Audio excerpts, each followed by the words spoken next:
for the voiceless. Yeah. It's the voices for the voiceless. Different points of view and different choices. We the voices for the voiceless. We speak. Voices for the voiceless. Yeah. Yeah. It's the voices for the voiceless. Different points of view and different choices. We the voices for the voiceless. We speak. Voices for the voiceless. Yeah. Yeah. It's the voices for the voiceless. Different points of view and different choices. We the voices for the voiceless. We speak. Voices for the voiceless. Yeah. Yeah. It's the voices for the voiceless. Different points of view and different choices. We the voices for the voiceless. We speak. Voices for the voiceless. Yeah. Yeah. It's the voices for the voiceless. Different points of view and different choices. We the voices for the voiceless. We speak. Voices for the voiceless. Yeah. Yeah. It's the voices for the voiceless. Different points of view and different choices. We the voices for the voiceless. We speak. Voices for the voiceless. Yeah. Yeah. It's the voices for the voiceless. Different points of view and different choices. We the voices for the voiceless. We speak. Voices for the voiceless. Yeah. Yeah. It's the voices for the voiceless. Different points of view and different choices. We the voices for the voiceless. We speak.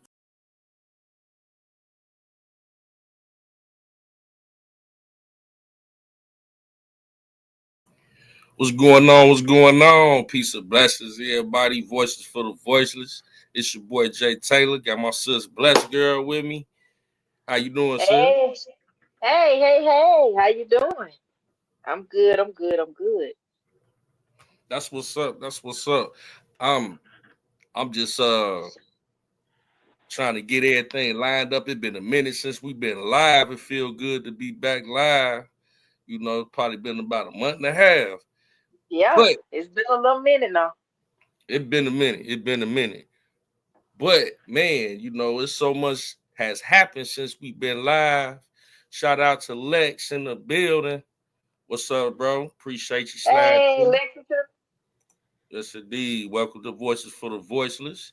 Man, it's been a lot going on, and at the moment right now, it's what we want to talk about today, man.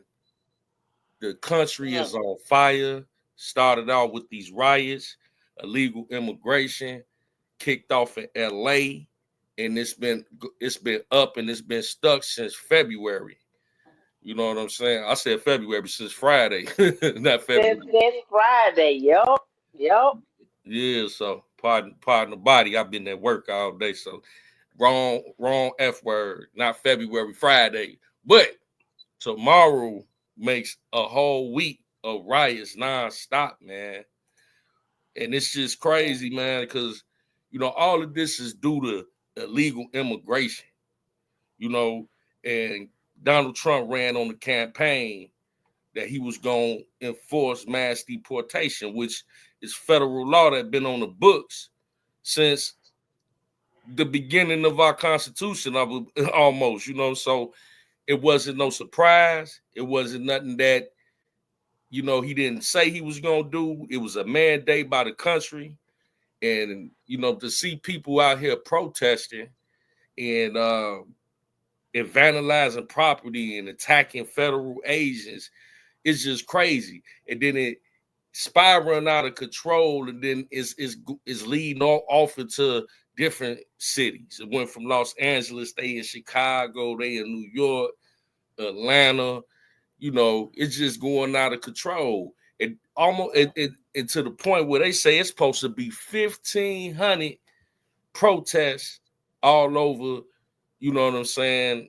In protests against Trump and ICE this coming weekend, which is this Saturday, right before Father's Day, man. And also pre-Father's Day to all the fathers out there. You know what I'm saying? Sunday is definitely Father's Day. So with that being said, sis, Donald Trump, you know, the LAPD with these sanctuary cities, and we're going to get off into these sanctuary cities and states. These sanctuary cities have set up a system where, you know, illegal immigrants that have been caught doing heinous crimes, police, they only hold them for so long and then they release them back to society instead of turning them over to the ICE agents, you know. So, you know, that makes the ICE agent got to go into the community and try to apprehend the suspects instead of just holding them there and handing them over to the ICE agents when they get there. So now it's spiral out of control. Now the president, Donald Trump, has not only sent the National Guard, he also sent the Marines into Los Angeles. So it's crazy to see the images. But yeah, I mean, what's your thoughts on what's going on so far before we get to a visual? Oh man, I where do I begin? It's like we seeing a actual movie. You know, you see these things happen on movies, but it's like now this is our reality. Like the stuff that I'm seeing now it's actually sickening, it's sad, and it's scary at the same time because these are not protests, these are actually riots.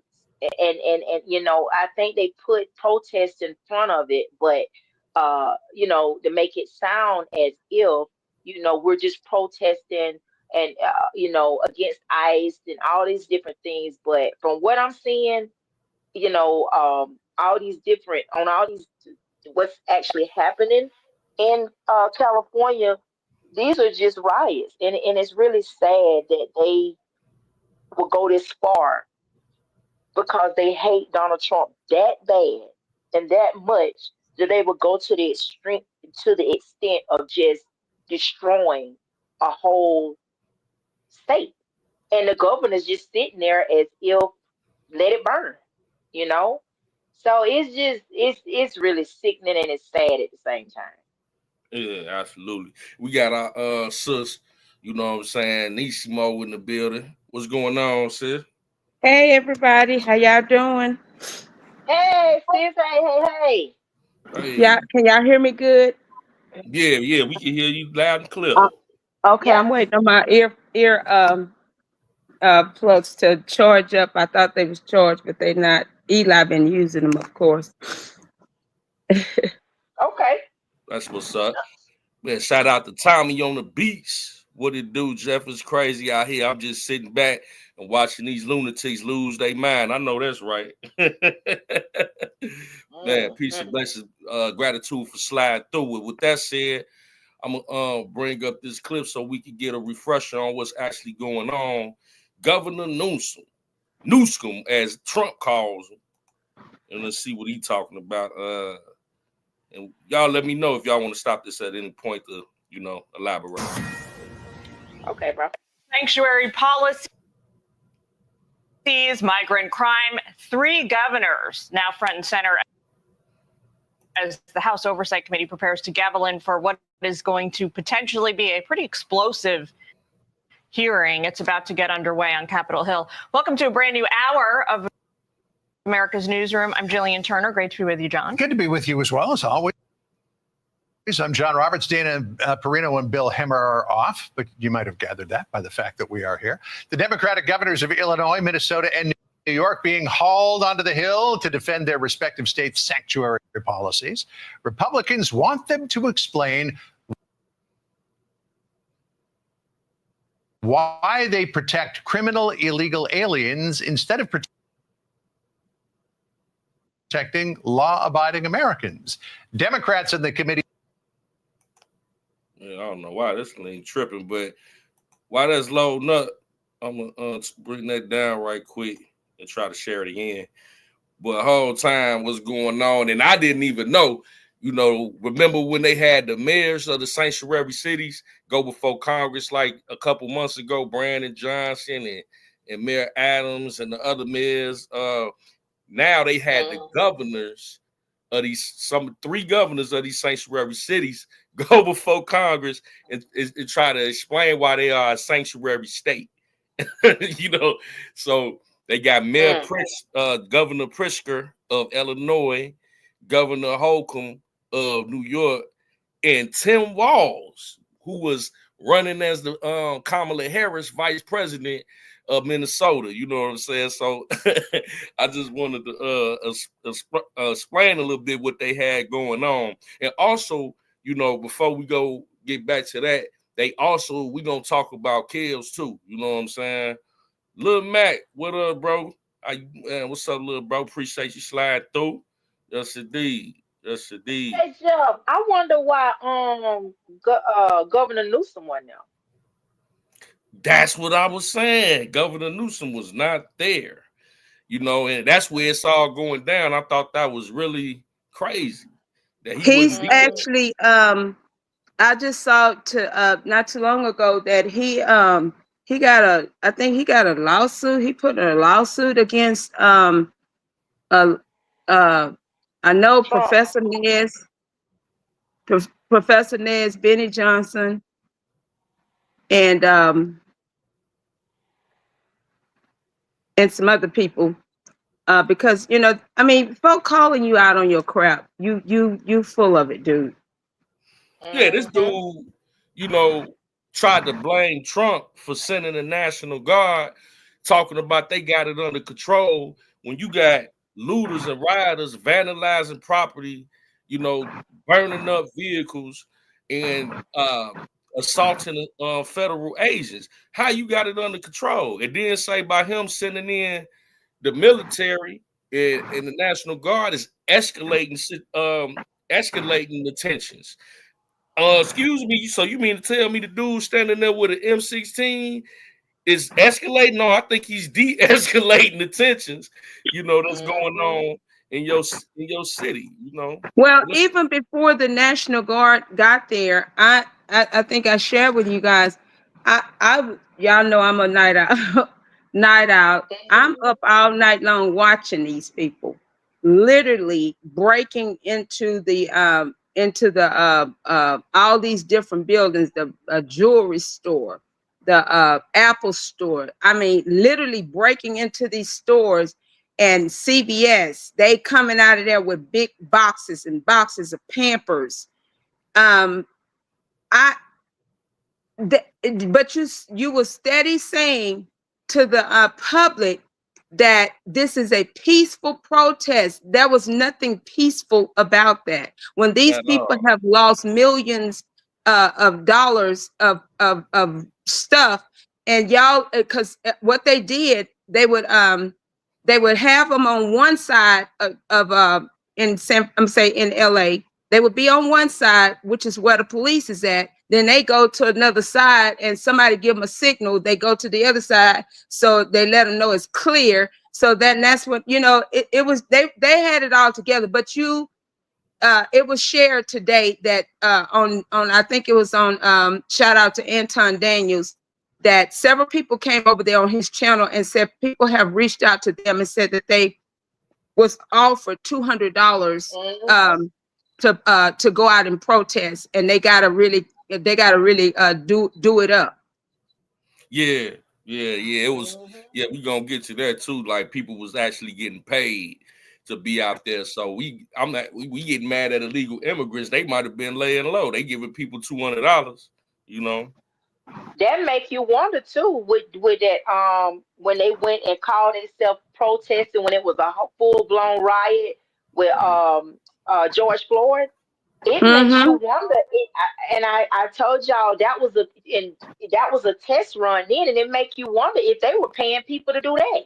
Because when you think about it, the very same riot that they did back then with George Floyd and all that, it's like the same. They're doing the same thing with these riots. I mean, in California, they breaking in Nike stores, they taking breaking into the Walgreens, taking everything, and that's the same exact thing. And that they remember, did. it happened during the same time Trump is having the national, for the military, because I think that's supposed to be tomorrow or Saturday, and Yeah, Saturday. That he's gonna be doing his march for the military, and then yeah, they gonna have an and they anti-Trump did it the march same. at It was the the same time. same time during the same exact time that they did this, and this here was all orchestrated and pre-planned, and this is funded by a lot of people, and the lot of people that's funding this here. It's really crazy that my part is it's crazy that our people sit up and think that you're not going to be the first face that's being shown on the TV, because they're going to get your behind. Because you ain't got no, what are you out there protesting for? Exactly. Yeah. Yeah, let's see if I can bring this back up again and if it'll play. If not, I'm gonna go to the other clip I got. Okay. We welcome the hearing. Plan to make all about President Trump.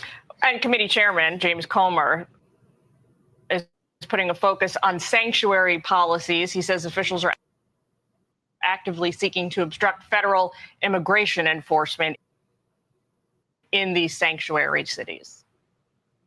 This is very serious. We believe this is a crime if they do not cooperate with the federal authorities. The American people spoke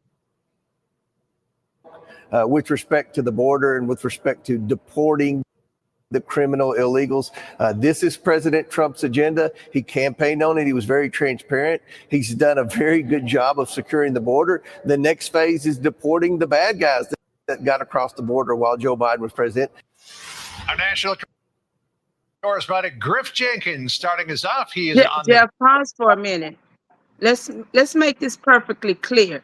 This is not President Trump's agenda. This is the American people that voted President Trump in as president. This is what we want as a policy, because what people don't understand, we don't want anyone coming into our country illegally. We can't go into anyone else's country illegally. So it's not an agenda. Exactly. Sir Miguel, what up, bro? Peace and blessings for sliding through. You say good evening to all the beautiful people in the chat. Hey, baby. Yeah, that it was a mandate by the American people for these policies, for what he's doing. He's been given an assignment by the American people. So, people, and we're expecting for him to go in and fulfill those duties and responsibilities. Now, if he didn't go in and fulfill those responsibilities and duties that we voted him in for, then that's a problem. But because this is what we voted for, we're expecting for him to live it out. Exactly. Hey, Sir Miguel. I have my phone on mute. But no, I agree. And nobody have a problem with, people coming as long as they come the right way. But, our country is already, at this point, we already pretty much overpopulated. And if you can't come the right way, then that's just it. We can't go flood in no other country without any documentation. You can't even leave out and go into another country without your passport, And I mean, if people don't understand that, and Trump has been, going on, I mean, when he was campaigning, that was like you said, that's what he was campaigning on, And Yeah. I He understand campaigned that based people upon are, what we put in, what we said we wanted, and that's what he campaigned on. And on top of that, if you come in illegally, why do we have to go use our tax dollars to get you out of here? that's it. Not only Exactly. that too, and I know a lot of people. It's like a lot of people talk about. And I was listening to Tom Homan yesterday when he was speaking. I think it was to Pam Bundy, and he was saying how a lot of people are like, well, it's the kids getting separated from their parents, and he was like, no, no, no, no, no. He said that no, we're basically allowing the kids to go with their parents. We're not trying to separate anybody. But at the same point in time, like if you're coming up over here illegally, and even if you've been over here for 10 years, 10 or plus years, you should have done got your stuff together by now, Because I know I have a friend that came over here, and it took him right at 7 years to get, his citizenship. And, again, And I know families have people to do. that know how to go through the loops and get it done quicker, but you ain't even tried. You never tried. Because you know Yeah. that once you go present your information, you already wanted some in another country. Well, not only that too, it's the fact that people are hollering about, okay, well the families are being separate. Well, what about all these the prisons? Like I mean they broke the law. So at the end of the day, they But okay, separated from I'm their glad you families. brought that up. And I They don't, separated y'all from their know, I done families. told my testimony on this, and I don't have no problem with sharing it. This has recently Hmm. happened to me. My grandbaby in the back seat with me. I'm on my way to the bank. And cop pulls me over because I have a cover over my license plate. It's a tent over my license plate. So he pulls me over and talking to me in a nice way, very nice person. Asked me for my license and my insurance. I give it to him. He go pull my information. I have a warrant, not knowing I even have a warrant. Because this has happened all the way back in 99, which it was paid for, but they did not see it in the system. So my grandbaby is in the back seat. I got to go to jail. Do you think they gave any pity on me because I got my grandbaby with me? No, because they felt that and even though you did, but they felt that it was they took you to jail because they felt that it was some type of crime, which like you said, it was already paid for. But at the end of the day, you had to be separated from your grandbaby, right?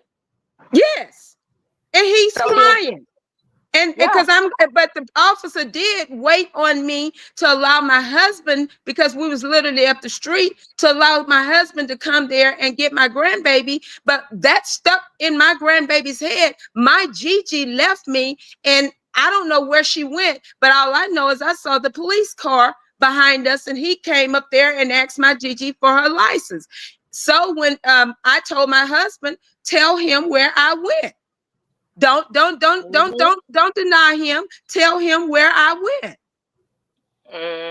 And so therefore, that's what and that is a great point that you made, because at the end of the day, if that's the case, if we gonna just break the law and allow the law to break the law, but then you tell us if we break the law, we got to go to jail. But yet and still they can come up over here, and I don't have no problem with illegals coming in, just long as you come the right way. But if you coming up over here and you breaking the law, then you might as well just let open the floodgates of the prison and let them out, because everybody that's in And prison that's what we've been apparently they saying. broke the law. Let them out.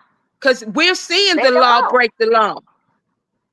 Yeah, We're seeing it. let them We've out. seen it as we protest, as we campaign, as we're still campaigning on the injustice of Robert Sylvester Kelly, Sean Diddy Combs, Harvey Weinstein, Mhm. and President Trump, and so many others. We're seeing the law break the law, but we don't supposed to have an opinion. We don't supposed to read their cases and see how the law broke the law, but it's okay for these illegals to come in and continue to break the law and then kill us.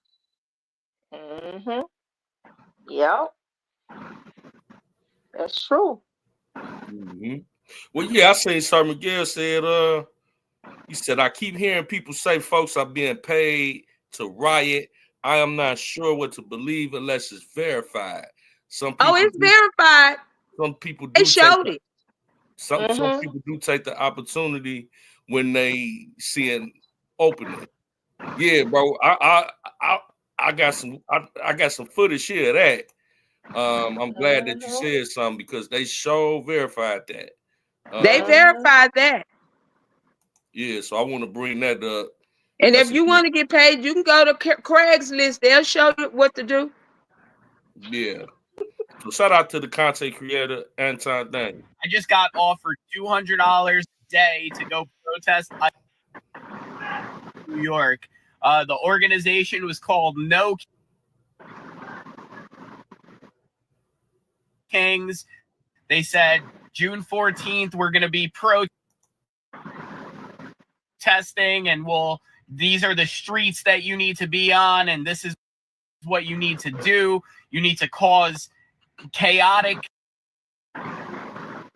disruptions, and they said that there's going to be pallets of like bricks and different things everywhere. That protest.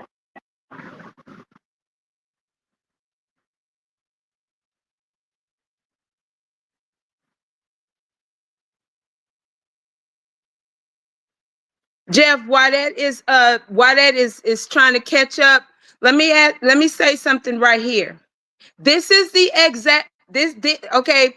When we hearing this man saying what he's saying, I don't know if people understand. This is the exact same thing that Robert Sylvester Kelly's attorney just come out and said what has Mm-hmm. happened to him. And people Mm-hmm. ask, and we listened to mainstream media asking, well, they really don't believe that the attorneys is has vetted this and really understand, really believe that the guys are these people telling the truth. These people ain't gonna come out and lose their jobs over no hearsay. Not only that, that man ain't fixing to jeopardize his life like he doing to come out and tell truth. I'm saying the one, with R. Kelly. Like, And even this guy, this man showing his face. yeah, yeah, yeah. I mean, it's the truth. I believe it. I believe it.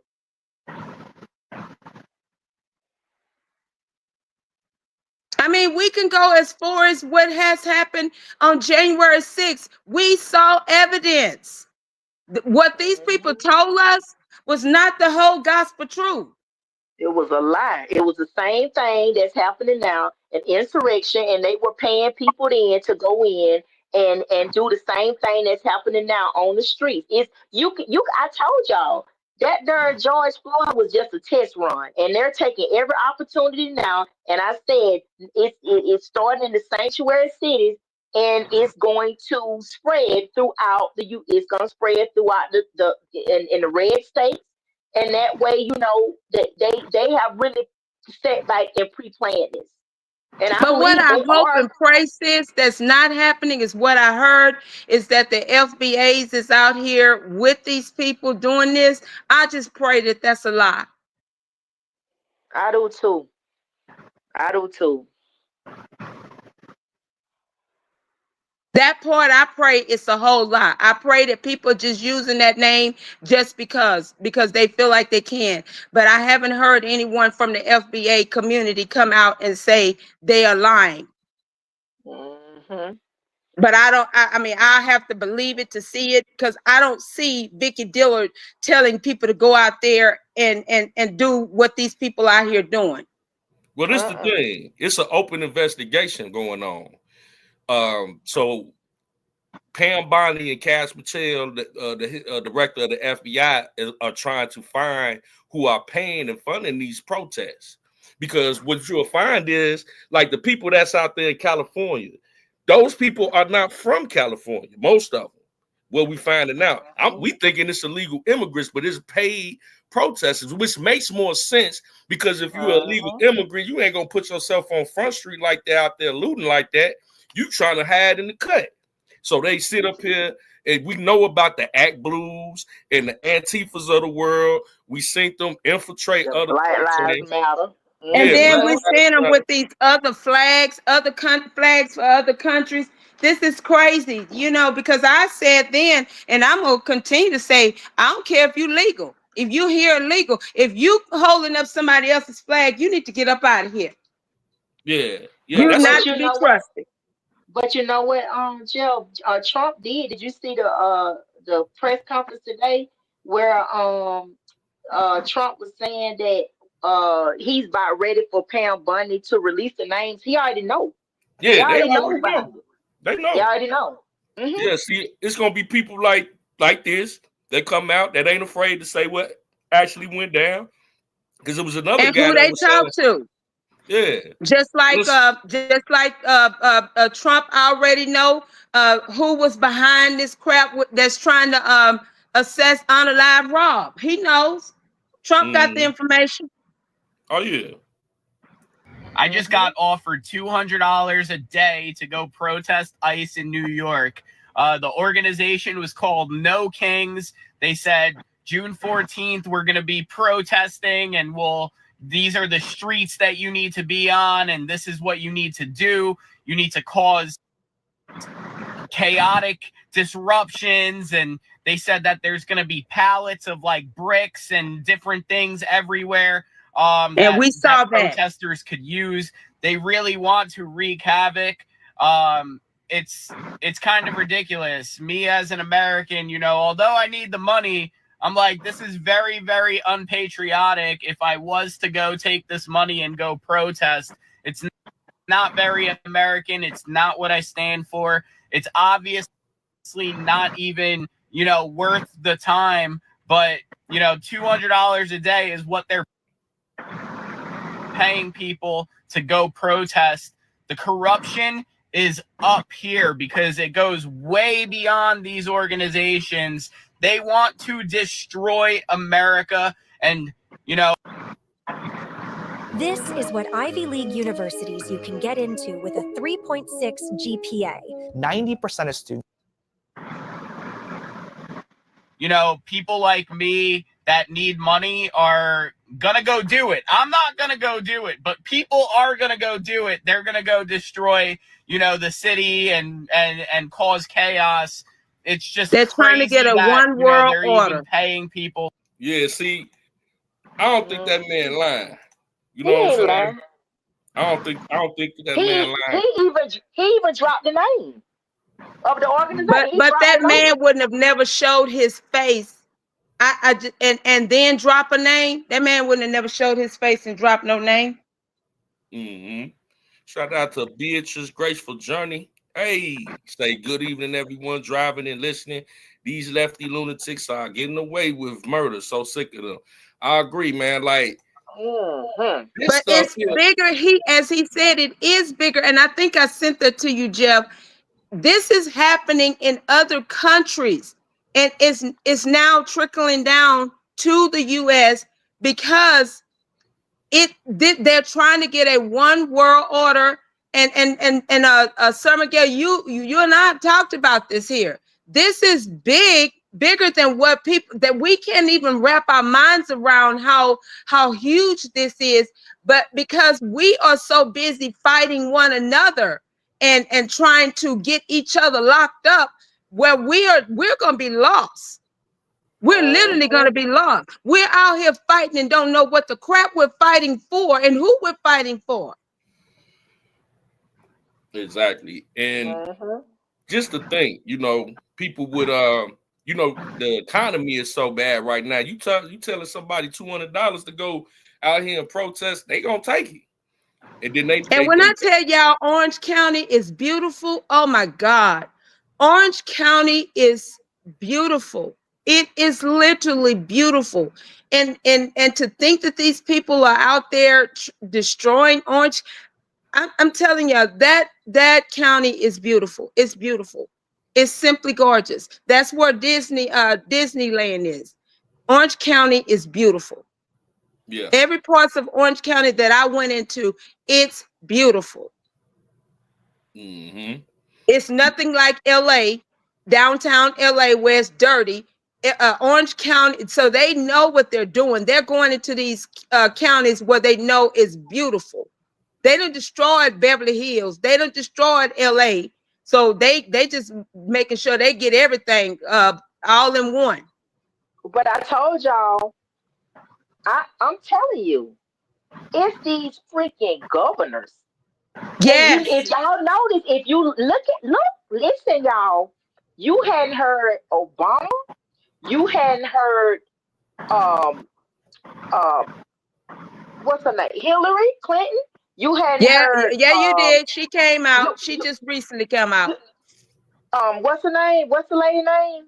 Kamala Harris. What I'm She saying just is, recently came out. Both of them came out and blaming the blaming Trump and the that's military. what I'm saying. But you're not listen. What I'm saying is they're not coming out, even saying, "Look, this is about the American people." You understand what I'm saying? All this rioting, it needs to stop. They're not saying anything that go. And I'm saying, like, bump it if they don't like Trump. But it just goes to show you that these people do not care about the American people. They don't care about this country. I have a question. Why would Hillary say stop if you are planning on sending people to prison, to her prisons that her and her husband own?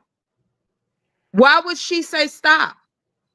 Well, what I'm saying is what my point is, they're not trying to even, they know what's going on now. So my point is they're not even trying to, calm anything down, because from the looks of it, ain't nobody going to, the way these people out here are just going, they unhinged on every end. It's like they ain't really locking a whole lot of people up. So my thing is, you just would think that they would come out, I'm saying, and say, hey, enough is enough. So it goes to show you, my point is, who's behind it, because they're not saying anything in a way and I wouldn't expect for them to say anything. If you're going to make sure that these people go to prison and you're going to have to use my prisons to house them in, because mind you, a lot of these prisons, especially these private prisons, now how are you the president?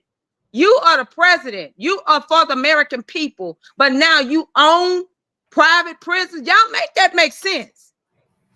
Yeah, but if you notice, think about it. A whole lot of people didn't go to prison when it happened with George Floyd. This is just another test run. I'm not expecting a lot of people to go to prison with this. I'm not, because they're doing the job for them. That's it. They're not going. You know who they put in prison? They put people that is born here in the United States. If you sell a $5 nickel, you get caught with a $5 nickel bag, or look at a Big U, Diddy, R. Kelly, Harvey Weinstein, me, you, and that's the part that people don't understand. Baby, I'm sorry, miss me with the bull crap. Yeah, so that's that. My point is, they're not the. That's why I keep saying we don't have a white supremacy anymore that everybody keep running off on. This is an illegal migrant supremacy now. This is what it is now. Yeah, it's just a supremacy now. These people feel like they superior. They come over here, and again, I mean, think about it. You coming up over here, you getting free everything, and you got the government that's bucking against their own people for you. Exactly. For you to keep getting how many $13,000 in food stamps? What? And we over here, American people, struggling daily. And then this is the stuff that we having to pay for this bull crap. Yeah. So I don't care what nobody say when they holler about, well, they breaking up families. Well, the men in prison and women and whoever else that's over in the United States, ain't they separated? Big U had to leave his family, and everybody that's connected to this that nonsense. Yeah, and there's really no reason to be over here illegally. It's so many different avenues that you could take to, substantiate the reason why you're here. You got work visas, you got all type of different visas. Well, how many of their presidents are looking for them? Exactly. Well, not only that, like I said, as much as they came over here and profited off the United States, they could take that money back home and build mansions. I'm just saying. I mean, because over there in Mexico, they pesos. I mean, they was saying before they was giving them $20,000 across the border. They was able to do, get paid under the table. It was a lot of them that was able to come over here and make really good money and probably living better than some of us. A lot of Right them are now. coming over here buying property, buying up our properties. And that it's just not Mexicans, Hispanics, it's Asians, all different nationalities. They're coming in here buying up our properties. Yep. In our neighborhoods. Building homes. Because they get all types of grants and funding and everything. Yeah, because we want to make that clear. It ain't just to target one specific group. Anybody that's illegal, regardless of their race or their nationality. You know what I'm saying? It's all kinds of people from all over the world. And you got people that do not like America or Americans and seek to do harm to the people here. So we have to vet people that are in this country to make sure they ain't got no diseases, they ain't bringing no anything over here that can harm people. So you don't just let anybody. And we got to remember they train their children to kill at an early age. Exactly. So that's serious. That's very serious.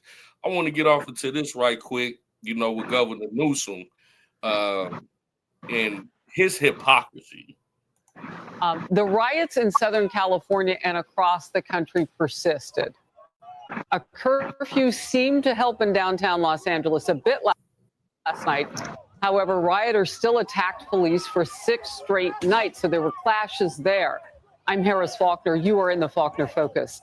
The feud between President Trump and California's Governor Gavin Newsom is on full blast. Newsom just doesn't get the message that he should be advocating for his people and safety and protecting all these businesses. But we know he's not doing that. He's going after Trump. Today, a federal judge will hear arguments on Newsom's attempt to stop the National Guard from being deployed to Los Angeles as the president did. Necessarily so. Trump is not backing down from that fight. What we have is a situation in Los Angeles that was caused by gross incompetence. They didn't have the police to handle it. The police were asking us to come in. They were very late. While we were there, we stayed there, and we stopped tremendous destruction and death. We stopped the deaths. We stopped a lot. We are going to have law and order in our country. Atera is the IT painkiller. Remote monitoring and management, remote access, help desk and ticketing, smart automations, patching. Okay, this started as a press against immigration, customs, and enforcement agents out getting illegal aliens, particularly those who had committed the most egregious and violent crimes. So that's how the anti-ICE portion of this chaos started. It has now morphed into things that are violent by some of these rioters, and it's spreading beyond Southern California.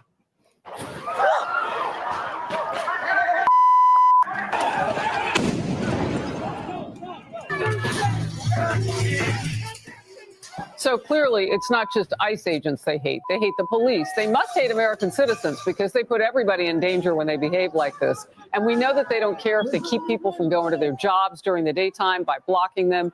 These people are dangerous and thirsty for attention, apparently. In cities large and small across the country, police faced an anti-ICE protest, both peaceful and violent. The mayor of Spokane, Washington, was forced to declare a state of emergency because of all of it, and police arrested some 30 people there. Already across the country, though, there have been hundreds arrested. Since the Los Angeles riots began, it's been 1 week today. So the 7th day we enter now. The nationwide unrest has exploded in that time. And the White House says this will not stop the president from working to protect Americans. Let this be an unequivocal message to left-wing radicals in other parts of the country who are thinking about copycatting the violence in an effort to stop this administration's mass deportation efforts. You will not succeed. Any lawlessness will only strengthen this president's resolve to defend the majority of Americans who want to live their lives peacefully, free from the fear of violent, criminal, illegal aliens. Senior White House correspondent Peter Doocy is in the East Room where he will hear from the president. Peter. We had to pop out to the North Lawn. They said we couldn't do any live shots before the president got there. So here we are. And so it's not a window. You're on the North Lawn. Good to know. It's all a green screen. No. But now that the driver in California who allegedly dropped off those so-called bionic masks to rioters to use during a riot has been arrested, there are folks here at the top of the chain of command of government who want to know if there are shadowy anti-government folks bankrolling violence.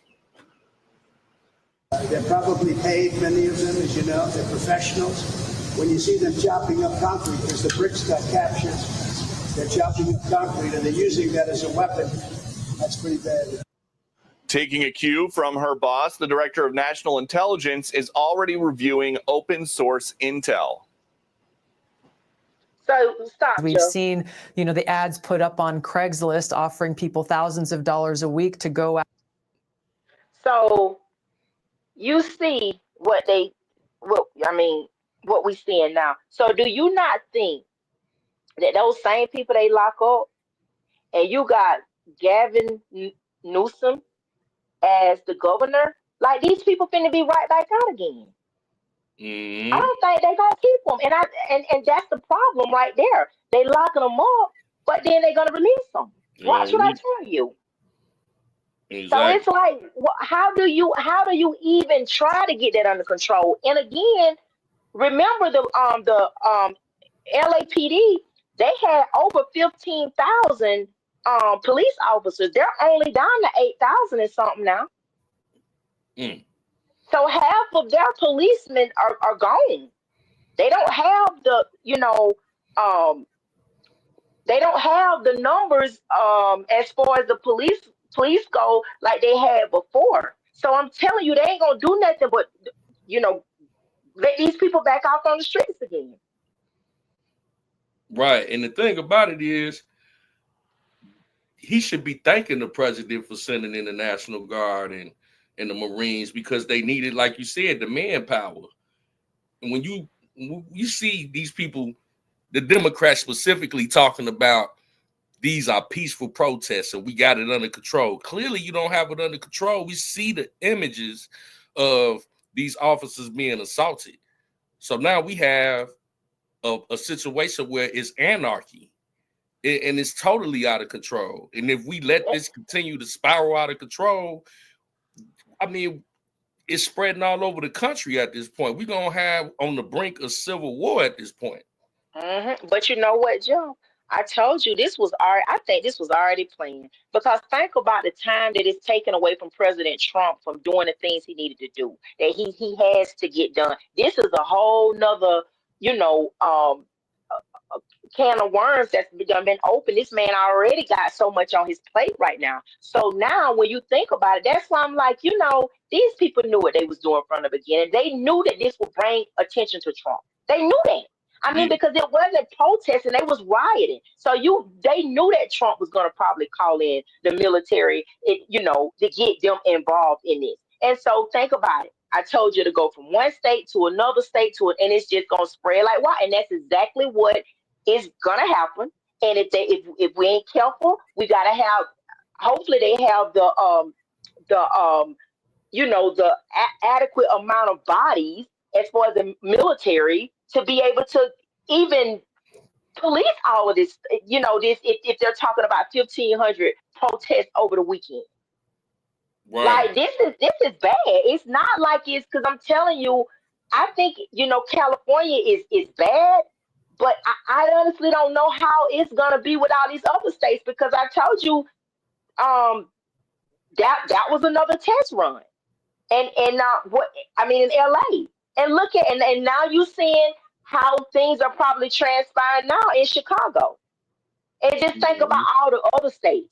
So who have really the manpower for this? And they know that. And so now, how long is this going to go on? And that's why I'm like, I wish Trump would really, when COVID, remember back in COVID, Everybody, it was a curfew.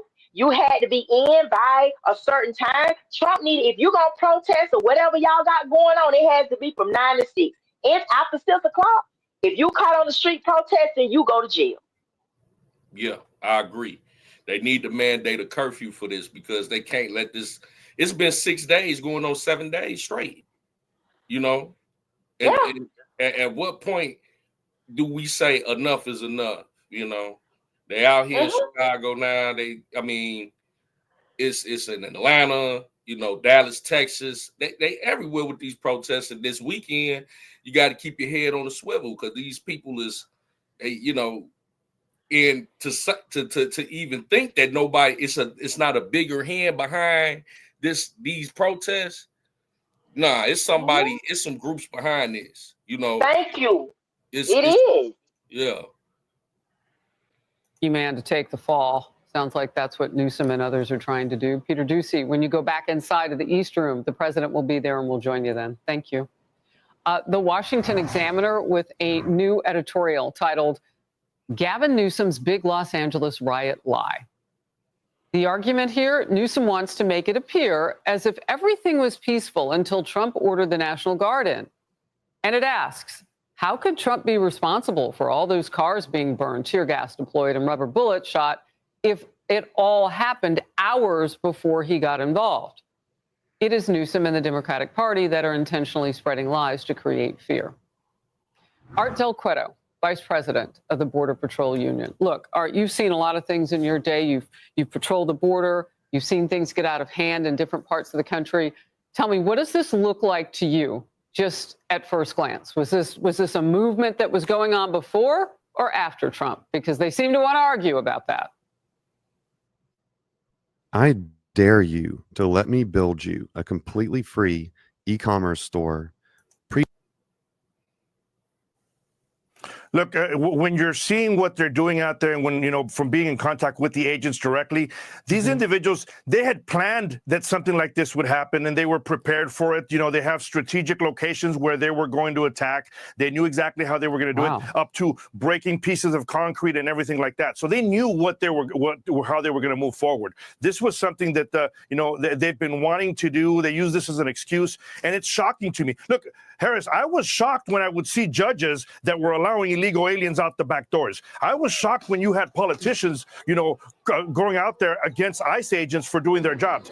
But now to have a governor say, I'm perfectly comfortable with the chaos in my state, don't bring the National Guard, who would not want more help? His entire state is in chaos. Look, let me ask you this, because you're talking about the ramp up during the Biden administration to all of this. And I'm just wondering, do we even have enough information about where some of these most violent illegal aliens are to know when they are planning these things? I mean, they're not like terrorists that we would have been watching that are on a terror watch list, are they?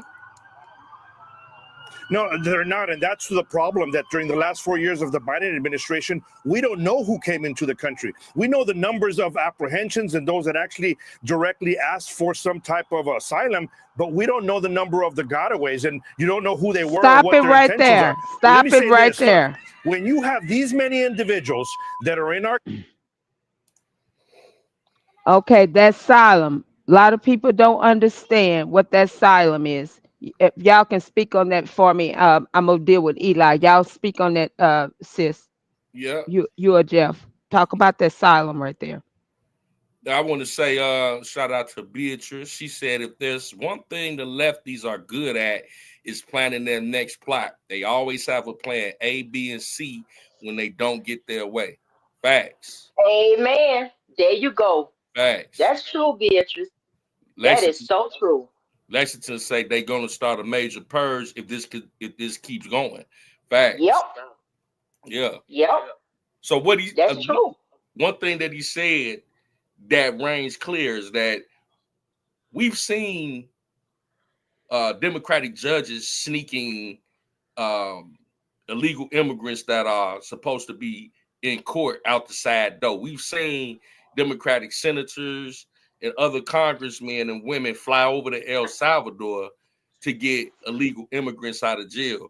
we've seen all of these things. We've seen judges having illegal immigrants living in their homes. You know, just the strangest things with these Democrats and these illegal immigrants. And for Gavin Newsom to be a Democratic governor of Los Angeles and continue to allow this to go on, because see, he could have stopped this day one if he wanted to. Yep. They want this to go on at this point. We have someone from that city, Tommy on the boots on the beat. Okay. He said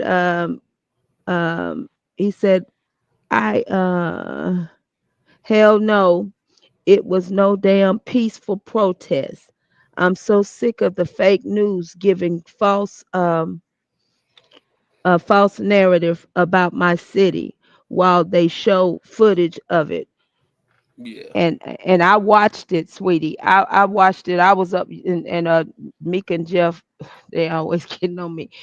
I'll be sleeping during the day, but I watched this all night. I watched this all night, baby. I saw them when they broke in. I saw them when they I saw everything from the beginning to the end. And so they can't tell me nothing. I saw it with my own eyes. I saw it.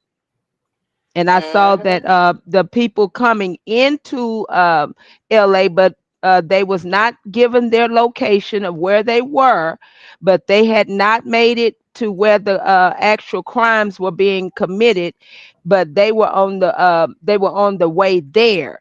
But that was only LA PD and whoever else they had there dealing with that, but it was not anyone that Trump sent in. They had made it there while these people carrying on, baby. I saw these people had boxes and boxes and boxes of I can't get over the Pampers. I'm like, are y'all serious? Y'all gonna put these Pampers on these children? These Pampers might blow up.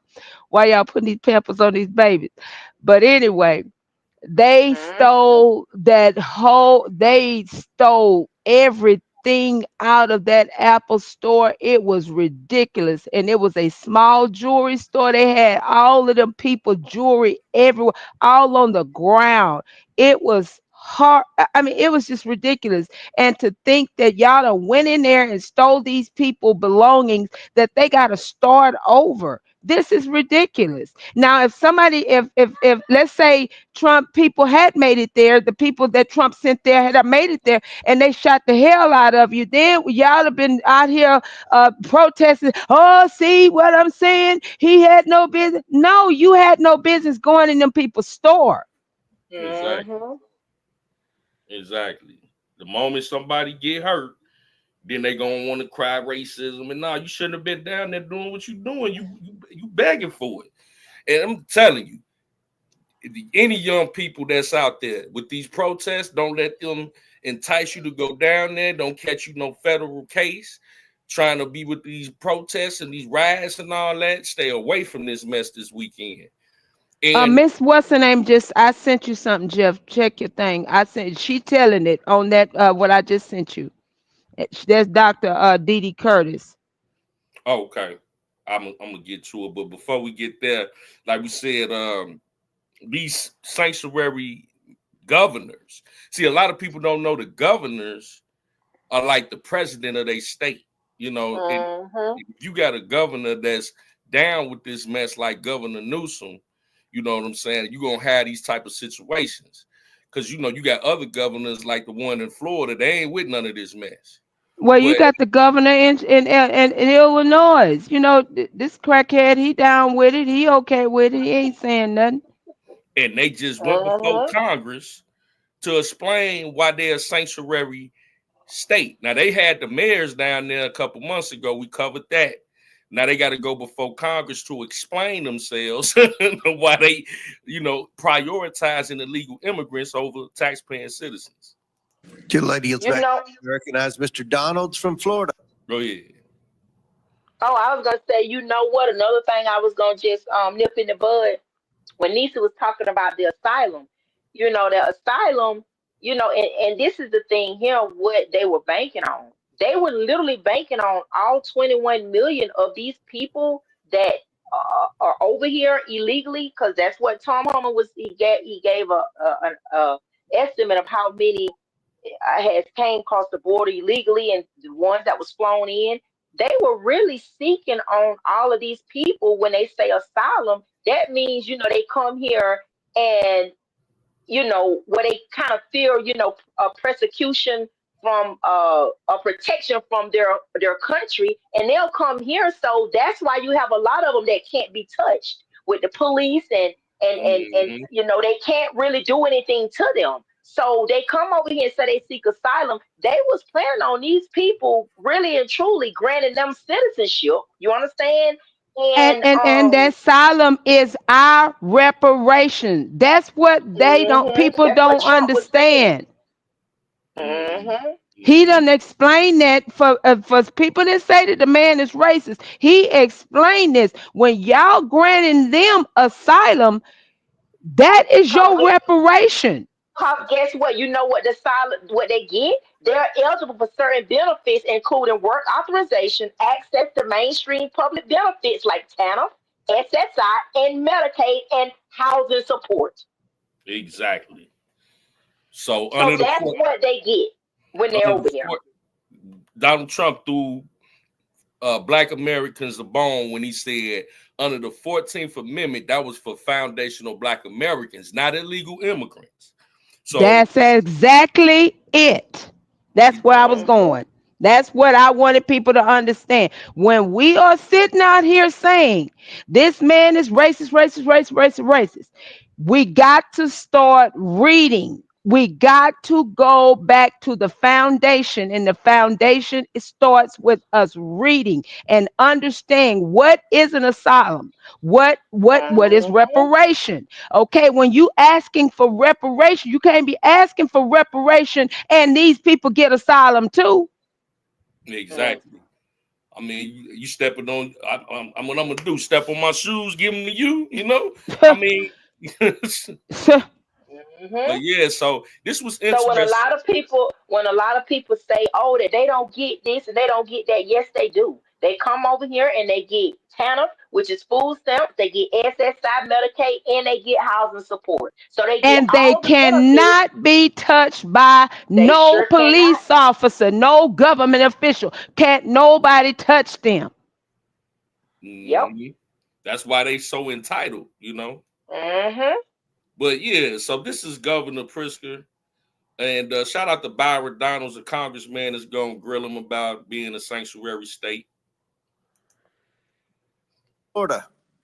Thank you, Chairman. To piggyback off my colleague, Governor Pritzker, how much does the state of Illinois spend on illegal immigration every year? Again, illegal immigration, that's a federal responsibility. They could tell how much is wasted as a result of their failures. Governor, don't you keep track of how many people are on your Medicaid rolls, how many people who are illegal immigrants in the state of Illinois who are getting actually benefits in your state? Doesn't your government keep track of that? They don't get Medicaid in Illinois or any state, as far as I know. You are a lie. You do not keep track of any public service dollars in the state of Illinois that goes to illegal immigrants. Or you see how he lying? He just lying. But let me rephrase that, y'all. He not lying because he deliberately don't keep track of it. That's purposely. Yeah. Well, no, he said they don't get it. No, they don't get it in the eyes of the law, but under the law, under the rug, they do get it. What they call under the table. Under the table. But the asylum, they do get it. That's what I'm telling you. Asylum, they get all the benefits. They get access to everything. But he asking, he know that. But he asking about them illegals. He know what he asking him because he know what he was going to say. This man is just he's purposely lying. So that's because he know that money that's coming into his pocket. But even with that, with him saying about the illegals not getting anything, it's a lie. They get everything. They get everything. They do.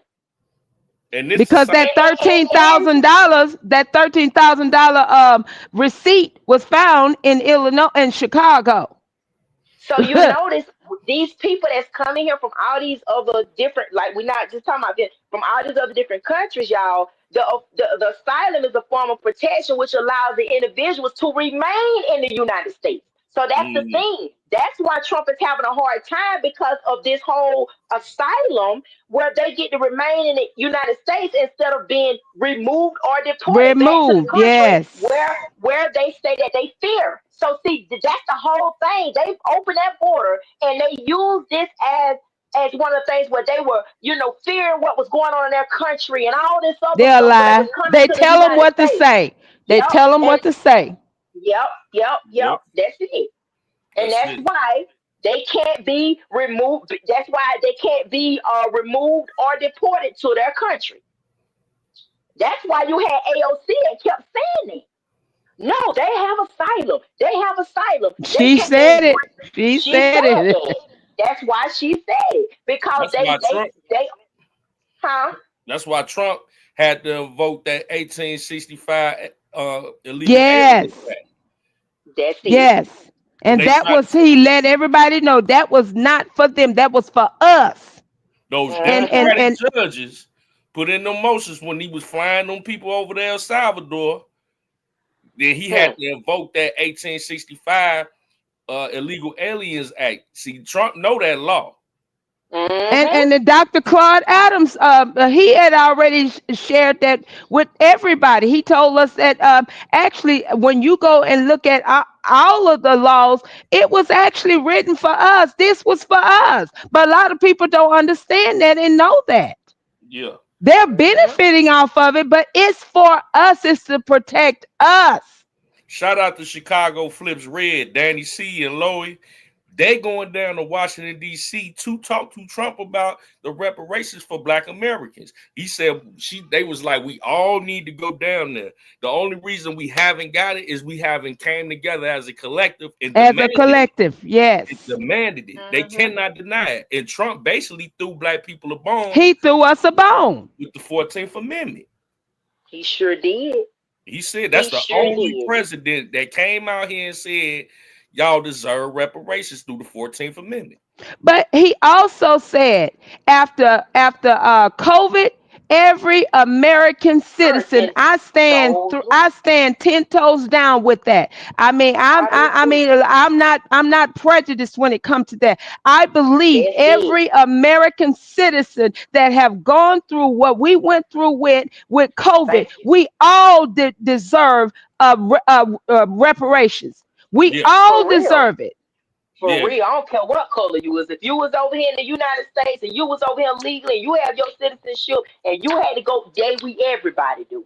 And I think we all need a clean slate, and whatever you do with your money, you mess it over, you do something, whatever, you can smoke it up the first day if you want to. That's your business. But give us a start, because what they did to us during COVID, it messed up the United States of America. Yes, it messed us up. And still messing us up. That's it. And to know that these people got preemptive pardons, that goes to show, that tells you enough right there. Exactly.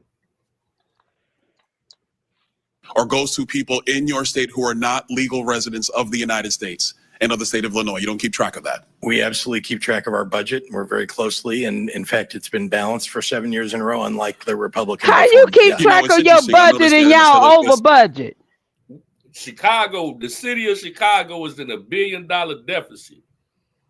How you keep track, boy? APZ on the tool. What up, sis? Yeah, one city in your state, the most biggest city in your state, Chicago, third largest city in the United States. One city is at $1 billion deficit due to the mismanagement of the Democratic leadership for over the last 60 years. We have consistently been in a deficit due to y'all policy. And don't forget Dawson County, where y'all done had that crackhead over there. Oh, yeah, Dalton, Illinois. Dalton, Illinois, that just running rapid, just spinning. Yes. Tiffany, whatever her name was. You know, it's corruption. You know, and that's why these people got to go before Congress and try to explain why they are sanctuary status, and y'all can't even keep track of the numbers. Y'all mixing them in with the citizens, with the taxpaying citizens. But my thing is, okay, they going before. What's gonna be done? Because it's Right. like I'm just so tired of these people playing in our face. Like, Yeah, at the they end of the playing in day, our face. like, Exactly. what's gonna come about this? Because I mean, we sitting up here, we already know what we know. All these questions that's being asked, it's like it's just gaslighting. It's formality. It's like it's a formality. Yeah. Political What steps theater. are gonna be taken? Exactly. Political theater. Beatrice say, I agree. COVID was the biggest scam in the history of America. And on top of that, yes, we've seen Dr. Fauci get a preemptive pardon from Joe Biden before Joe Biden got up out of office. If it was really Joe Biden, and No, that was that pen. As Trump said, that was that auto pen. Yeah. So this man was not under investigation, wasn't charged with anything. He the one that came up with the COVID-19 vaccine. Why would he get a preemptive pardon from the president? And why couldn't Rob get a preemptive pardon? Why couldn't Diddy get a preemptive pardon? Why couldn't Harvey Weinstein get a preemptive pardon? Why couldn't Big U get a preemptive pardon? Baby, I can go down the line. At the end of the day, I'm for what's right, and what I'm seeing is a whole lot of wrong. The big criminals are the ones that get the preemptive pardon. And you ain't have none of these darn Democrats out here asking. These people that's riding so hard for them, and I'm saying it, that sit up here and ride hard. Y'all don't never ask why these people got Trump didn't pardon none of his family. Trump didn't pardon none of his family. But this he could have pardoned Rob, but he didn't. He didn't pardon none of his family. But what I'm saying is Joe Biden pardoned his brother, preemptive. Everybody. He did. And ain't nobody questioning that. When he lied and said he wasn't gonna pardon his son, when I mean, I'm not faulting him for it, because I would have pardoned mine. But you said you wasn't gonna pardon your son, but lo and behold, what you do? You turn around and pardon. So how can we trust anything you say? Exactly. Yeah, you know, the whole time I want to kind of get off of this and pivot and get to, you know, talking about Rob. So I don't want to stay too much. We'll come back to this. You know, we could get to Rob, because, you know, we seen this man, no attorney, come out here and say that his life is in jeopardy and he needs an immediate release from custody. And I believe it. You know, and I definitely want to get to that. So without further ado, let's hear from Bo Brimley himself to see what's going on with that. I got the Instagram clip. You know what I'm saying? Dr. Bo Brimley. Is the sworn statement of the man who says that he was solicited to kill R. Kelly.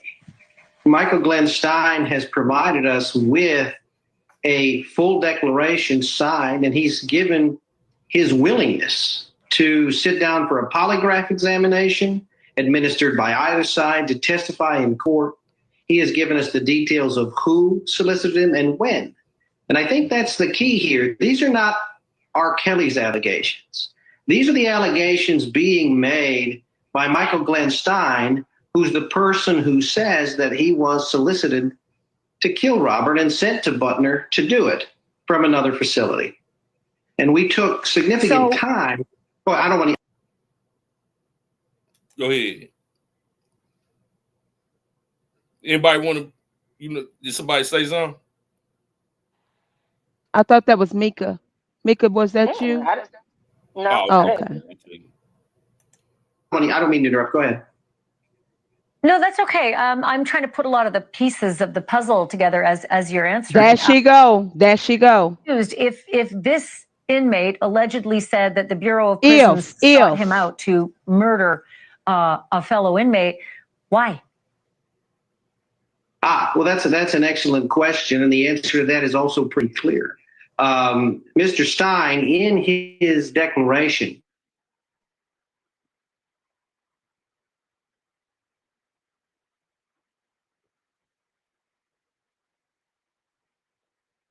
Hello. And damaging to the Bureau of Prisons and the Department of Justice.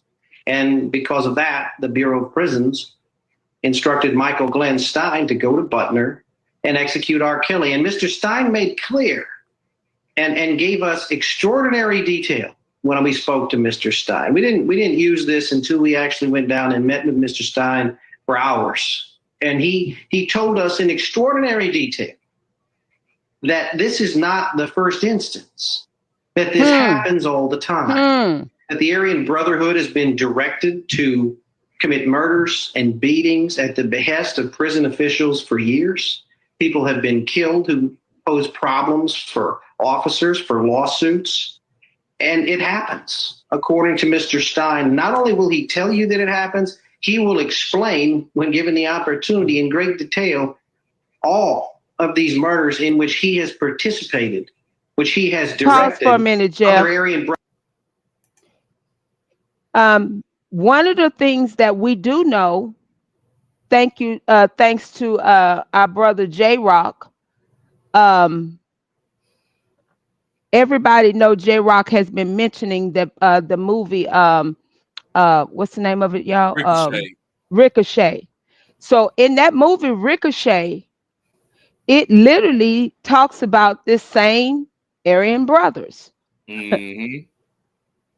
Same thing that they're, Go ahead on, baby. Imagine, the Aryan Brotherhood is a white supremacist organization. So what they're saying is that the government, due to the fact that they didn't want to get exposed from the corruption, they didn't want to be exposed. So instead of, because it's going to come out about how they lined this man up, how the BOP officer had compromised his attorney-client privilege, they got that information to Jane Doe number 5, how they, how the government witnessed this man's case, not only in Chicago, but also New York. So they didn't want that to come out. So instead of that, they decided to get two white supremacists to try to unalive R. Kelly in prison. Pause. Okay. If I recall, back in 2019 or 2020, we had someone to come out and lie on the white supremacy, which caused President Trump to lose his election because everybody thought this man was a racist and had white supremacists out here trying to unalive people. When we found out it was a whole lie. But what we not gonna do, we gonna call it all out. Thank you. We gonna call it all out. Everybody that played a part in this man's case, I don't care who you are, you need to be handled. But I don't have to say it, because let me tell you one thing I do know for a fact, and I ain't never talked to this man a day in my life. And I thank God that Mr. Bo Brentley does not talk to any of the supporters and anybody that claimed to be a supporter. He ain't talking to nobody. Mm-hmm. But he's talking to the people that he needs to talk to. And I promise you, when it's all said and done, every government official, every state official, every congressman, everybody that played a part in making sure this man get 30 years plus, you're going to be handled. Exactly. And on top of that, it's the fact that I told me and Jay, and I was telling you too, it's deeper than the fact that with these 30 years, this is some stuff that was in them letters and everything. Yes, else. With ma'am. powerful profile people, politicians, and a lot of people is the reason why they wanted that man unalive. Yeah. Because y'all played with his life. First of all, the trial shouldn't have never Judges took and all. place. The trials, and remember, y'all, I come back from New York, and y'all heard me crying because I could not understand why are we still going through with the trial when we find out that the BOP officer had done tampered with this man's case. I told you right. But then. Robert did not know. He did not know what happened. This man is sitting in a courtroom by himself with some people he don't even know. He don't even know these attorneys. He didn't know these people. He couldn't even, they wouldn't even allow any of us to be in there with him. So I told y'all, this was what we call a public lynching. Absolutely. And when the BOP officer, when it was substantiated that they compromised his client attorney privilege and disseminated it to a blogger named Tasha K, which in turn got in the hands of the parents of the and so many others. And so many others, 162 times. Remember, they didn't even want to release the lady's name for the first couple years. But she wasn't the only one. It was other BOP officers that was pulling his information.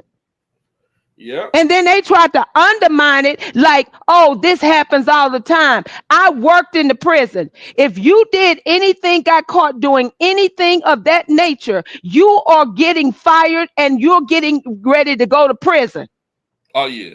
Ain't no way around. That's clear cut. He should have been out. Soon as that hit, they should have knew. Because see, in the New York trial specifically, to prove an act of racketeering, they had to have 2 acts within a 10-year span. And they needed Azriel to turn on him. So they got this confidential information and showed it to her so they could get her upset, because without Azriel, they had no case. And they needed Roshana to turn, because remember, Roshana had already met with the government, with the people back in the 2008.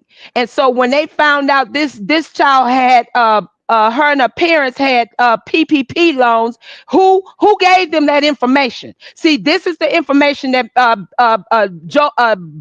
Brentley got, and the people that claim, see, what didn't happen in the courts. When I was there, and I know it didn't happen, they didn't ask what doctors did they go to, did they all this here that supposedly happened to them. They said they went to doctors, but we know that people were dipping and dabbing with doctors, and so they gave a doctor's name, but they did not ask for the doctor's information. But I guarantee you, Bo Brentley, he got that data right now. Yeah.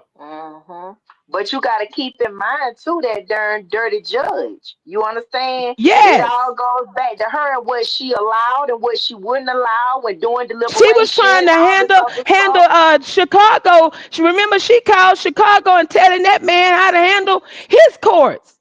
And then on top of that, I'm in the courtroom, and then doing at his that was when she said she done talked to members from Oak Cove. Who the hell you talking to from Oak Cove? Why are you talking to people from Oak Cove? Remember Angel Crew,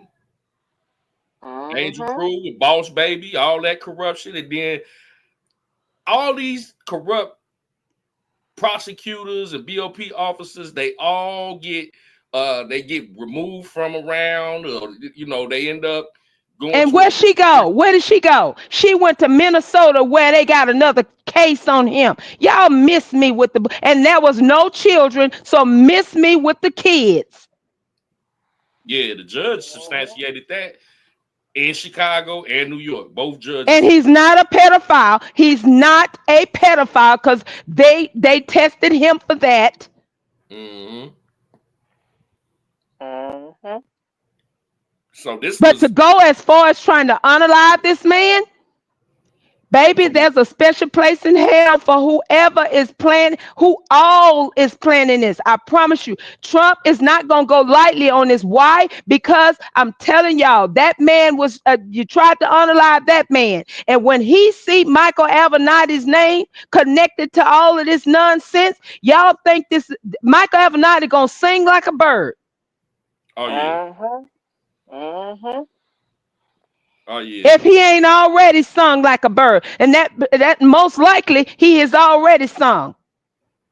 Yeah, Michael Avenatti got caught on a wiretap saying 90% of the allegations is gonna be nonsense. And I'm gonna tell you this: Michael Avenatti is a big piece of this puzzle too. Thank you. He's a huge piece of this puzzle because I'm telling you, whether people sit there and don't want to talk about Trump and don't like Trump and R. Kelly are both the same with these charges. And you can't do one without the both of them. You can't do one without the other. So you sitting here saying you don't like Trump, hey, that means you don't like R. Kelly too, because it's a whole lot that R. Kelly would tell you himself whenever God allowed him to come out of there. Trump has helped so many, and let me tell y'all, I can honestly say this here. When that man said that his children love Michael Jackson, it ain't just Michael Jackson his children love. Mm-hmm. It's no coincidence that the same Democratic judges that trying to stop Donald Trump's executive orders are the same Democratic judges that are denying R. Kelly's appeals. All of this is connected. And remember, Ann Donnelly was the first judge that denied when he was trying to get them illegals out of here the first term. She was the one that denied anything to happen. She did this. It was her. And who appointed these judges? Barack Obama. Hey. Everybody black president.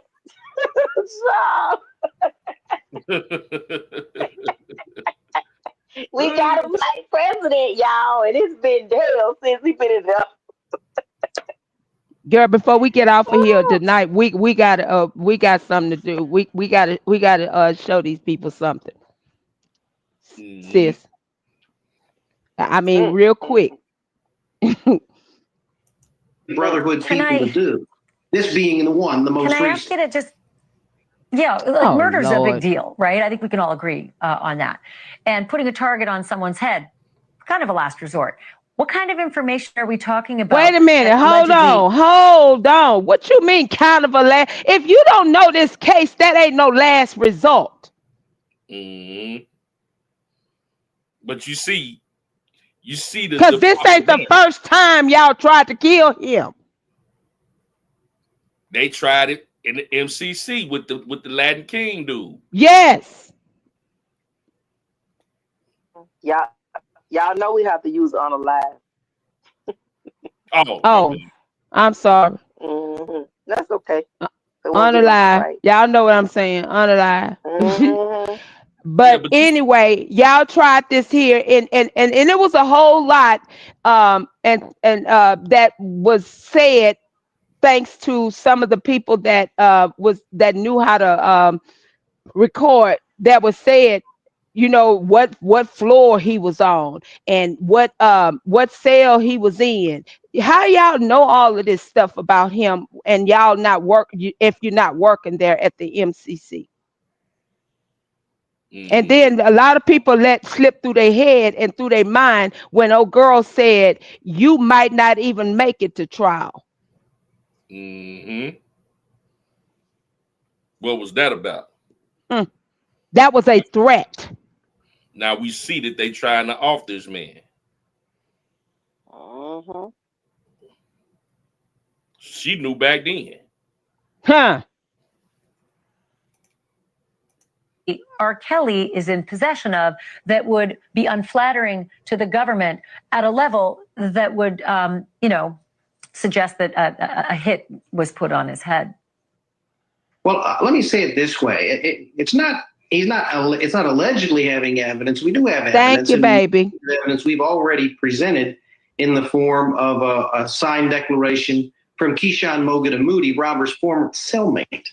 And what he describes is having been solicited by prosecutors who are offering him a reduced sentence in exchange for stealing Mr. Kelly's privileged attorney-client correspondence, funneling it through an identified Bureau of Prisons officer, a corrupt officer, and then that was provided to the U.S. Attorney's Office. This man has made a statement. Hold on.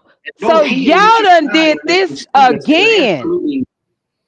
So we got other BOP officers that still, cause see y'all got away with it the first time, so y'all are still doing it. You still doing it, but you playing in his face like you really, boy. If y'all don't calm down. Mm-hmm. The law in this situation has broken the law so much. The corruption is so thick you could cut it with a knife. It's unreal. And now y'all want me to believe that y'all that y'all really got what's his name, the one who Trump just commuted pardon, Larry. Y'all think y'all want me to believe that y'all got Larry Hoover's best interest at heart? This man has been in solitary confinement. Now y'all want to put Rob in solitary confinement? Man, bump that. And keep in mind, Trump basically released Larry Hoover from his federal 6 life sentences. It's on Governor Pritzker, who hasn't even addressed the situation to let him free. That's and not even talking to his family. Yeah, it's the Democrats. From the That's judges, why I'm like, even down to that with even on all that stuff, I don't believe none of that stuff when Larry Hoover either. He might have did some stuff, but all that stuff there, they know. Cause now I'm sorry. And then, but y'all think about it. This dude just said he worked for Larry Hoover. When you work for Larry Hoover? Right. He too young to have work. I mean, he been in Larry Hoover been in solitary confinement since Ronnie Bo been alive. You ain't had a chance to come across this man to work for him. He since you been alive, he been in solitary confinement. But again, these type of people we see, we know who they work for. They work for these people. You know, and then you gotta wonder why did you get out? How did you get out? What did you get out for? And a lot of these people too, if you notice, they come out here right when something about to happen. You understand? You start hearing them come out, and they know them. And I used to work for them, and I did this. I was in the same cell with him, and oh man, bye. Exactly.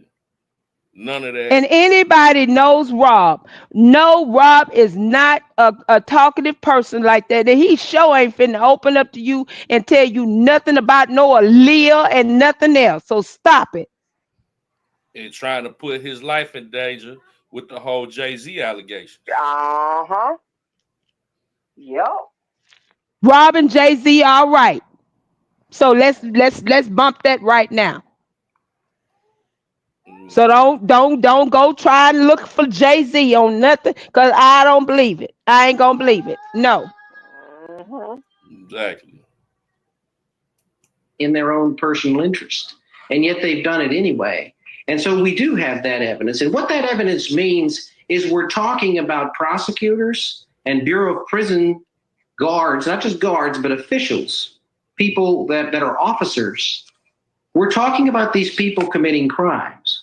The theft of Mr. Kelly's mail was a crime. and it was a violation of his constitutional rights. On top of that, there's another prison guard against which a lawsuit is pending, Tawana Ingram, who also stole other attorney-client. And Jeff, you remember they were stealing his mail in New York when he was at the MDC. Yep. They sure was. They were stealing his mail, stealing his money. And you know they try to do that with Diddy too. Yes, sure did. And then They tried to do it with attack Diddy him. too. Tried to attack him in there. And then gonna lie. Mhm. He did it to himself, trying to no, yeah, you know what, y'all, baby. So I don't know who. Let me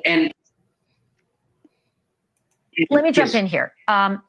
Because I've been around the block as you have as well. And if I had a dime And we for the have number of, too. Inmates who lied under oath on the stand, And you he name it, ain't lying. I'd be on a yacht in the Med. However, suggesting that the government thinks that this alleged behavior of a cellmate of R. Kelly's is so egregious that the only remedy is to solicit murder sounds a bit crazy. Again, given it would be their word against an inmate. So you see where I'm coming They from, right? lie. That's We why already it sounds know that. fantastical.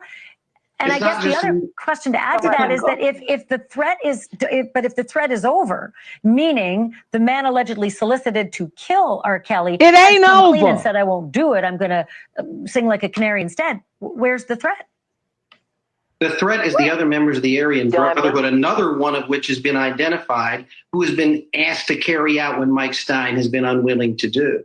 That's what you have to understand. What we're talking about here is government officials who committed crimes, and people in the Bureau of Prisons that committed crimes. Crimes that the current administration, the current Department of Justice will have no sympathy for, I guarantee. And those people have benefited in going after R. Kelly and making their names and getting their publicity and all of that. And now the truth is they did it through constitutional violations. They did it through crimes. That Tawana Ingram, the Bureau of Prisons officer that stole his correspondence, there was a search warrant, they proved it, and they said they were going to investigate the U.S. Attorney's Office. You know what happened to her? She got her full pension. She walked away, retired, and was not charged. And she did it as an officer. And Jeff, and on top of that, who she sent it to just turned around just the other day, calling the Bureau of Prison in North Carolina, trying to find out where he's at, where Rob is at. Yeah, Why are you looking for him? Tasha K, you on alert. Why are you looking for him? Tasha K called down there to the jailhouse to see where R. Kelly was at. What is that about? The other day. See, now you already violated him, but you steady because ain't nothing ever happened to you. That's why you keep doing what you're doing. That's why the government keep doing what they're doing, because ain't nothing ever happened to them. Because she's a part of the government. Yeah.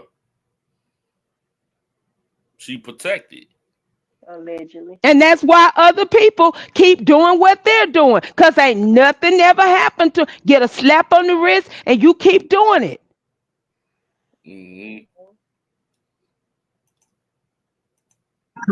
the man literally said, Jeff, he literally said R. Kelly has nothing. He didn't even know anything. Robert knew nothing. Nothing. All we would have known, we got a call, he was out of here. And the devil is a lie. You can't tell me God ain't all over this man. Huh? They try to get 2 white supremacists and the Latin King to take him out of here. And You they can't all tell dead. me God ain't over him. And you can't tell me God ain't over President Trump. Thank And you. you can't tell me, because what I'm telling you is, see, they try to use, and God is just exposing everything. When Cat Williams came out and said that it was going to be the year of exposure, boy, he wasn't lying about 25 either. Because when I tell you everything is being exposed, And all this corruption, and in the midst of it being exposed, God is keeping his hedge of protection around these people that's even exposed. So you cannot tell me throughout all that, like they trying to poison this man, take his life through, even with through the what you say, Jeff, was it his commissary? The food that he get is what they was trying to call themselves, poison this man, and to know that you got the same people. That's why I say people have to be careful how you sit up here and be so racist towards people that don't look like you, because it's the same white man that had enough God in him to say that he wouldn't follow through with Say it again. Say it one more time. So you have to be careful how you sit there, and we be sitting up there harping on race and all this other stuff. But yet and still, you got this same white man up here that's really trying to get this man out of prison and save him from the things and exposing the things that went on in the prison system with him. When it should have been exposed long before now. It should have been. But see how dirty they play? They tried to get them white supremacists to take them out of here so they could do a double bubble and start some. Yes. Yes. See, Donald Trump did that. Donald Trump did that. Ain't no Donald Trump did nothing, baby. God did this here. God did this here.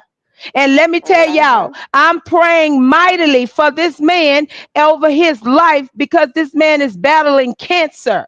He's battling cancer. And let me tell you, because he did the right thing, how do we not know God won't spare him more years to live? Just watch God work. There you go. There you go. There you go. That man made a decision to do the right thing. And it was a test. God says, if you try me, I will do what is right for you. Just try me.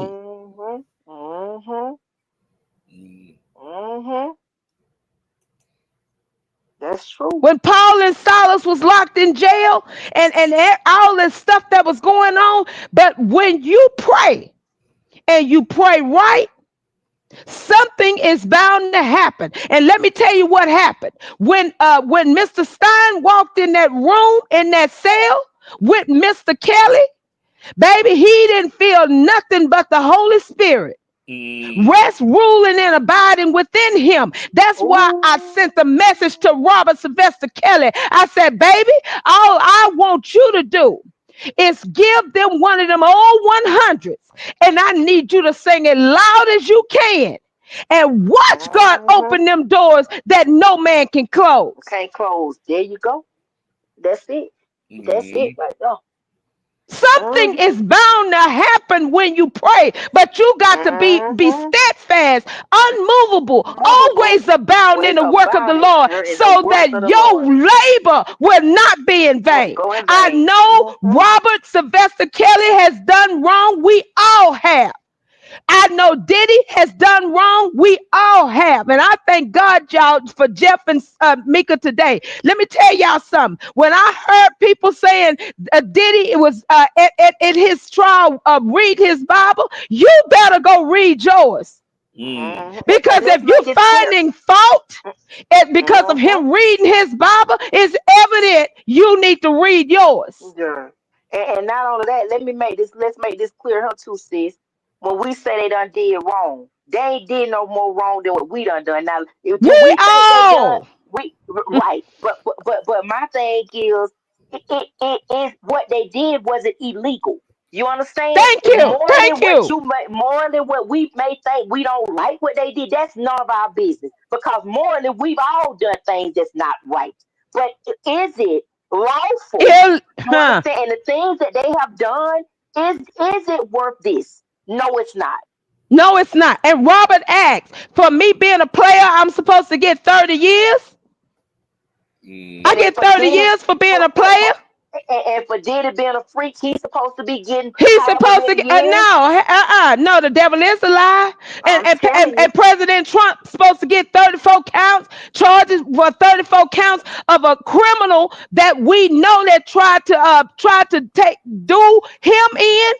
Robert in and everybody else he could in, because a lot of people forgot Michael Avenatti. He was trying to run. The Democratic Party wanted this man to run for president while they was trying to impeach Donald Trump. Sure did. Yep. See, that's why I love the fact that we follow the politics as well, because we see the connections on all angles. And we're going to always follow it, because it's a part of our everyday living. You hear me? And if anybody don't, you better start. Because if I used to not look at the news, I used to not pay attention to, I used to just go vote and that's it. But now God has given me, first of all, I have to thank him, and I know people not going to understand this. I have to thank him for removing my dad and my mom and moving them on to glory, because I was depending on them to give me information about what happened on the news. Now I got to watch the news for myself, because now I got to pay attention to what's going on, because I got a grandbaby. I got grandbabies. I got children. And now that I understand that life ain't what it's all hyped up to be, I'm praying more. I'm fasting more. I'm leaning and depending on Jesus more, because my life, I thank God that I'm where I am right now, but I'm not all God is preparing for me to be. But Robert is, y'all, I know, and so many people, little infinite mind cannot see this. And even Sean, let me tell y'all, before what's her name? She died. What's her name? The artist that died in the car accident. Angie Stone. Angie Stone. Yes. Before Angie Stone died, y'all, I was watching her in her kitchen. I was on her live, literally on her live. And when people were sitting there waiting on her to speak ill of Sean Diddy Combs, that woman never said nothing ill about this man. Why? Because she didn't have anything ill to say about him. But when I started shouting is when she said she was coming down the stairs, and he was nervous because there was some things happening. And he asked her, he said, Miss Stone, can you please, do you mind doing something for me? She said, what is it, baby? He said, do you mind stopping what you're doing and praying with me and praying for me? I had to shout, because anybody else would not have known what to do. They would have went and did whatever they felt that was necessary to do. But he stopped and had enough sense and asked her to pray for him. So for him to ask her to pray for him meant he knew that there was power in the name of Jesus. That's it. He understood. Go ahead on. Oh no, I was going to say, and what people have to understand too is that these people, and you look at Diddy for who Diddy is. Diddy is a brand. He's an entertainer. And when people start understanding that these people are humans behind this entertainment, that goes to show you not a Diddy that has to go out there and represent for C-Rock and all this other stuff. He's not asking for prayer publicly. But when you get back behind closed doors and you know who you are behind closed, and you can't be who you are, you know what I'm saying? Because you tied up into this brand of things. And that's the same thing with R. Kelly. Robert Sylvester Kelly, he's a human being before he is any R. Kelly. But at the end of the day, that man is a spiritual being, just like Diddy is a spiritual being. No matter how people look at him, they are human. And at the end of the day, they know God. And that's what people fail to realize when it comes down to them. That's just like you could go and have a business of your own, but when you leave from your business, there's certain things on your business that you can't do and you can't because of that brand. But when you get home, you get behind closed doors and you feel like you want to shop, praise God, and do whatever you do it. And so people can't never stop and think that because Diddy and people, you using all these things to say this man is a sexual deviant and all the things that he's did and blah, blah, blah. That's why I don't buy it, because his whole But trial we're has been seeing it, about- sis, in there. We're seeing it in the trial. We're hearing it in the trial. The stuff that you're saying this man did, it's not true. It's not true. But again, too, let me tell you one thing. Even if the fact that, because all I'm hearing is him putting his hands on Cassie. He ain't on trial for domestic violence. All I'm hearing is his state's like, okay, well then if you're going to lock him up, but then you better go out to Pornhub. You better go out to all these big RICO organizations, because when you look at Pornhub, that's not a RICO organization. Of Thank these people you. out there having state and he's torn hubs and all this, getting money off of the sexual acts that people do. You better go out to OnlyFans and all the rest of them. But you sit here, you call this man and say it's a RICO with one man, but yet and still, I find it funny that you give all these people immunity. They get immunity, so they don't have no type of consequences for being a sex worker, but you're not going to charge them for prostitution. Not only that, if you're going to say this man was doing racketeering and it was a RICO charge, how was he profiting? He wasn't. He was not. So my thing is, if you're going to do that, you better go after the pimps. Now that's the RICO. And the hoes. And the hoes. Because what the pimps do, the pimps have the females to go work for them. If they make $800 off of that, you bring the pimp back to 80, he give you 3. And last time I listened to this case, the pimp was Cassie. Yeah. They better start these laws, man. They go and they want to use them for who they want to use them for. And a lot of people don't understand that. Especially our people. We'll sit there and castrate these people and our own people because we don't like them. And not even realize these laws that you so-called amping up for your own people. If you think that if they can push it through for Diddy, they won't push it through for your son or your nephew. And it's coming. It's coming sooner than you think. As soon as they get through with them, it's coming. Just like you sit up and you want to sit up and say, well, Denzel was at the party, LeBron was at the party. Well, if you know all of this here and you know who was at the party, what part of the party did you attend? Oh, you didn't attend. You didn't, but you wanted to attend. You sit up and lie and say you attend, but you wanted to attend. And let me tell you something, even if you attend, I don't want y'all nowhere around me. Y'all are some wicked individuals. And this is why white people don't like us, because we talk out of 30 sides of our mouth and we ain't got but one. Y'all tell on your own people. Your own people. But then you turn around and say, well, I'm telling on him because he think he all of that. Well, that is not room enough for you to be sitting up trying to talk about something you have no business talking about. You don't know what you're talking about. Shut your mouth up. But you know what? If they was at the party, they grown. I don't give a flip what they do in their bedroom. That's their business. I don't care. And the last, we heard the party. We saw the party. And he said, all children, it's time for them to go where children go.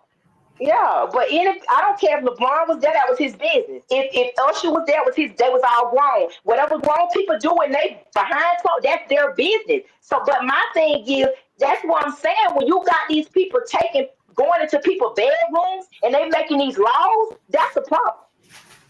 And then let me tell y'all something. All of us got mothers and fathers.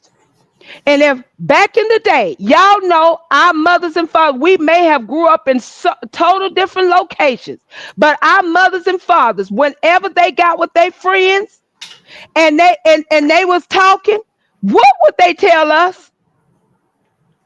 Go outside or get out of my mouth, get out of grown people's bed, nowhere around them. And we don't know what went on, but we do know when we was not allowed to be around. Yep. But I don't care what nobody say. I'm going to ride with Diddy because at the end of the day, I don't have a heaven and hell to put that man in. I know he's a black man, and I know that as soon as that man got his filed for that lawsuit he got, then all these allegations started. And I'm not saying that's the same thing with R. Kelly. If you start looking at, just look at the blueprint of how these people do things. When it came down to R. Kelly, when he asked for his masters, here come them. You understand? When Trump was running for president, here they come. So Here they come, because they was for him as long as he was on their side. But when the moment he switched sides and let me tell y'all something. Watch and mark my word. If y'all don't believe us, mark my word. If y'all done switched the side, you gonna lose a lot of friends and family too. Cause I have. But you think? Do you think I care? I don't care, because for God I live, and for God I'm willing to die. That's right. Mm-hmm. I don't care about none of that. I stand for what's right. I don't care. I don't stand for what's white and what's black.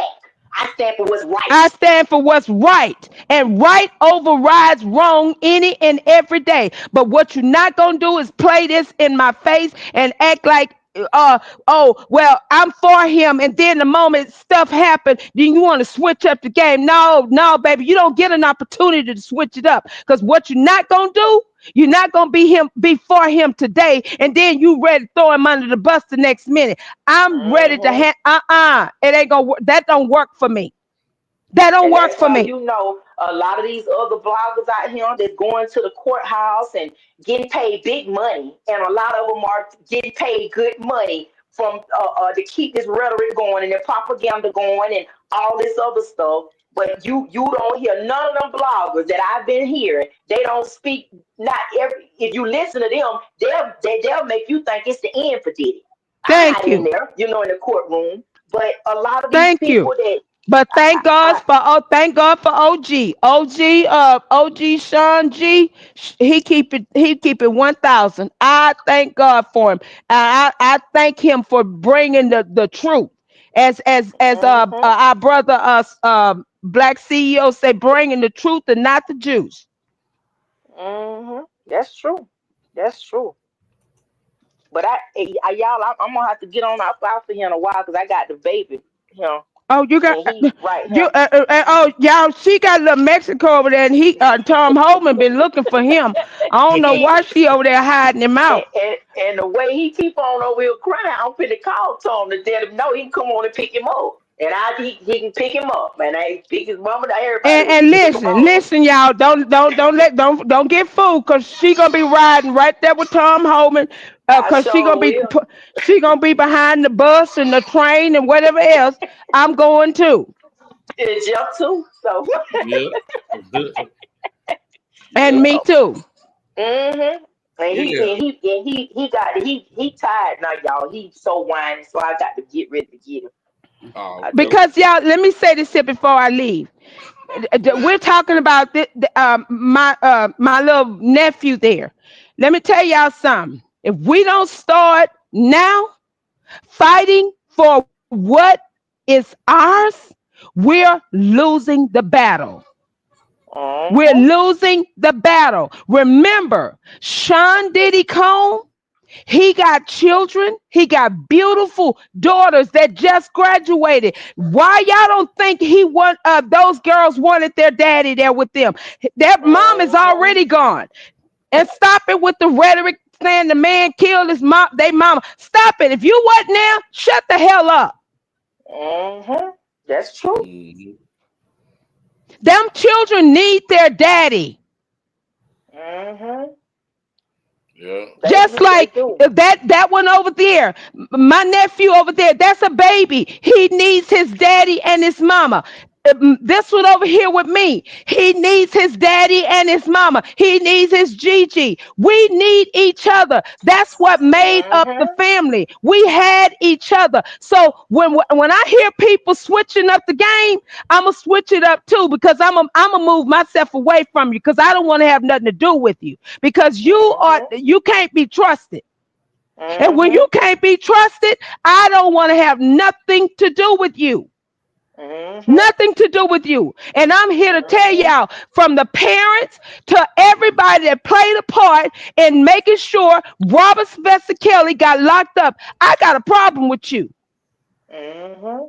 I'm not gonna keep it a secret. I got a problem. I've tried to be be understanding, but my understanding at this point is zero. Because y'all didn't just do what you did to him. Y'all done doxed me. Y'all done hacked my phones. Y'all done did all kinds of nonsense. But you have not killed my joy. And you definitely haven't killed my fight, because my fight is going to be until God calls me home. That's right. Yep. That's why it's so important. That's why, you know, it is important when you get yourself and you connect with the right people. Because one thing about it, I know Jeff, he my brother, and he gonna always have my back, and I'm gonna always have his. And what I'm saying is that connection is same for you. You gonna always have my back, and I'm gonna always have yours. And it's always good to have that connection, because I'm telling you, man, we need each other, like you said. We all need each other. We do. Because and when she told me her daddy was sick, I mean, I hadn't even talked to Mika. But what I am that person. If you need me, I don't have no problem with getting on that road and getting to you. But if you done something wrong, even if you done me wrong, I'm still gonna get to you. But I'm gonna tell you about yourself. But don't sit there and play in people's face and act like you got their best interest at heart. But in the same breath, you trying to take them up out of here. That's not right. Ain't nothing about that right. That's true. That's true. Because I promise you, there is a God that's sitting high, he's looking low, and he's never sleep and he never slumbers. But I promise y'all, I know it, as I didn't get it out earlier, in so many people or infinite mind, they cannot believe. Because we look at a pastor, a preacher, or a Christian, we think that they're supposed to be looked at a certain way. Are they supposed to look like something? I don't know what that something is. But let me tell y'all, I know without a doubt, without a shadow of a doubt, and this is my first time saying this, Robert is not just any person. Robert has been called by God to preach the uncompromising gospel. And when God says, touch not my anointed, do my prophet no harm, he means that. God is working on him. Let God do the work that he has to do on him. God has called Sean Diddy Combs out of darkness into the marvelous light. We all go through things, but we don't know how God gonna bring us in. But when he bring us in, he bring us in better than where we have ever been. And I promise you, when they have accepted that calling, I know without a doubt, they're gonna feel the load just lighter than ever before. Because with everything that has been thrown at Sean, at Rob, and at even Mr. Weinstein, this man just lost his trial. And I know y'all know Candace Owens. Candace Owens have done her due diligence. I believe in my heart. Candace Owens done checked this man from top to bottom, from the rooter to the cooter.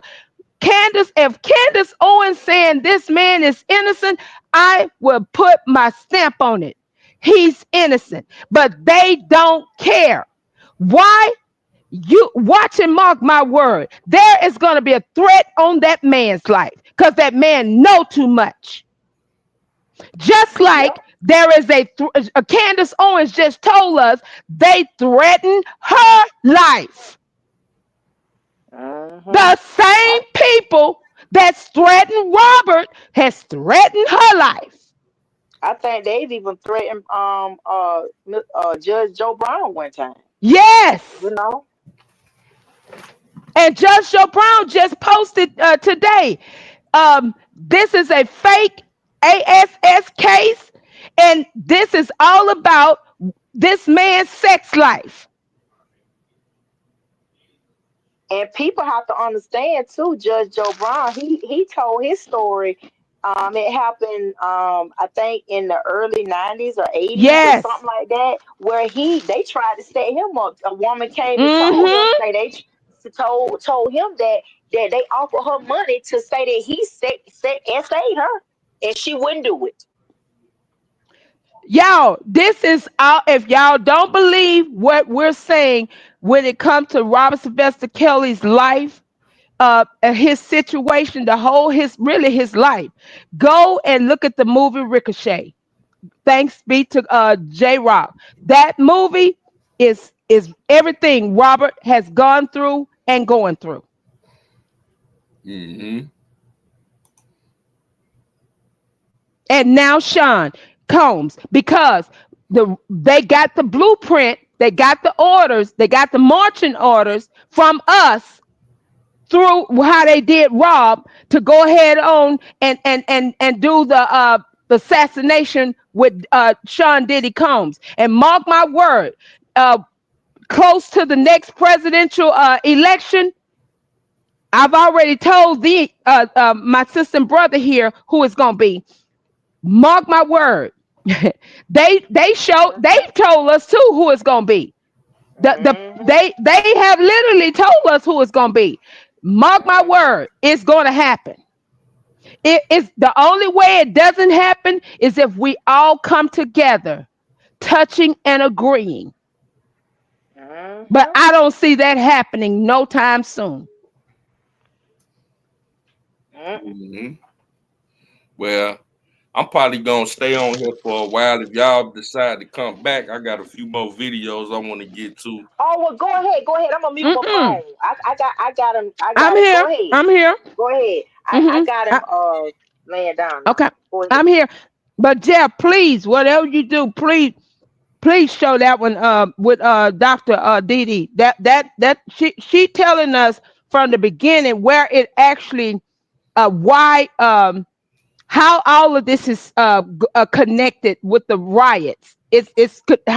She's showing us how it's all connected. Okay, I'm gonna try to find it and because I know you sent it on my text, and then yeah, I'm gonna play that. But before we do that, I do want to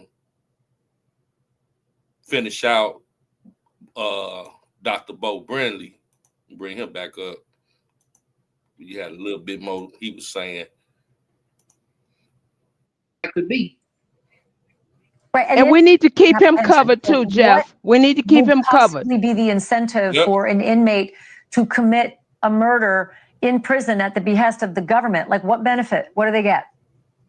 It depends on the circumstances, but Mr. Stein says is oftentimes what they get is the ability to traffic narcotics freely throughout the facility. What they get is the ability not to be searched. But in this instance, what Mr. Stein has clearly said he gets is the opportunity to be free. I mean, they have said to Mr. Stein, according to him, they have said that if he is to do this, he is a terminal cancer patient. He's going to die in the near future. That's a fact.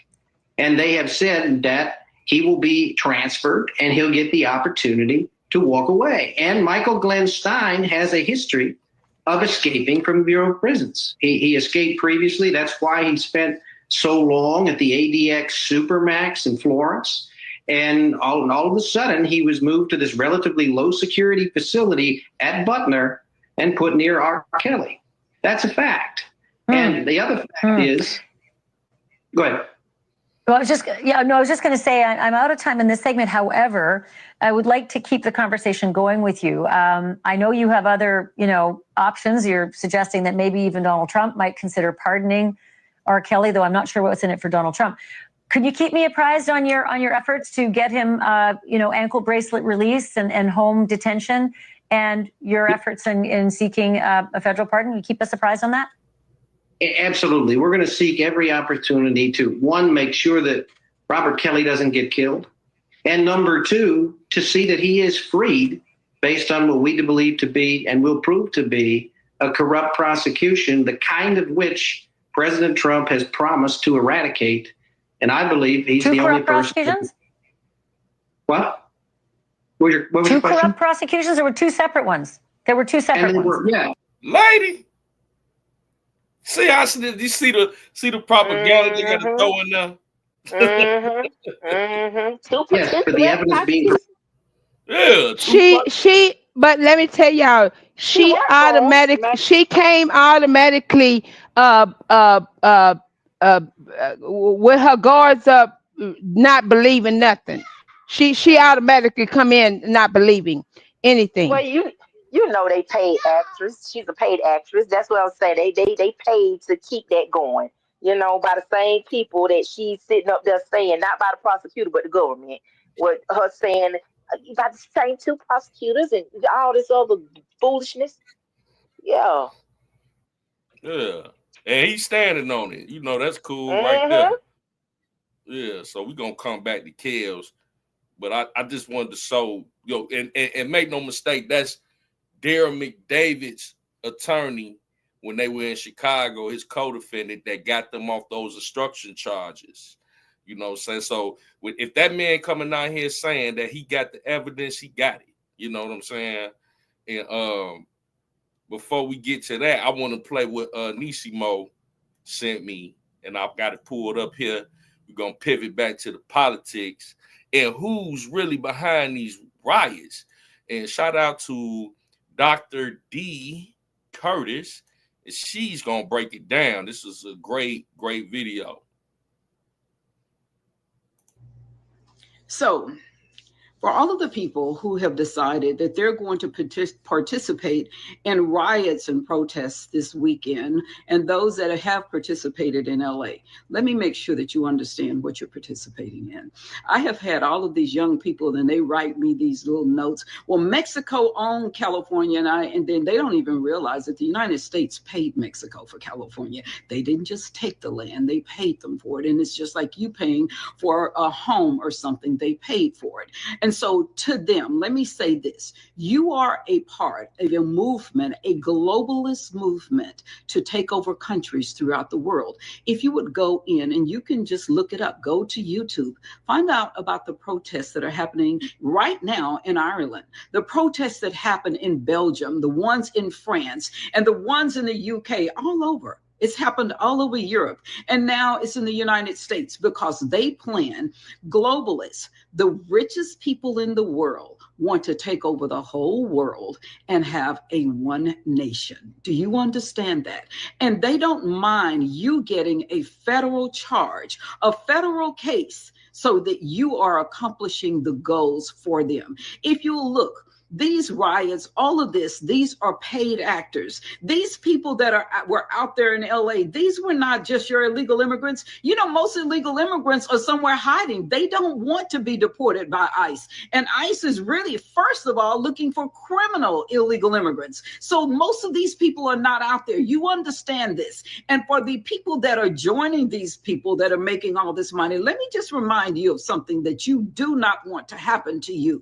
You do not want a federal case where you have assaulted a federal police officer, a federal law enforcement officer, or a person of our military. That is something that you do not want. The people that are paying you to go out there and protest, they don't care about you. They don't care about your future, what happens to you and your family, that you will lose everything you have or everything that you ever want to have because you're out there fighting for them. You're not fighting for these people because they want to stay in the United States. They don't care about that. You are fighting because they want chaos, because out of chaos comes control. They want chaos so that they can control. And the one thing that happened is when Donald Trump won in November, it threw them off course. They were accustomed to having a president that was almost incoherent. Therefore, they could do whatever they wanted to do.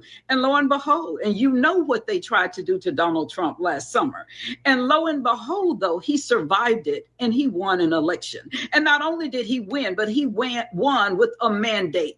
And so now they're all thrown off, but they are still planning to cause as much confusion in our country as they possibly can. And so please, if they want to protest, tell them to protest at their country clubs. Tell them to go to their wherever they play golf and protest there. Throw rocks in the windows of their country club.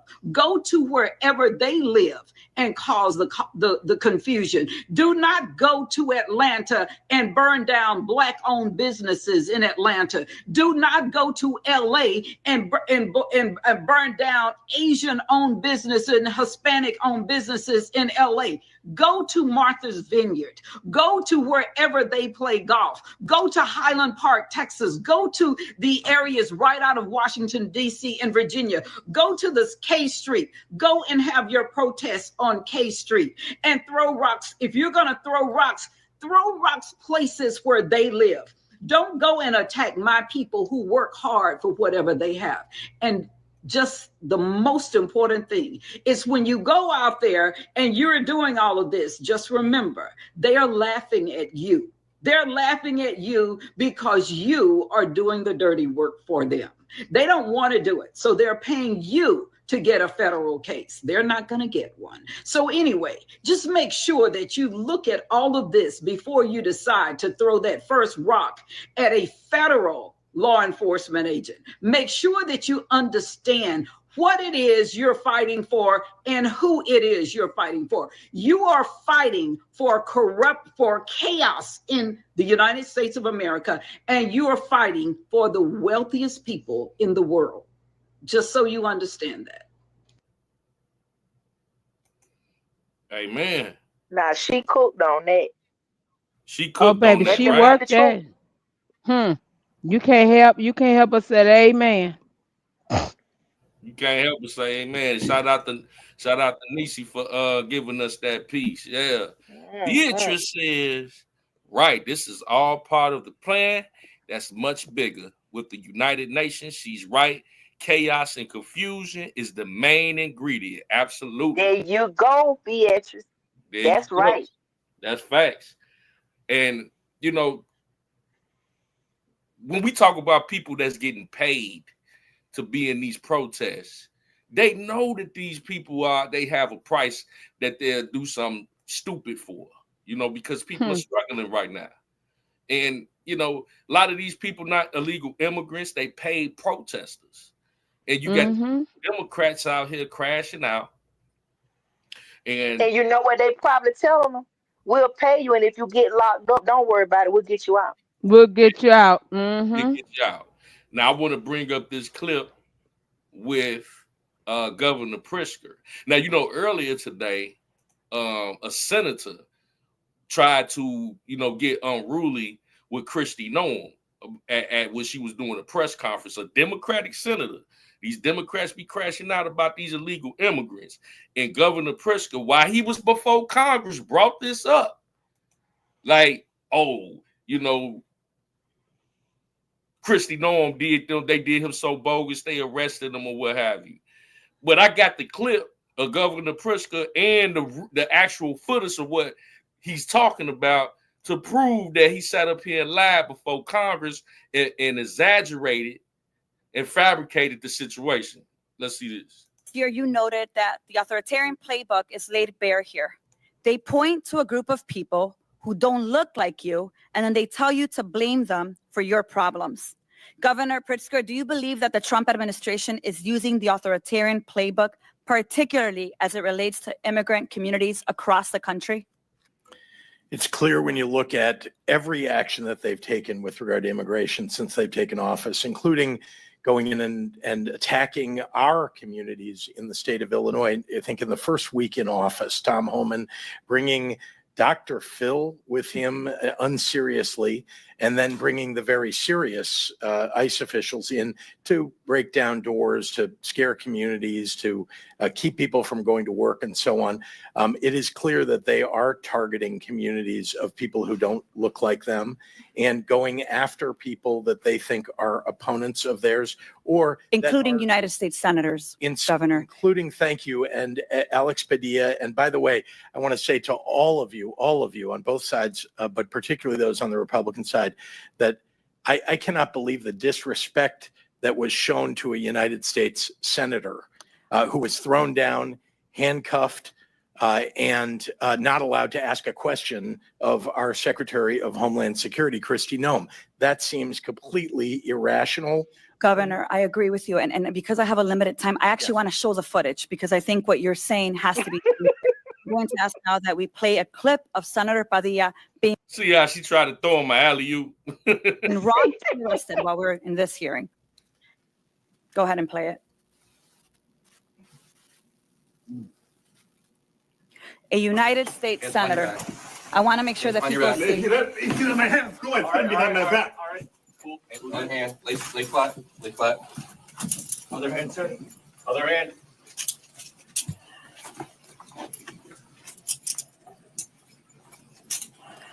There's no recording allowed out here.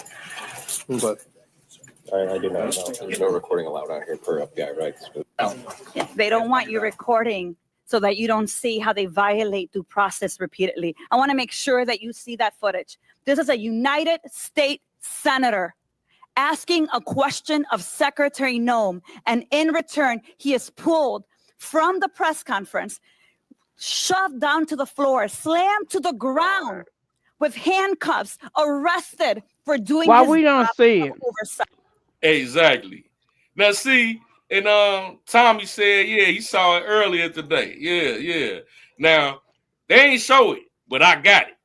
You know what I'm saying? They all cap, man. Dude came in there and he was very unruly and actually lunged at Secretary Crystal Noem. You know, and that's why he didn't even get arrested. He just got apprehended because they didn't even know who he was. But I got this interview with Kristi Noem right here. You know, she with Tom Homan and ICE. But see, these are the type of games the Democrats play, man. They run these, you know, these propaganda pieces, and I'm like, they in the middle of Congress sitting up there lying. Let's play this. And they took him in his blue suit down. I'm glad. Yeah, you saw that. To have you And old booty do too at ICE. Yeah, man. The video of that room when he was physically taken out, and you heard just now his response, and I understand you had a personal conversation with him as well. So what do you want to say about all of this? Crazy. You know what I would say was we were conducting a press conference to Look at this fool. What is you trying to get? I mean, at some point, let's go back. Just look at this dude to your right of the screen, and look how he in there at the press conference tripping. Thank you very much. It's good to have you with us today. We all saw what happened in the video of that room when he was physically taken out, and you heard just now his response, and I understand you had a personal conversation with him as well. So what do you want to say about all of this? You know what I would say is we were conducting a press conference to update everyone on the enforcement actions that are ongoing to bring peace to the city of Los Angeles. And this man burst into the room, started lunging towards the podium, interrupting me and elevating his voice, and was stopped, did not identify himself, and was removed from the room. So as soon as he identified himself. Now they ain't show all this part when him over there trying to lunge at her and all that. This lady Go ahead, bro. This lady is the secretary of the. She got a very high-ranking position in the Trump administration, and don't nobody even know who this man was. They didn't even know he was a senator, and I want to say something to you, and lunging at her. That's why this lady got some security around her that's gonna fold you up like a lawn chair. You know what I'm saying? Same thing Maxine Waters did. Same thing Maxine Waters did. Fold his tail up like a chicken wing when he get out there that thing. They gonna fold his boy up like a chicken wing when he get out there. Why? Do we show that part too? Oh, yeah. Let me see if they play it. But you see Governor Pritzker in front of Congress trying to spin a narrative. You know. appropriate actions were taken. But I would say that, I had a conversation with the senator after this.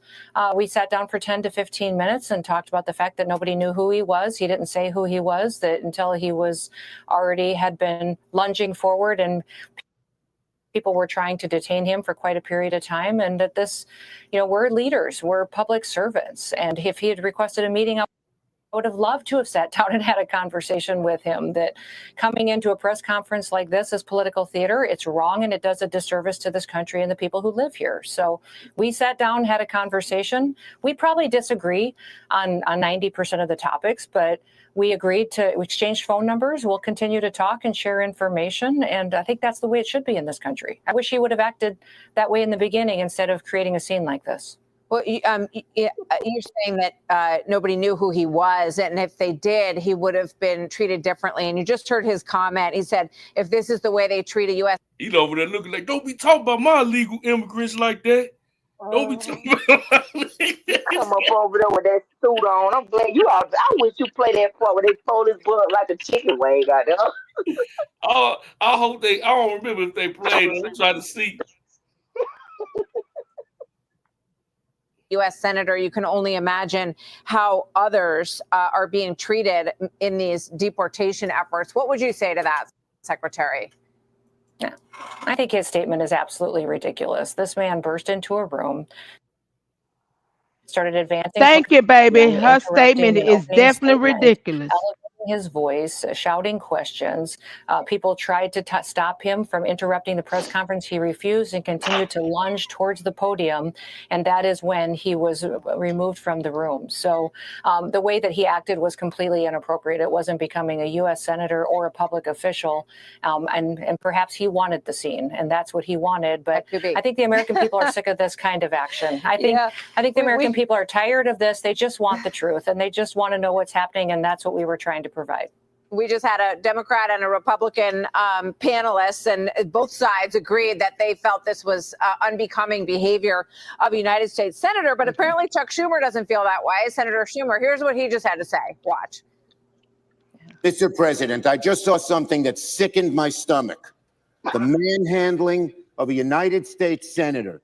We need immediate answers to what the hell went on. How can Schumer, go change your diaper? Is the president of the United States telling folks to go down and start arresting United States senators?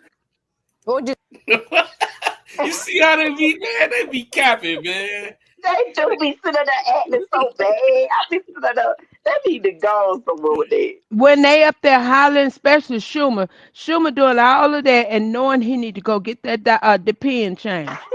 But you know what? They're gonna show you they all a part of Hollywood. They good actors, not actresses, boy. They ain't Oh good. my God. That's who the Oscars should go to. Yeah, I'm like, man, I just had to show that in real time because, if you just listening to, Governor Pritzker, you'd have thought, oh, really? That's how they did him? Man, that dude was in there tripping. But you should have seen how they fold his tail up out there, that thing. That thing was funny to me. When they got it from...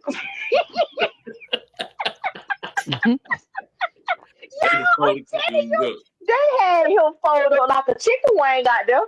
And he, where you show, that's one of them. Hey, like they say, y'all, if where you show out was a person. Where you show out, was a person. Hey, that's when Mama say where you act up at. That's where I'm gonna handle you at. And that's where you show out. Where you show out was a person, was him. He go out there and he showed out, and they got his tail right where he was at too. Tell who you is coming there like you something wrong with you because you think that's like old Booty Do. Old Booty Do, she didn't think nothing gonna happen to her either. Who is Booty Do? Up there at ISIS. Oh yeah, they trying to break in the ICE facility. She was in there throwing balls like she was in a Ludacris concert. I didn't see that, y'all. I didn't see that. You did. Yes, you did. Remember that? Yes, you did. That mayor in New Jersey got arrested. They was up there trying to break in the ICE facility to get them illegal immigrants out. I didn't see that, y'all. And that lady was Girl, I know you saw Booty Do. Yeah, that That plus size lady was hitting them. Jeff, you trying to be nice. You trying to be nice. I'm trying, but she was hitting them, hitting them ice with them elbows. She was throwing balls. Baby, no, baby. They got a tail. Jeff, stop lying. That booty dude was hitting. That booty dude was moving. Then them, baby. Hey, that booty dude was moving, honey. I said, girl, if you don't go sit your. I wish they would fold Maxine Waters up like a she. You know she ain't but 100, but she come up there looking like looking like Gayle King. I'm gonna try to bring it up. Nah, Jeff, you got to bring it up. Her and Gayle King switching wigs. So that wig was looking just as tired as she was. You gonna shoot me? You better shoot straight.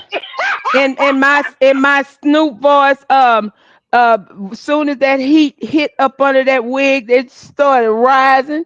But listen though, when she got up there and said, if they gonna shoot me, you better shoot straight. What that thing? Look at see that nobody go, girl, they when he put a water gun out on you. Let you on not on under you. No, we ain't gonna shoot straight. We just want answers. We want to know how much funding was you giving Big U, and now you done threw him under the bus and act like you don't know him. That's what we want to know. But you see how you see how she came up there acting though, like just trying to get you know, they trying to shoot her, you know, poor little old black Maxine Waters, and how you know, I said y'all need to get some new actors. But I'm asking I want to know why y'all don't have that same energy for. Even though they are gang, they're part of a gang. But y'all were funding these people to help the community. They were getting funding from you, Maxine Waters, and Nancy Pelosi. Why wasn't y'all part of the RICO? Y'all supposed to be part of the RICO. Even you, Gavin Newsom, y'all was funding these people. Y'all were giving them funding. Y'all had been giving them funding. Y'all was giving them money. So please help me understand. They wasn't just doing no check-in, just all check-in. And that check-in stuff wasn't what y'all think it was. It wasn't what they told us. These people full of it. Well, anytime you got to use check-in as to bring charges on somebody, people with these bogus charges they bring on people, it's like, oh my God. Like, yeah, hey y'all, I got it. So I had to go through one of the videos I did. So bring her tea on out. Grandma one. Yeah, she was. Oh, baby, now you got to see this one here. That booty do. What are we learning from it? Hi there. Good afternoon, Phil. So that video, as you can see, is a little bit chaotic, but there are a few things to note in that video. You can see that Mayor Ras Baraka is on the side of the gate where the protesters were. So that's on the public. Now that's the mayor in Newark, New Jersey, that was getting arrested. He had the Congress lady side. It does not appear that he's trying to enter. Look at that boat right there to the ICE agent. Through the gate, but at one point you do see those federal agents around him and all of that chaos. It appears they are trying to handcuff him, and then he kind of goes out of frame. But from the other videos, we know that they brought him back through the gate onto the property. And in the back, there's a woman in the red blazer. She's a congresswoman. That's booty one of three who was joining Baraka at that site. You see her in the middle. There's an agent on one side, another person in a suit in the other, and she's just kind of being pushed back and forth. Now, there were allegations that Baraka, as well as the Congress members who were here on site, were trying to push their way. Look at booty do. Look at that booty do. Hold on, I'm going back a little bit. suit in the other, and she kind of pushed back and forth. Now, there were allegations that Baraka, as well as the Congress members, Man, they trying to get to them illegal immigrants, man. Them Democrats love them some illegal immigrants. They at an ICE facility where they are detained, and they trying to break in. That's why they getting arrested. A mayor and a congresswoman who were here on site were trying to push their way, trying to storm into the detention center. But from that video, it does not appear that that is the case. Again, there are many angles to this You video. can't make this up. Look at Booty Doo. You can't make this up, man. Oh, snap. One more time. It's another video, Jeff. That Baraka, as well as the Congress members who were here on site, were trying to push their way, trying to storm into the detention center. But from that video, it does not appear that that is the case. Yeah, Again, that belt wearing her. But this is what we're seeing from our. That's exactly what's going on, bro. Oh man, girl, you come out there with that belt, all up. Ooh, girl, stop it. Let me see if I can get that belt up there over her head, girl. You go well. It's another one. It's another one though, Jeff. That shows all of it. That Booty Doo. I mean, you can't see nothing but Booty Doo. Allegations that Baraka, as well as the Congress members who were here on site, were trying to push their way, trying to storm. Look at it. Look at it.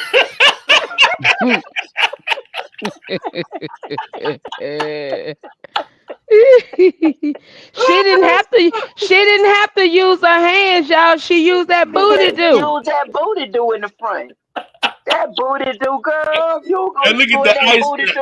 The ICE agents don't know what to do. Stand in front of him. He's like, he sit up there like he got a big old booty too in the back. He just trying to bounce that Booty Doo back. Come on.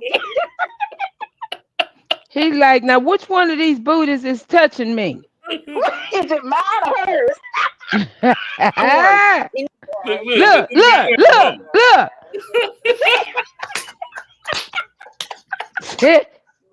Girl, you can't make this up. You can't make this up. Oh no, I gotta find that, man. And then she got the shirt tucked in. Oh my God. Man, Tommy on the beat say these corrupt Democrat politicians here in Cali are great at gaslighting, but most of us conservatives here don't fall for it. Hey, God bless. That's right, Tommy. Yeah, God bless the conservatives over there, man, in Cali. I'm silly. Hey, and we don't either. Our governor, y'all. I'm so proud of our governor. He the one who she called Hot Wheels. Our governor had a press conference and he said he's having a meeting with all the mayors in these surrounding areas and cities. He said he's wanting to make sure that that there's an understanding. We don't have room for nobody to be coming into the in here, because we need to vet everybody coming in here. We don't care where they're coming from. Everybody needs to be vetted, because what's happening, people from California, people from other states, is, Democrats, they coming into our, even though we're a red state, you coming in here trying to change our, no, baby, you ain't changing the code over here. You're not changing the code. No, go back where you come from. Then they tell us over there what Booty do now. Sit them right over there. Oh, hey, listen. Let me see. Hey, listen. Them people over there don't want them either. That's New Jersey.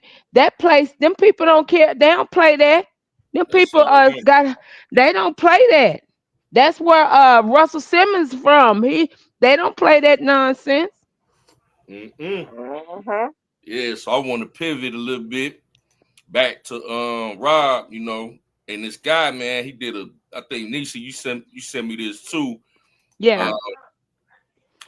This guy did a great video breaking down the situation with Kels.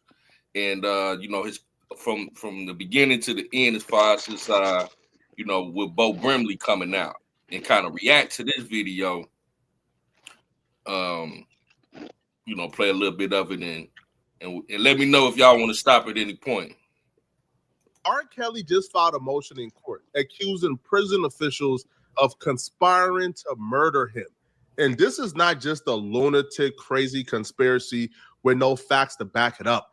Oh, there's facts. And I pulled some additional paperwork that they don't want nobody to see. Because once you pull the documents, you begin to quickly figure out this isn't a crazy conspiracy. This should be a criminal investigation. We got the documents, people, and it ties everything together. R. Kelly was found guilty on CP charges as well as running a criminal organization that trafficked multiple women. These allegations are very serious. So by no means is this video me co-signing R. Kelly or trying to prove that R. Kelly is innocent on those charges. This video is strictly to address the conspiracy that prison officials tried to hire two men to murder R. Kelly. I got wind of the allegations earlier this morning while I was half asleep. I woke up froggy, couldn't even believe what I was seeing. But R. Kelly's attorney held a press conference where he invited multiple news outlets, and he dropped the bombshell that they are accusing prison officials of hiring white supremacists to try to kill R. Kelly. Attorneys are asking President Donald Trump to release their client immediately, saying prison officials have hired an inmate to murder him. Kelly is serving a 30-year sentence for sexual misconduct at a federal prison in North Carolina. Today, Kelly's legal team filed an emergency motion in Chicago federal court to get him out. They say they have a sworn affidavit from a terminally ill inmate who says prison officials offered him freedom in his final days in exchange for Kelly's murder. There have been discussions not only with Michael Stein, but as the motion indicates, we've recently received information from another inmate named Mr. Harris. And Mr. Harris has indicated that he too has been approached by the same lieutenant who's been approaching Michael Stein, and that discussions have been had about poison in the food hall, about poison in the commissary. Discussions with Mr. Stein have been had about stabbings. These are the kinds of methods that have been discussed. Two prisoners have came forward and confirmed that prison officials attempted to lure them in the conspiracy to murder R. Kelly. R. Kelly and his attorney is also claiming that they're trying to now get him out the paint. They're trying to murder him due to the ongoing investigation and civil suit he has. Yeah, we got J-Rock in the building. What's up, bro? I ain't even see you sneak in the back door. What up, J-Rock? What is good? What's going on, Jeff, Mika? Hey, Nisa. Hey, baby. Hey.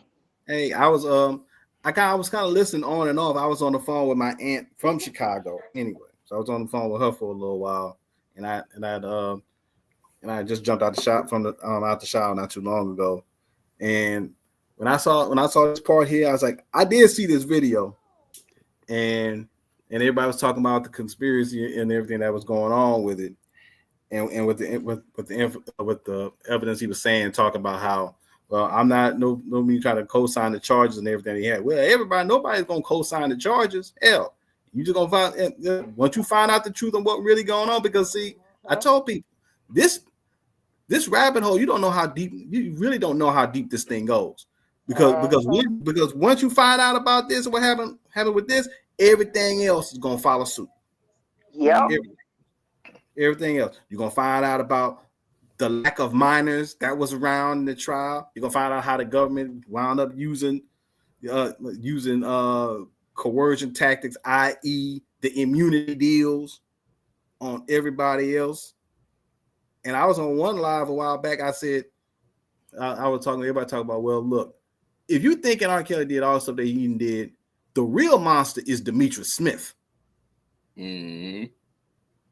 Anything, everything, 90% of everything you think R. Kelly did, Demetrius Smith was the one that did it.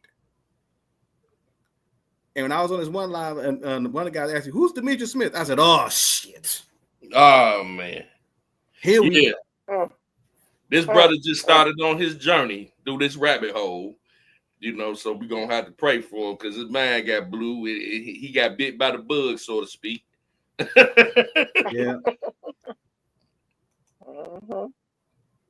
Yeah, but when I hit him with that but what I did was I sent an email to that page, but he hadn't responded yet.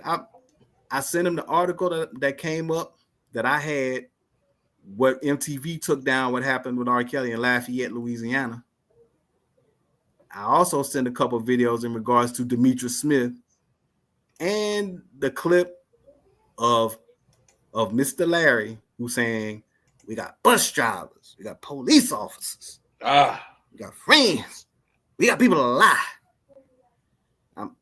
So I had to send that one. Oh yeah, yeah. So because Larry all in that paperwork with Bo Brimley. Yeah, because I heard. But you know, Bo Brindley. A lot of people don't realize. Do y'all remember when the transfer of power took place? The transfer of power took place long before people realized, because a lot of people was thinking that it was, still Jennifer, but transfer of power had already taken place. Yeah. Mm-hmm. Yeah. Yeah. I see. Jennifer. I thought she was off the case, but they saying that she's just more concerned with more wrapped up with other cases right now. So they let Bo Brimley take the lead for a minute, which I think is a great thing. I'm not mad at all. And they're working hand in hand in there, and I think they're doing a great job tag team in this, because that's what he needed. He needed some loyalty. He needed people that was loyal, loyal to him and loyal to the case, and to prove his innocence. And that's what's needed, because had they had all of this here in the beginning, we wouldn't be where we are right now. But we had to be here because God had to allow Rob to go through some things. Yeah, and also too, they Bonjean and Brindley, they got different tactics. Yeah. So it's almost like you got the thunder and lightning element. You got one is quick strike, and the other one is just more. It's a lot more thunder and a lot louder. Bo Brindley showing that he's like that thunder. He loud, and he pretty much came out and said that my client life is in danger. I got evidence right now that they're trying to kill him. Mm-hmm. And I got proof. And then when he said, and he made sure when he said, look, this is not R. Kelly telling me this. This is not our office. We got sworn affidavits from prisoners saying that David was put up to this. Mm-hmm. Yeah. That's why people they want to get mad at Kells, but you really can't, because it ain't Kells. It's the actual people that were approached by the government that are making these allegations. And if you want to be mad at R. Kelly, so what? If you know you're innocent, why the hell you gonna try to sit up in that jail, in that prison any damn way? You wouldn't want to do it. Exactly. But and also too, you'll find out the inmates, the guys Stein and them, they and whoever else, they they gave them the information. But there is also someone in the Republican, someone's in the Republican Party that has also brought awareness, because they saw some other things that has happened where people got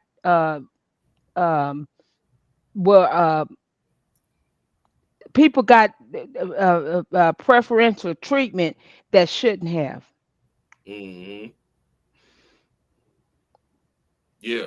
I mean, when we look at this case, and I want to bring the video back up, and then, like I said, we could stop it at any point, because he gonna break it down. I know J Rock, you said you seen this before too. Mm-hmm. You know, but just the chain of events is crazy in itself. You know, knowing that what happened back in 2019 with the Latin King dude, you know, he was sleeping in his cell, and then somehow magically his cell gets unlocked when they on lockdown, and this guy's trying to stab him, and then, you know, by the grace of God, he got up and defended himself with you know, minor injuries.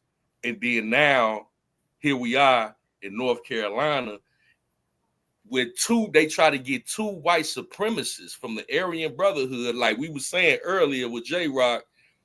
Just like I mean, if this situation is not, you know, it doesn't mirror Ricochet, the movie, you know, with the Aryan Brotherhood and everything, man, it's just, it's crazy, man. Yeah. Now, one of the guys that supposedly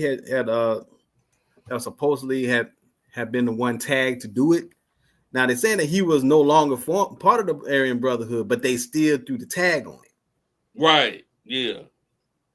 Yeah. But see, that's part of the propaganda piece. If he had went through with it, that would have been a narrative. So then they could double bubble and create this whole racial thing too. You know. And then the same thing they did with Justice Smollett. Yeah. Mm-hmm. Yeah, so it was like, oh, we get 2 for the price of 1.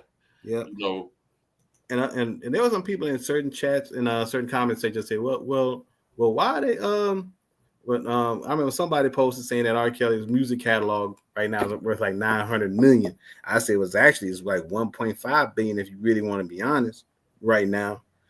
And I mentioned the fact that as of right now, this year, R. Kelly has up to 9 milestone anniversaries this year alone.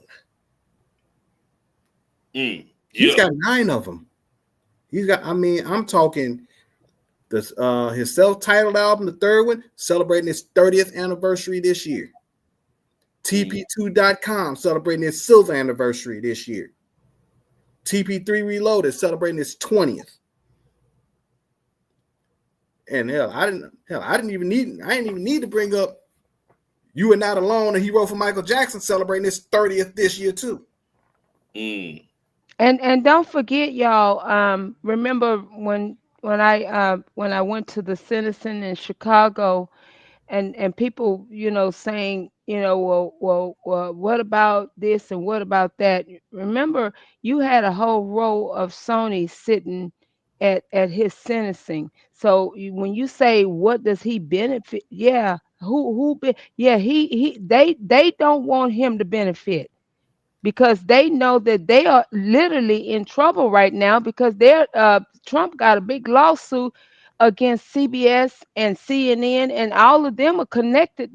This is these people part owner of CNN and CBS. So therefore, y'all, they're losing money. Do you think they won't rob out? No. And especially when you told me that, when you say you went to his trial and said that the people that those people in front of the that were damn near in the front row. As a matter of fact, I think you said they were damn near in the front row, and you said that it was all of them were just lined up. And I was like, and when you confirmed to me that was Sony sitting there, but what really made it stick was the date of the trial. Was the date that y'all was in that court, because it was 5 days after the Chocolate Factory celebrated its 20th anniversary. And they were sitting in that court. When I figured that out, I almost lost my shit. And which, you know what, and it also means that court date was predetermined months ago. So they knew when to actually have that sentencing for it. Yeah. Let's go on here and go ahead and finish him up. Yeah. We see what's to it. Has against prison officials. So R. Kelly is uncovering a lot of illegal things that prison officials did during his racketeering case. Now, some of these things could land them in jail. It could very well land them in prison. And this isn't, from my perspective, an investigation where it could possibly find some illegal things. No, this investigation will for sure 100% find illegal activities that prison officials engaged in against R. Kelly. And they're almost for certain gonna go to jail over this. Attorneys for singer R. Kelly are asking for his immediate release from prison, claiming that federal officials plotted to have him killed. He is serving a 30-year sentence for racketeering and sex trafficking. In an emergency filing today, his attorneys outlined what they called a cover-up. These are people who seek to kill Mr. Kelly rather than allow the corrupt criminal conduct of those who manufactured his convictions be exposed. Their motion alleges that the feds solicited a convicted sex trafficker who was Kelly's cellmate here in Chicago to steal correspondence between Kelly and his attorneys.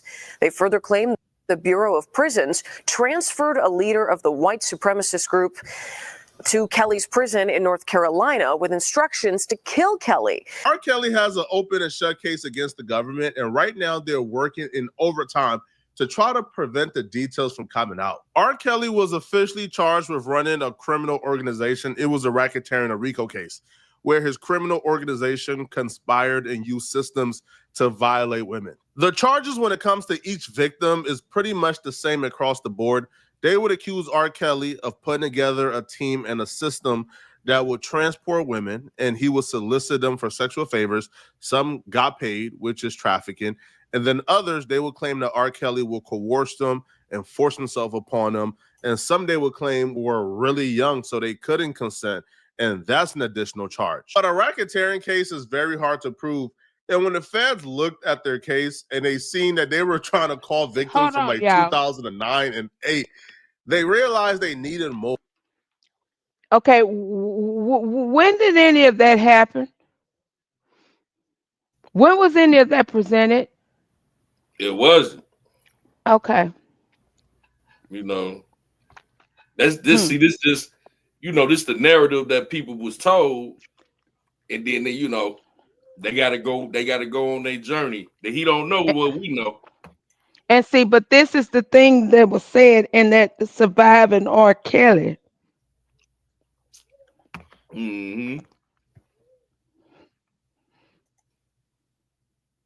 More. They needed to turn one of R. Kelly's active girlfriends against him, because one of the girlfriends, Israel Clary, the feds believed that R. Kelly got with her when she was really young, because they spoke to her family, and the family confirmed that R. Kelly got with her when she was 17, right? I can't say the actual age. No, R. Kelly didn't get with her. Her mama drove thousands of miles to get her to him. You know what's interesting? Like the text messages that they allowed. The Diddy case, they didn't allow. That was something that I thought was real pivotal, because that would have directly debunked everything. Baby. Because it would have showed that Rob didn't even have sex with Azriel when they said he had sex with her. Exactly. Right. Not only that, the fact that they wanted to make sure that those parents didn't take the stand, because they know when that cross-examination comes around, they know their stories wasn't gonna hold up. Oh, they was cooked. They was cooked. They did it was a conservative. Y'all know they would have been cooked if 2 drink minimum or minimum 2 drink or whatever her name is. If once she got on that stand, it was over. It was a concerted effort to keep them parents out their trial. I'll tell you what. Message confirmed that the mama was acting like she was her daughter, telling this man she was 18 years old. I tell you what, the defense strategy could have been real easy. When they got ready to cross-examine Joyce and his mom, all you gotta do is sit a fifth on that damn table. What if I tell Tim? You need to put a leash on that. Yep.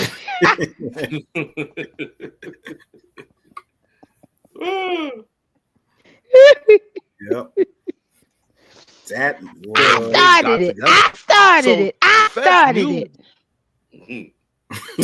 That Israel Clary was like a gold mine. If they can get Israel Clary to come to court and testify that R. Kelly coerced her, forced himself upon her, gave her diseases, right? Yo, this is like the perfect textbook victim. Got with R. Kelly at 17, been with R. Kelly for about 5 years now, and R. Kelly kidnapped her at some point. R. Kelly gave her an incurable disease at some point. R. Kelly forced himself upon her. R. Kelly would violate her. They needed to turn Israel Clary against R. Kelly, but she wouldn't budge. When R. Kelly got arrested, she was right by his side. She was even doing interviews with Gil King. And mates here in Chicago. And that is who a key player that we know came into play.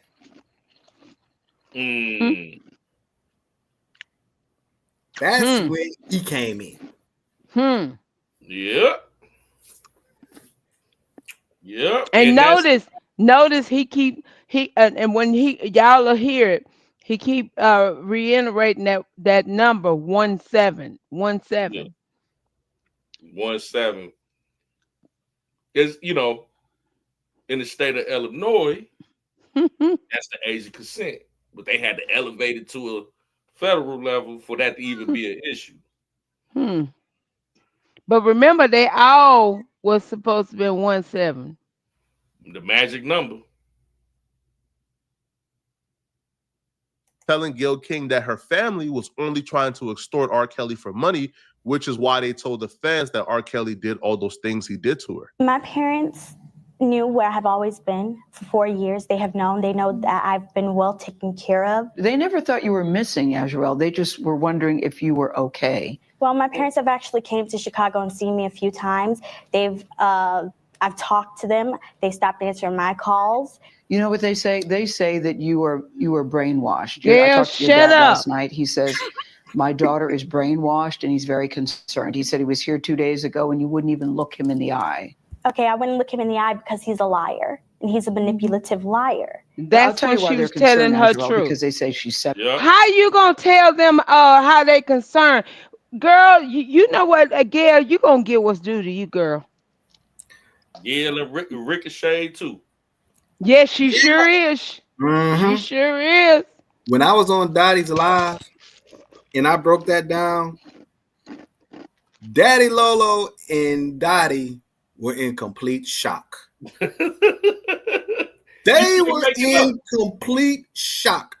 And I can tell you exactly what I told them. When I said when the hitman broke out of prison, thanks to the help of the Aryan Brotherhood, faked his death and proceeded to perform an elaborate revenge scheme against Denzel.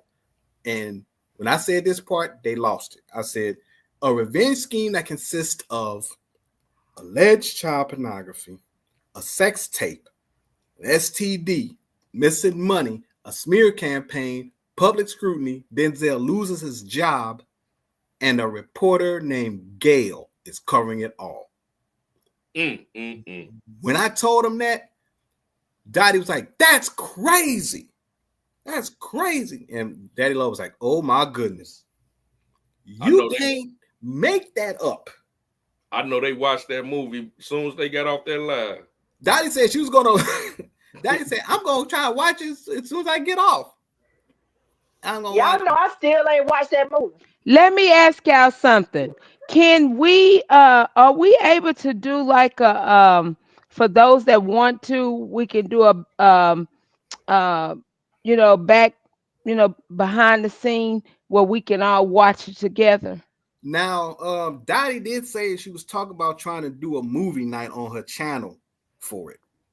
I don't know if she's gonna try and pull it this weekend or not, but she brought it up. She said she definitely wanted to do that because she said it's like, I just can't believe that, especially with how I laid everything out. You can't tell me that there's no way that this is not in direct reflection of his situation. And then when I said, when I told him that the movie came out in 1991 and it was about 4 or 5 months before R. Kelly dropped his debut album, that really made people lose it. Yeah, it's just the craziest coincidences with this situation. It was mind blowing from the day you told me that years ago. I said, wow, and I watched it because I seen it before in the 90s when it came out. Yeah. And see, I'm like you. I saw it in the 90s when it first came out and all this and everything like that. But I never watched it and thought in the context of R. Kelly's situation. But I was talking to one of my homeboys and I was watching it, and then I'm just sitting up there like, and like I said, the beginning, come on. The movie starts off with Denzel and Ice-T on a basketball court. Right. And we all know if R. Kelly is not on tour, not on stage, not in the studio, he's on the basketball court. Wow. So then you had that. He goes up to Ice-T. He hot-wired a car. Denzel asks him, "You having trouble with the ignition?" So we got an ignition reference, basketball reference, and when he was talking to old girl like you playing basketball, when she talked about she was about to be the Queen of Sheba, and I just picked up on this today when I watched it. He said, "Well, every queen need a king, right?" Wow. So we got basketball,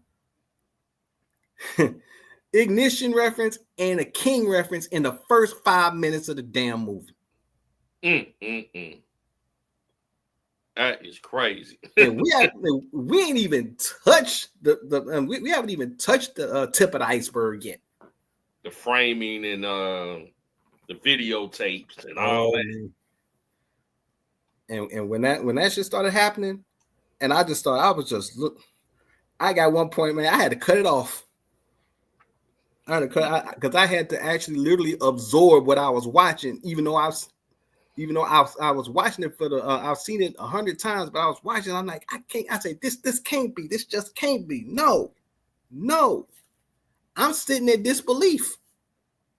And ever since that day when I saw it, I told one of my best friends about it. He was like, Jermaine, he's like, man, bro, come on, man, come on, dude. There's no way. There's no damn way that this ain't no coincidence, bro. This just cannot be. I said.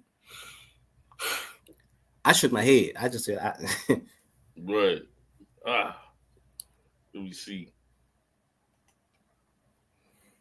17. We found text messages that indicated that she was having sex with R. Kelly when she was 17. Is that true? No, that is a lie. That is a lie. I was not having sex with him at 17. Why would they want to lie about you, their daughter? Okay, so. And that's the gospel truth. My parents told me to lie about my age. So when I met him, he thought that I was 18. On top of that, when I was 17, my parents were actually making me, trying to get me to take photos with him, take actual videos with him, all kinds of stuff. Wait. Your parents encouraged you to do videos with R. Kelly? Yes. And they said because if they ever have to blackmail him, what they're trying to do now, they can use it against him, which is exactly what they're doing. Joycelyn, I see you But nodding. they couldn't use that in court. Why are you nodding? Man, this is crazy. Watching this in hindsight, it hit totally different. But remember, Ann Donnelly had already said, before your case ever hit my desk, I was already going to give you 30 years. Yeah, and her ass ain't had no business being on that damn stand for that shit because she was already compromised because hell, at least for the two reasons I know. Number one, her daughter worked for A&E, and number two, she actually, thanks to been fired, I didn't know about this, but she actually is sit on the committee for Joyful Heart. And she got an award right after Rob's case. Yeah. Oh, they all going down. Nodding in agreement with what she's saying. Because everything that she's saying is true. Our parents are basically out here just to get money, and Your they're parents, scamming. you're saying the same as saying. Well, you're both saying- of our parents are basically out here. They're trying to get money and scam because they didn't agree on what happened, you know, with music or wherever it could be, and they're just very upset. This is the first time hearing, to be honest with you, that you're. Israel was holding it down. She was not giving up R. Kelly, but the feds knew she was a slam dunk case. They got records that her and R. Kelly met when she wasn't of age. They got records that R. Kelly gave her herpes. This was a slam dunk case. If they can get Israel's testimony on top of the records they have, R. Kelly is done. So the feds began to work on a plan to get her to flip. When R. Kelly went to jail, him and Jocelyn, after some time, the other girlfriend, they fell apart. Israel was the main girl, and she was under the perception that she was the only girl. Jocelyn moved out of R. Kelly's house. Israel was the only one in the house. She was under the perception that her and R. Kelly was now in a monogamous relationship. The feds knew this. And the feds also had access to R. Kelly's jail records. So they knew that R. Kelly was cheating on Israel while in prison.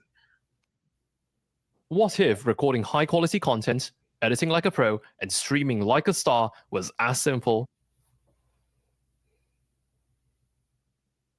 But the feds can't just blast the records because they were hoping you blast the records, let her know R. Kelly is cheating on her. She becomes so hurt that now she wants to retaliate against R. Kelly. But the feds can't just take R. Kelly's paperwork and post it themselves. So the feds begin to devise a plan with prison officials to where they can get the information that R. Kelly is cheating on Israel out to the public, so Israel can turn on R. Kelly. So federal correctional officers began to contact Tasha K. Now, Tasha K is my GOAT, so no Tasha K slander will be tolerated in the comment section. Y'all be kind. This is my GOAT. She's your GOAT. Shit. What? But you sit up there seeing how corrupt your goat is. Yeah. When he said no Tasha K slander will be tolerated. Wow. Oh my God. The biasness. Oh man. You really gonna take up with this? Yeah, you really gonna take up with this Daffy Duck with the beach shot off looking one? Federal correctional officers began to contact Tasha K, feeding her information about R. Kelly's jail records. They gave her emails. They gave her visitor logs. They gave Tasha K dozens and dozens and dozens of information regarding R. Kelly that are supposed to be inaccessible information. This is not information available to the public and would never be available to the public. Him to get on live to say that Azrael is not right in R. Kelly, really? Really? Now, I gave him R. Kelly's jail records. Ask him how he got R. Kelly's jail records. Ask him how I got the emails between Azrael and R. Kelly. So you mean to tell me I don't know what I'm talking about? I ain't got no beef with that man at all, okay? That's Tasha K letting Ezra Clary's father know that she got the jail records of Ezra Clary and R. Kelly emails. Now, Tasha K will go on her show and she would reveal the emails between the other girlfriend, Jocelyn, and R. Kelly. I got some powerful information for y'all tonight regardless, okay? You know, I got people up there in Cook County. Shout out to my Cook County winos, okay? They work. Anyway, okay. So remember I told y'all Azrael had left? She's gone. Azrael is with her pappy. She's with her daddy, okay? Yes, Azrael is gone, but she's still not gone mentally. You know, when you're with somebody that long, she's with this man since she was, and now that he's gone away, you know, she has a lot more time to think. But the other one doesn't have a lot of time to think, because let me tell you, her and R. Kelly be in communication all day. Okay, now right now he ain't got no more minutes on his phone. He can't call her, so they, literally emailing and shit. So let me share some shit with you. Hold on. Okay, these are actual conversations between them. I'm not gonna put it up here because this is considered like somebody's private information or whatever. But my word, trust me. And let me tell you, for those of y'all, I honestly thought that R. Kelly could not read or write, but obviously he can. Well, No, he can't really read because she's asking him. I'll read it to you. Hold on for a second. Hold on. Let me pull it up. Hold on real quick. Hit the wine glass if y'all having a good time. Hit the goddamn wine glass. I'm not going to read all of them to you because it's really hard to read R. Kelly's part. But let me show you what the dynamic is like and how he's talking to them. But like I said, they don't talk to each other, Joycelyn and Azriel. So for Azriel to find out that he was calling Joycelyn the same names, even though they call him daddy, both of them, but he doesn't talk. It's really, hold on. Okay. All right, so let me get my little glasses on. Hope y'all ready. Exclusive here on Unwind with Tasha K. Robert Sylvester Kelly, 11/11/2019, 7:34:29 p.m. wrote hi, but he spelled hi, H-A-I. How are you? Now he's typing, okay? And then Joycelyn comes back and says, hey, daddy, I'm doing good. I really need you to call me as soon as possible. He read that. Oh, now Ezra, who had no intentions on testifying against R. Kelly or cooperating against R. Kelly, goes in a fit of rage as she hears R. Kelly calls his other woman the same nicknames that he calls her. R. Kelly is talking to this woman as if she's the main chick, as if Ezra means nothing to him. Now, Ezra is hearing all of this from the public. So the Fed's mission is complete. They was able to get that information out fast in a hurry, and they was able to enrage Israel. But I don't even think the Feds knew like the level of crash out that Ezra was gonna do. So Ezra began to go in full crash out mode, bruh. Begin to become R. Kelly's biggest headache and biggest op. She contacted Gayle King back for a second interview to expose R. Kelly and to retract all the nonsense she said in the first interview defending R. Kelly. She went on live crashing out, accusing the girlfriend of being involved with her when she was of an illegal age. Here, take everything else. What's yours? What's yours? What you want to take? You can take all this shit for sweats. Here, I'm gonna help you out. Oh, he don't like that. He don't like men. You just told on your own boyfriend. You just told on your own boyfriend. You like grown men in here. That's disrespectful, Zell. You know that's wrong. You know that's wrong. This is his house. You disrespectful. You're so evil. I'm not evil, baby. I need to protect myself. I need to protect myself. Joy, you were sleeping with me. It's a fire.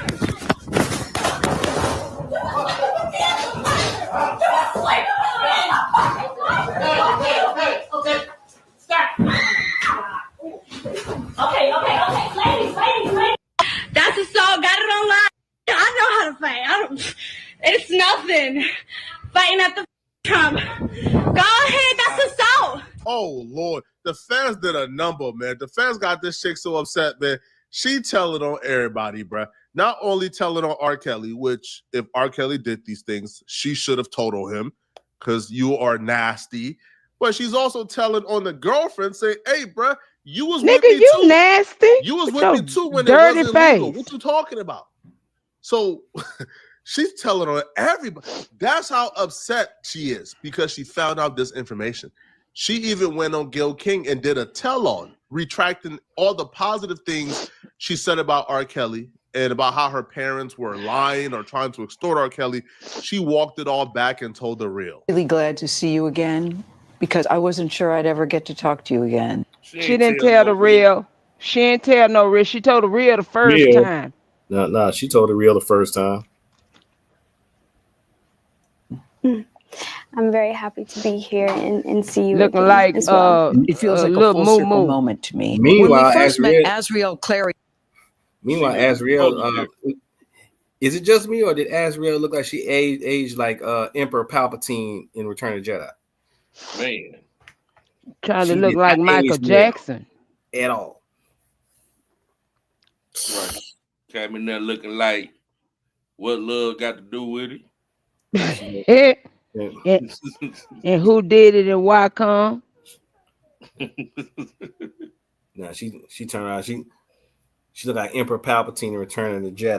Talk about if you will not be turned, you will be destroyed.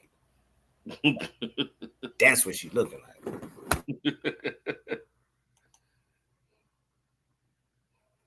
In March of 2019, she had been living with R. Kelly for almost 5 years and was one of his fiercest supporters. Because you guys don't know the truth. You guys are believing some facade that our parents are saying.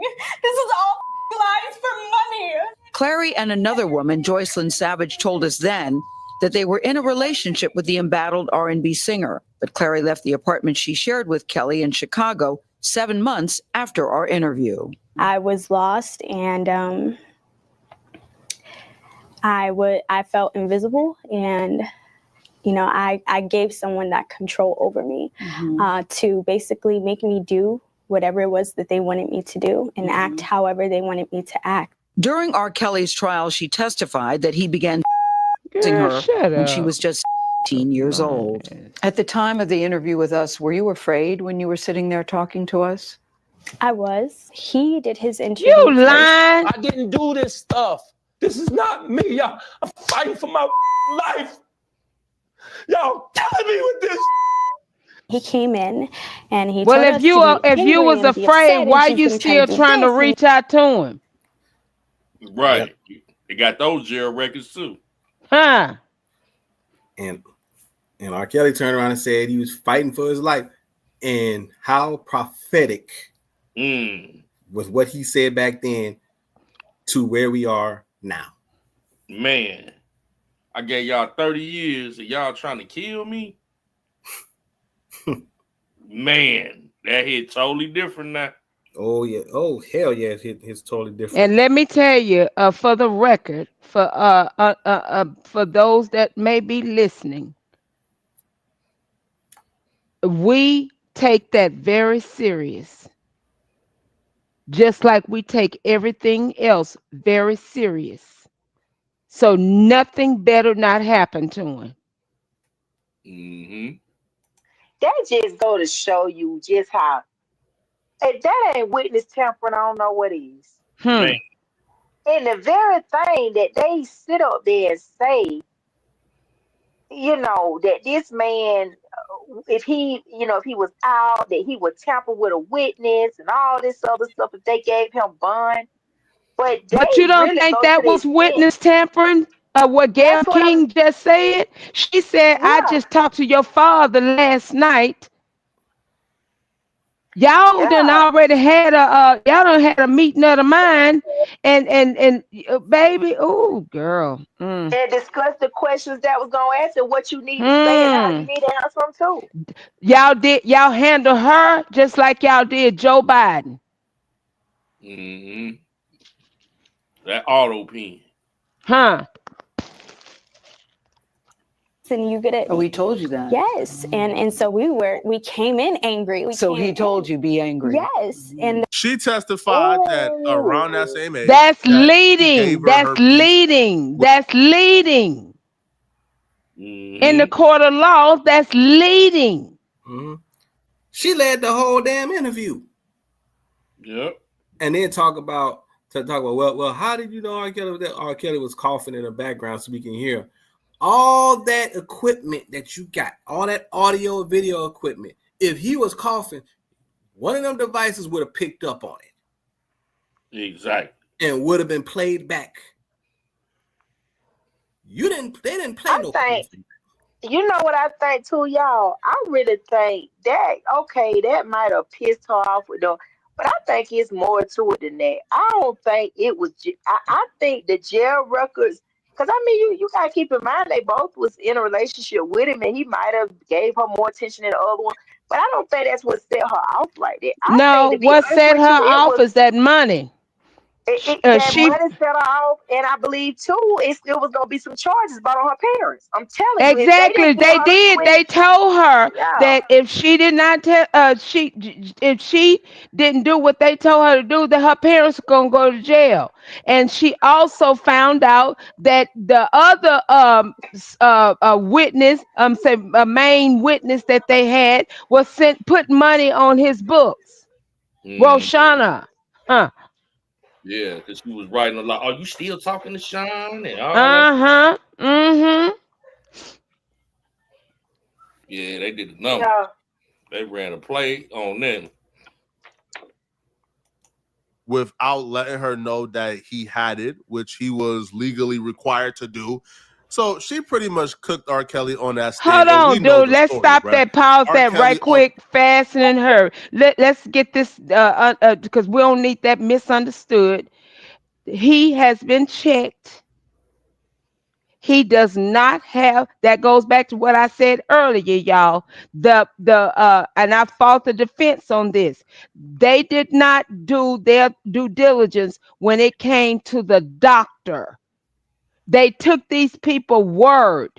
Mm-hmm. They didn't even vet the doctor that they were supposed to have gone to. But it's gonna come out. Bo Brentley got it all. The doctor that these people went to, this was somebody that somebody that's yeah was. This is one of their doctors that was fraudulent. Yep, they never showed no health records or nothing. None of that. Mm-hmm. They all went to the same doctor. And when you going through any penal system, jail, any jail, the county or whatever, they have to give you a test for any STD. Yes. So they would have knew that when he went through, for the child support. Yeah, when he went to jail for the child support, he had to go see the doctor. But even down to that, that's like even down to his medical. That's HIPAA. That's HIPAA violation. You can't just sit there. Even if he did, that's it. You cannot just broadcast that. Even if that's something. That's worse than the other records. That is literally worse than the other records. That's serious. HIPAA law. Let's see. Good, we going through this and debunking it. Ultimately went to jail based off of her testimony, to be honest. R. Kelly is sitting back as this is playing out, as he gets found guilty, he's convicted, he goes to jail. He's sitting back like, yo, this is not fair. I was railroaded. How is this allowed? Y'all released my information to get her to turn on me. This is like witness tampering, right? It has to be. Thank you. So R. Kelly went on Vlad TV and he broke down, yo, they're doing an investigation to locate who the BOP officers are, how they were able to access his information. And he will say, yo, what they uncovered is shocking. And that this was a conspiracy to get him in jail. Back in 2019, while I was being held in the BOP at the MCC in Illinois, a BOP Federal Disciplinary Hearing Officer, which is like the judge in the Bureau of Prisons. She's a judge. Vlad TV. She was illegally accessing my federal restricted law enforcement information, my jail records, meaning my recorded phone calls and my emails.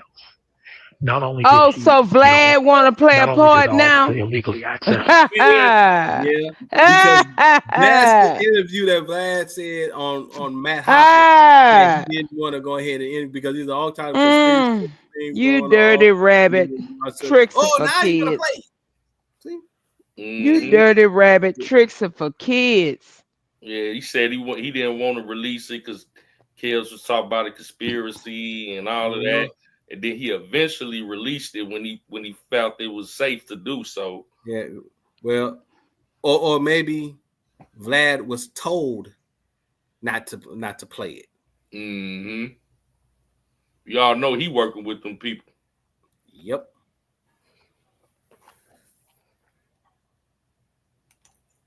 That's my restricted information.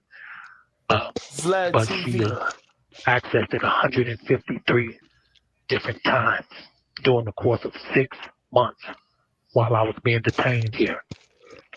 This is all according to a search warrant. This is not me saying this. This is what the search warrant says that was executed on the BOP officer after she had done it. Vlad TV.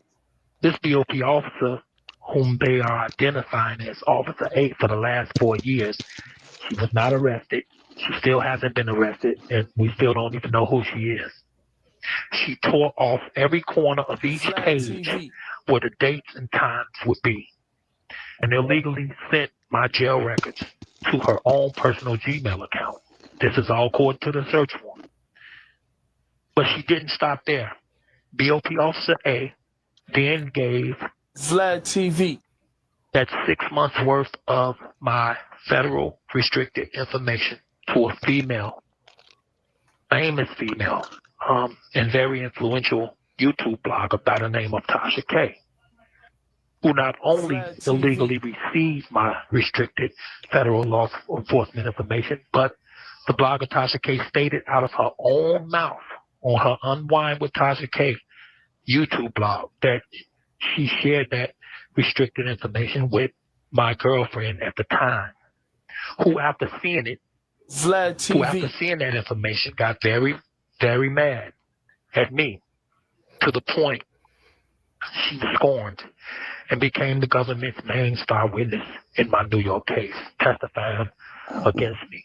Vlad TV. Now, those federal restricted phone calls and emails contain 6 months worth of lovey-dovey conversations. Hold on, Jeff. Between me and my other girlfriend at the time. Okay.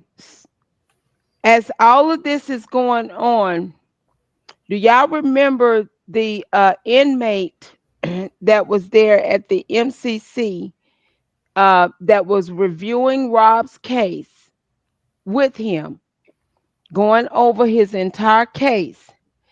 They found out that the guy was helping Rob because the guy knew that Rob couldn't read a lot of the stuff that, you know, because it was a whole lot of paperwork.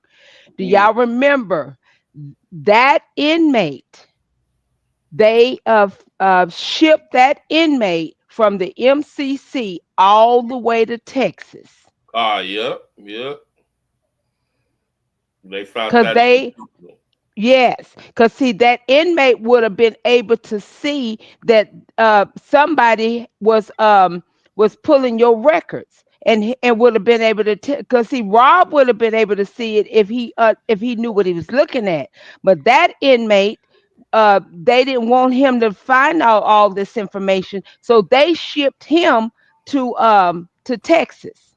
Man, the corruption, man. And going back to what R. Kelly said that woman accessed my record 153 times in a 6-month period, which means if you take out weekends and holidays, she accessed that man's shit every day. And I'm gonna tell y'all something even that's a little bit more deeper. Working in the prison every morning, every day you come to work, we have what we call we have a meeting, and so we talk about, you know, what has happened on any unit, whatever unit it may be. It doesn't matter what unit it is. And we're going to talk about, you know, the good and the bad. And so anytime something like this has happened at another unit, it's going to be discussed in your round table discussion. They're going to let you know who did what and what happened, and these are the do's and don'ts. This is why we don't do this here. This is why we don't do that there. And they give you the name, but none of that was discussed in any other units. No, none of the other units, because that's why I kept asking J-Rock if his I think his brother-in-law, somebody worked for the prison. I said, had they said anything to anybody? And he said they never told them anything. Why? Because it was all undercover. Mm. That's why it never came up in any of the meetings. Yep. Yeah, because Yeah, because I had him out because I put him on the phone. I put him on the phone with Niecy. They had a brief conversation talking about it. He said and because he knew I knew I was talking about, because I said, so y'all never had that, y'all never had when y'all in y'all meetings, y'all briefings, y'all never discussed anything that happened at the MCC. He said, no, that ain't never came up. Other things come up, but that's never come up.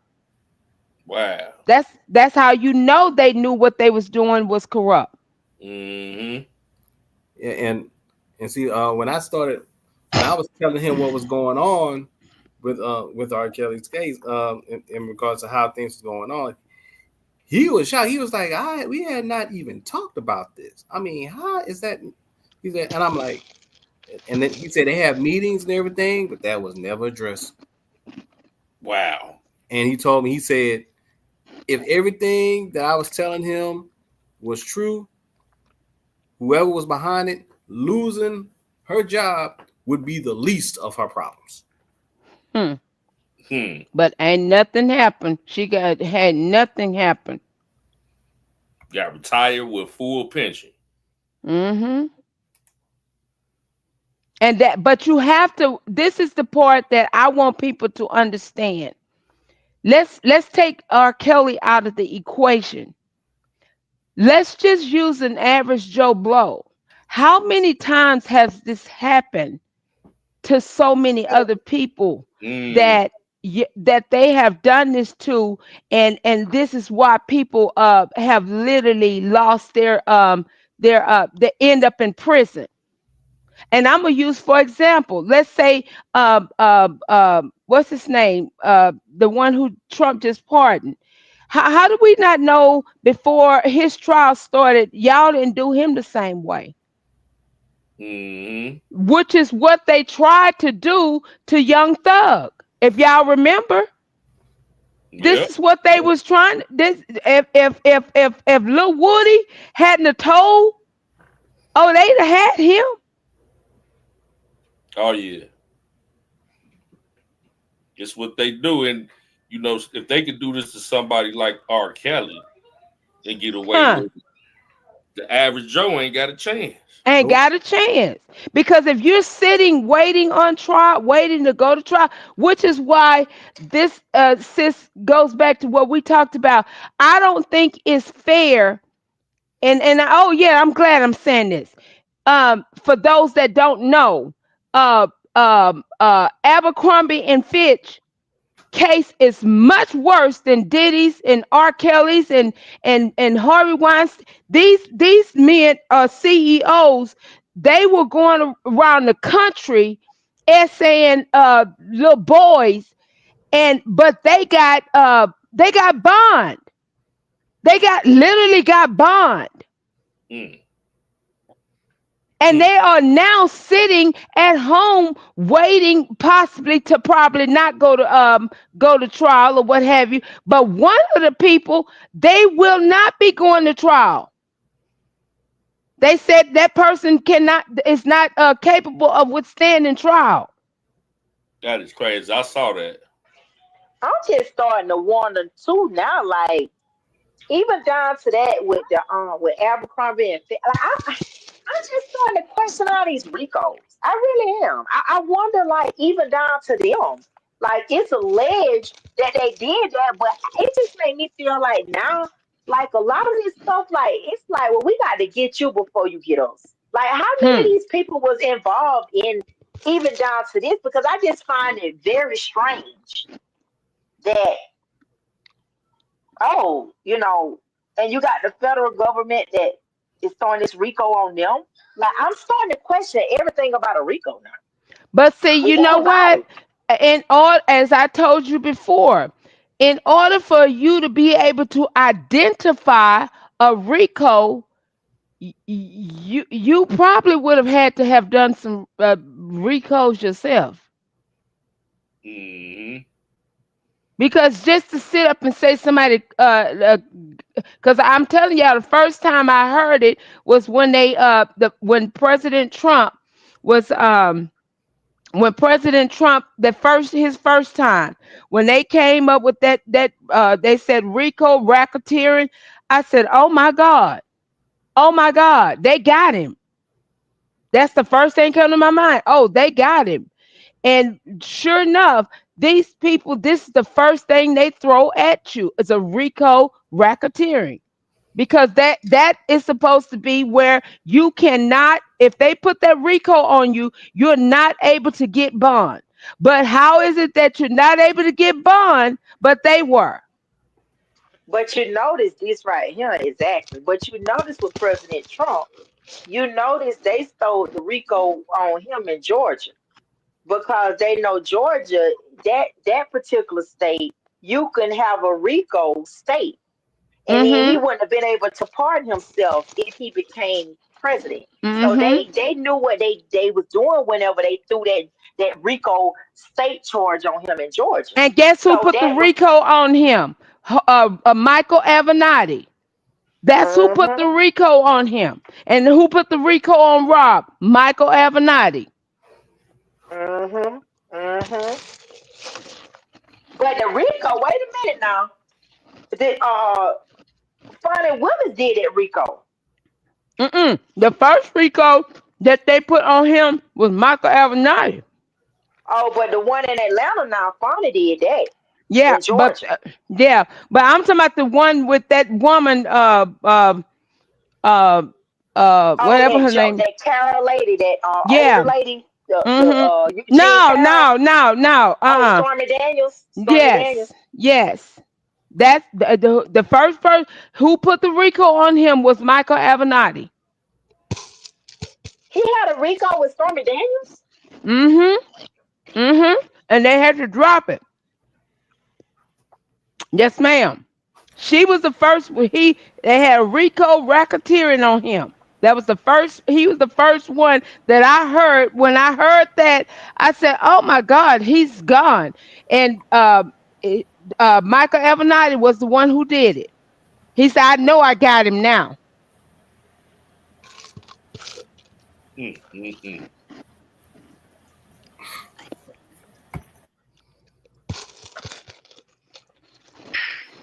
And their plan was to get the girl, Vlad TV, the girlfriend who Tasha K showed those conversations to, mad enough so they could turn her against me and have her say whatever they wanted her to say about me on the stand. R. Kelly files an official lawsuit against the United States of America, the unknown BOP officer, because, here's the corrupt part. The prison and the government is still protecting the BOP officer. They're not revealing the identity of who handed over R. Kelly's information to Tasha K.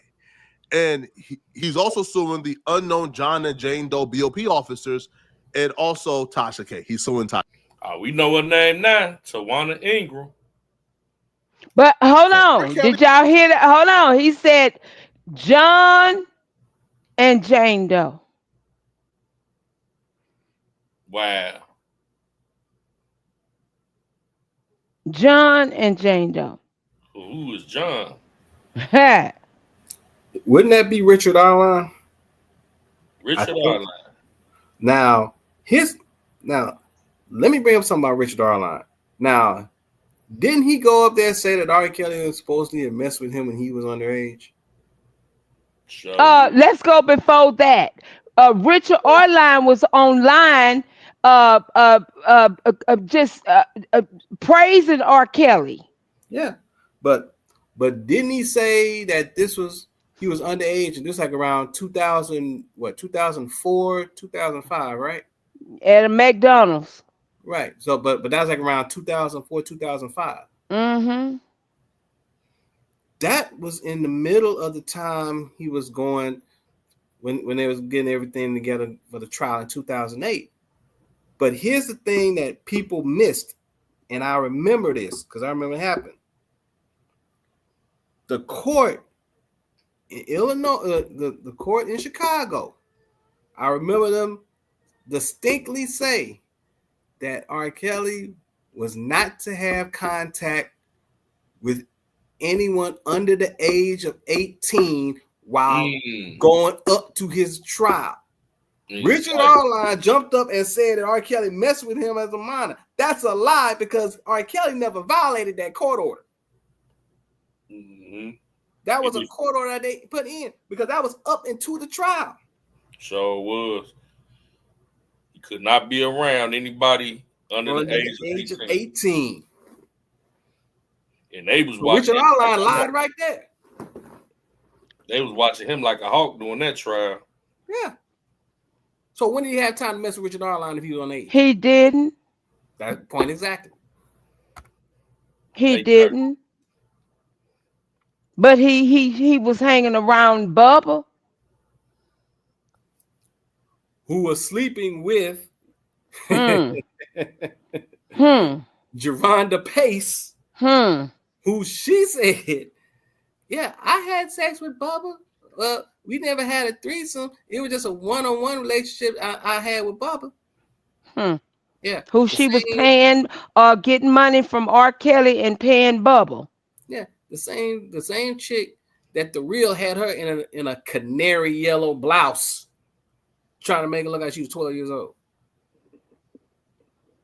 And then don't forget, John Doe never spent not one day in jail, but Ann Donnelly said time served.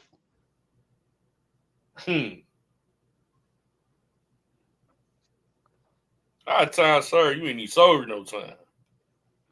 And I'm glad you said that. So let's go on, since we there. Let's go to Michael Williams, who never knew R. Kelly, kept trying. Tell them he don't know no R. Kelly. I didn't do this car. Yes, I did the car, blew the car up, but it had nothing to do with no R. Kelly. I didn't know nothing about no witness in no house because I don't know nothing about no R. Kelly. This has to do with me and Angelo. But Ann Donnelly said, you need to be quiet and talk to your lawyer. He said, I don't need to talk to my lawyer. I'm telling you the truth. I want y'all to hear me. No, you need to talk to your lawyer. No, I don't need to talk to my lawyer because I'm telling y'all the truth. This is all in the paperwork. Yeah. She didn't even want that man to say. She didn't want him to say nothing because she wanted to demand that he knew R. Kelly. And he did this here on behalf of R. Kelly.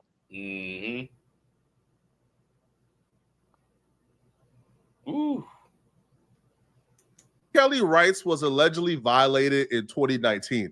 It's been 6 years, and the government still hasn't turned over who the BOP officers were that accessed R. Kelly's record to give to Tasha K.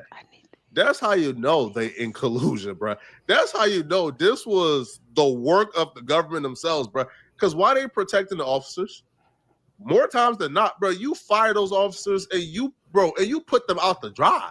Y'all broke the law. Y'all got to go to jail. But the officers, not only have they not been, like suspended, apprehended, they haven't been arrested, investigate. Their name's not even available yet. R. Kelly just requested, well, we'll get there shortly, okay?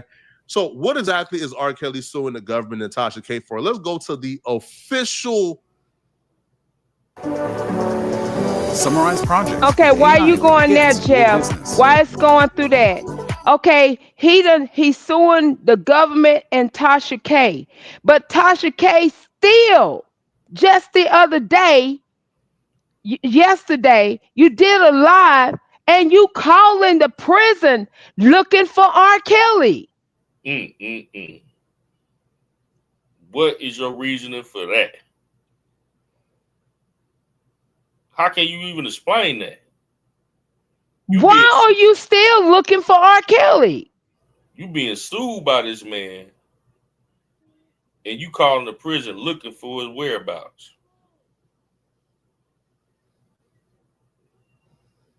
Because these people, just like the rest of that booty do, these people feel like they're above the law.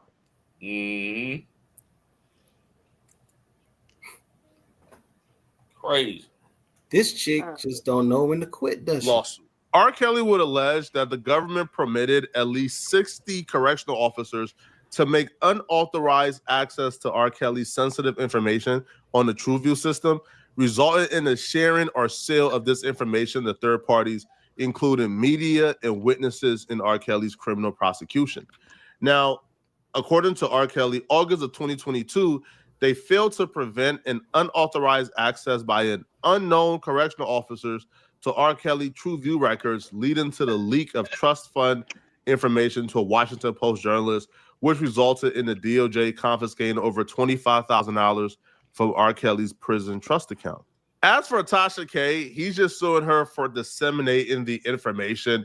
Now, in a YouTube video titled R. Kelly Can't Trust His Girlfriends While Behind Bars, he would claim that Tasha K disclosed a private information call from R. Kelly's prison calls with Jane Doe and JS obtained from a phone tap somewhere without revealing the source. November 7th, 2019 to January 12th, 2020, apparently he would claim that Tasha K will publish his private information, including contents of prison phone calls, email communications, visitor logs, trust account information, literacy, medical issues, and romantic relationships on her YouTube channel and Instagram with over 1.1 million subscribers. Now, this is the part that really got him messed up and really got him convicted. He will claim that Tasha K provided the stolen information to Jane Doe, which is Azriel Clary, and her family members, rallying her followers to harass Kelly and influence witnesses in his EDNY criminal prosecution, interfering with his defense. Yeah, so he's claiming, that because they give this information to Azriel Clary and her family, that right there interfered with the witness. It witness tampered and got the witness to turn against me. And that led to me losing my case and interfered with my defense. This is highly illegal. Can y'all take action? Can I at least be let go on an appeal? So far, he's been unsuccessful in being let out. Here's the crazy part that's very suspicious, and here's where it starts getting odd. The case is still going on. Like, R. Kelly, I think, will win this case hands down. Is not even close. The feds did some scandalous stuff, and they're going to pay for it, to be honest. So the feds was just forced to grant access to R. Kelly to like over 13,000 records. The United States has produced more than 13,000 pages of records in response. Now, let's stop there right there. Now, when R. Kelly attorneys puts in these motions and these allegations out here, when they saying that they got it, they got it. They got it. They got it. This is stuff he didn't have for the past 6 years. Exactly. 13,000 records. But Jeff, let me say this. Let me tell you this. Okay, I was a guard, and as a guard, you work different posts. So you don't work R&D all the time. So therefore, when you first get on the campus, you gotta you gotta have your badge on you at all times. You badge in. Your badge, you badging in doesn't just show at the unit that you're at. It goes all the way up to the headquarters. Everybody see your login when you logging in. So every time you log in to any of the computers on at the facility, everybody can see everything that you're doing. Everybody. I mean, I don't care who it is. Everybody can see. So can't nobody say, well, I didn't see it. You're lying, because everybody, it sends out a warning to everyone that such and such just logged in, and they want to know why you logged in and why are you logging in, especially pulling one person's records. So that it's not going to be fall just upon that particular unit. It's going to fall on the entire Federal Prison Bureau, period. Overall, because everybody got access to see who did what and when. And you have to get an approval, especially if you logged in more than one time in a day. Oh yeah, so they got everything. They got it all, and it ain't gonna just fall on just no MCC because this happened not just at the MCC. People forgot that man money was stolen at the MDC. Yeah. Which means also that it's gonna have Ann Donnelly's fingerprints all over it. All over it. All over it. Yep. Because they're gonna want to know why did you continue on with this trial when there was an open investigation regarding a BOP officer pulling this man's records, and the main witness is now on the stand that the government is now able to automatically win. This is an automatic win for them. Automatic. All of you are the judges, the prosecutors, the BOP officers are all complicit. And it goes to the governor. It goes to the governor. It goes to the everybody. All of these people are connected. All of them. They go to show you right there, even down to with Ann Donnelly, even with that, like she never recused herself. You know, that lets you know it was all just kind of planned for her to stay on that case no matter what. No matter what. And remember, we was doing COVID, and they kept saying, well, are we gonna still go through it because we're dealing with COVID? Yeah. She was demanding that we go through it, COVID or no COVID. It's okay. But then by the time the trial actually started, y'all, they had done lifted COVID, but she still wouldn't even let us in the courtroom where he was at. She wanted to keep him confined by himself so they can do what they wanted to do. Wow.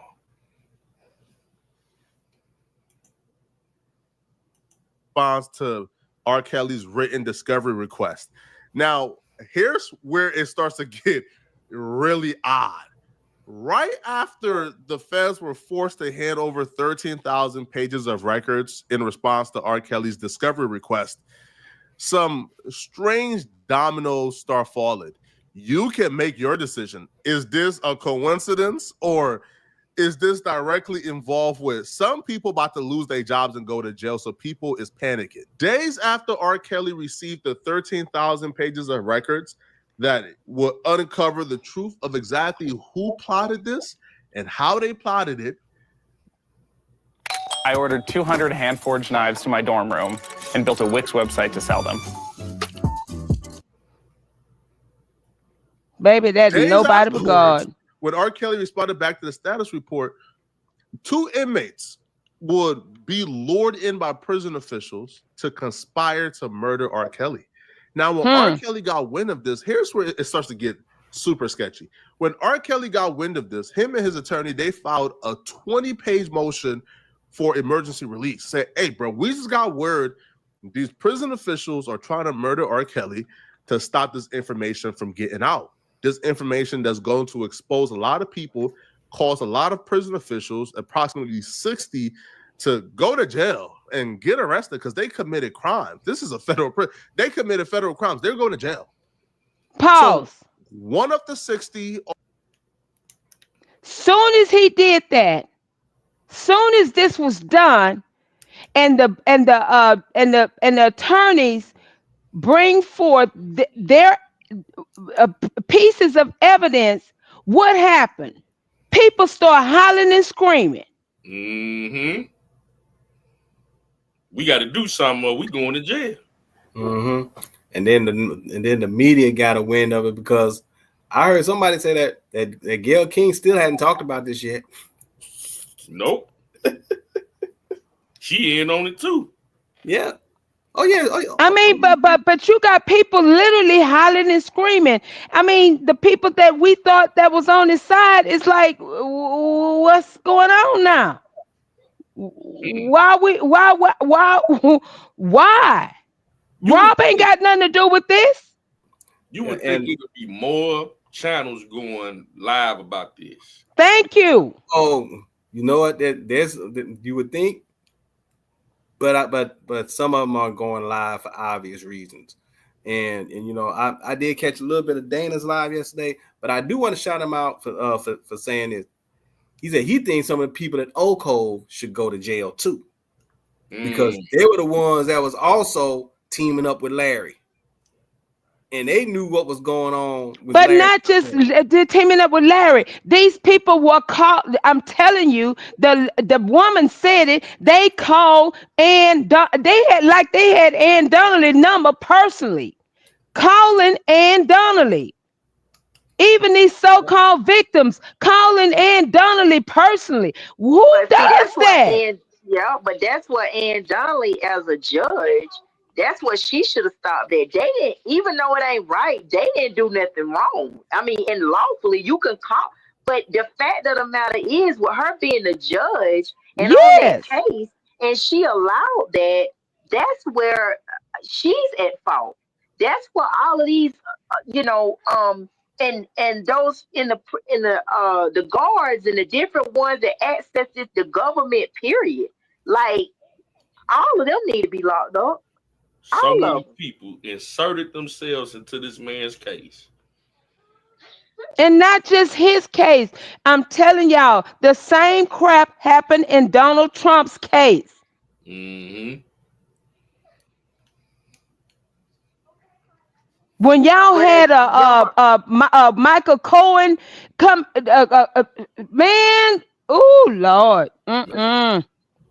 But then it go to show you that's just a strategy that they always use. They bring up these bogus charges on people that they want to, get out the way or get rid of or some type of way. Because when you think about it with Trump, that RICO charge was just because he asked about accounts. They took that and made it a RICO because he said that the numbers in Georgia, like, y'all need to find accounts because it's off. Something is and they took that and they still off. Yeah. And it has been proven that he did win. He did win.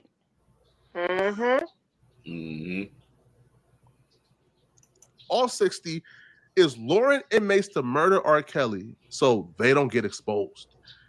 When they filed that motion, almost immediately, the government files a motion to seal the document so it don't get released to the public. What? Seal. Hold on. I didn't even know that. Jeff, yes, I heard that. Listen. Yes, you did. I'm gonna tell you how you knew it. You remember somebody said, "Oh, it ain't gonna happen. It ain't nothing gonna happen. Ain't nothing gonna come of this." Oh. Hey, nah. Yeah. Hey, nah. He ain't know. He know. You dealing with a totally different animal over there with Brim. You dealing with a totally different animal. He 10 steps ahead of the game. Government's motion to seal defendant's motion for temporary furlough until such time as the court can rule on the government's motion to strike it. Wow. And we're gonna find out what really happened to Palladino and who else? Hey, now. I remember I was on a live. I was on this lady's live named Dee Dee, and she was talking about a couple weeks ago when this whole thing about Tory Lanez had broke out, and was talking about all the information in regards to Tory Lanez and the new evidence that came out. This is exactly what I post. I posted a super chat on a page, and this is exactly what I said. I said Tory Lanez is just the beginning. Wait until the truth comes out on what these people try to cover up about R. Kelly's case comes to light. Everyone that testified got immunity. And I bet right now she probably heard this news and say, this dude and turn around about 2 weeks ago, said this. And here we are now. Jeff, let me tell you right now. Please, people, please like now. If you in this chat, if anybody is still in this chat, because they are trying to strike this channel. Like, share, subscribe, share the live. Please, right now. They are trying, because you're speaking the truth. We know how they operate. Please like this channel. You can dislike it. If you don't like it, dislike it. It doesn't matter. But please hit something right now. Yeah, we giving y'all some exclusive information, a reactionary video in real time, and it's good to see new people like this guy. You know what I'm saying? That's getting that's finding interest in this case and spreading the word. You know, this is crazy. What are they so afraid of? What is in that 20-page motion that they know is going to disturb the public? Man, look at corruption in plain sight. Look at this, people. For the reasons stated in the government's motion to strike defendants' emergency motion for temporary furlough, even little Mexico into this motion by reference, the government also moves to still defendants' emergency motion for temporary furlough until such time as the Mexico said, "Release my uncle right now." Motion was obviously approved, right? We can't even see what is in that 20-page motion. It's been sealed. We can't look at it. But here's where it starts to get stranger. One of the attorneys who's been a part of this case, the assistant attorney general, he's been on this case since about 2019. The day after R. Kelly filed the motion accusing the prison officers of trying to have him murdered, once the 13,000 pages gets granted to R. Kelly, once people begin to realize, yeah, like our corruption is gonna get exposed. It's not a if, it's when. It's getting exposed. All of a sudden, the attorney general resigns. Break it down. Break it down, man. Break it down. Do you think that's actually a coincidence? Do you really believe this is not the only judge? Where them fans at? How many This is not the only lawyer that has quit in the middle of either before or after R. Kelly's trial. There were where them fans at? How many times have we seen people get exposed that's in the government with this case over the past 6 years and all of a sudden resign? Hey, now. Get granted early retirement. Angel quit altogether. Hey, Angel and it's going to be more than that. Angel Cruz moved to Minnesota where this other bogus case is at. They say, oh, I got to get up out of here. Let me go on here and put my paperwork in. But then, too, it just goes to show you, y'all, how they drug this thing out knowing they didn't have a case. They had to tamper with this witness to get her to change her story around for them to really have a case, for them to really try and win this case. It goes to show you how they strung this along as long as they could. They strung just the propaganda, the lies, and everything. They just really strung this man along, just lying. Yeah. And what a word on the curb in the park, y'all. That witness has turned over a whole lot of evidence. Where them fans at? D-Map Zoom, what up, bro? D-Map. Oh, yeah. This is getting good. He leaves. Motion to withdraw counsel was filed. Now, it was filed by the Attorney General, the Andrew S. Botros. Now, apparently, this is the reason, okay? The undersigned assistant United States attorney who has appeared in... So his name is Andrew S. Botros. This who's been on Kel's case, the district judge since 2019 in the Northern District of Illinois. And who else resigned? Who else resigned? Who else resigned that wasn't legal to probably carry out this case? Let's see. She kind of looked like Chewbacca from Star Wars. What was her name? Oh yeah, Kim Fox. Yeah, that's right. That's right. Wow. Hey, you pray and you pray right, something is bound to happen. Hey, he might not come when you call, but he always on time. He's always on time. Is leaving the employment of the United States Attorney's Office for the Northern District of Illinois. So he just up and left. He quit. I just wonder why. He just ups and quit. He said, "Hey, bro, I'm leaving." And his motion of withdrawal was granted, obviously, because he quit. Now, this could be innocent. This could be nothing. I'm just pointing out the things that concern me. But the rabbit hole don't stop here. It gets deeper and darker. Keep, baby. It's not looking good for the government. I'll be real, bro. It's looking terrible. And it's looking like they...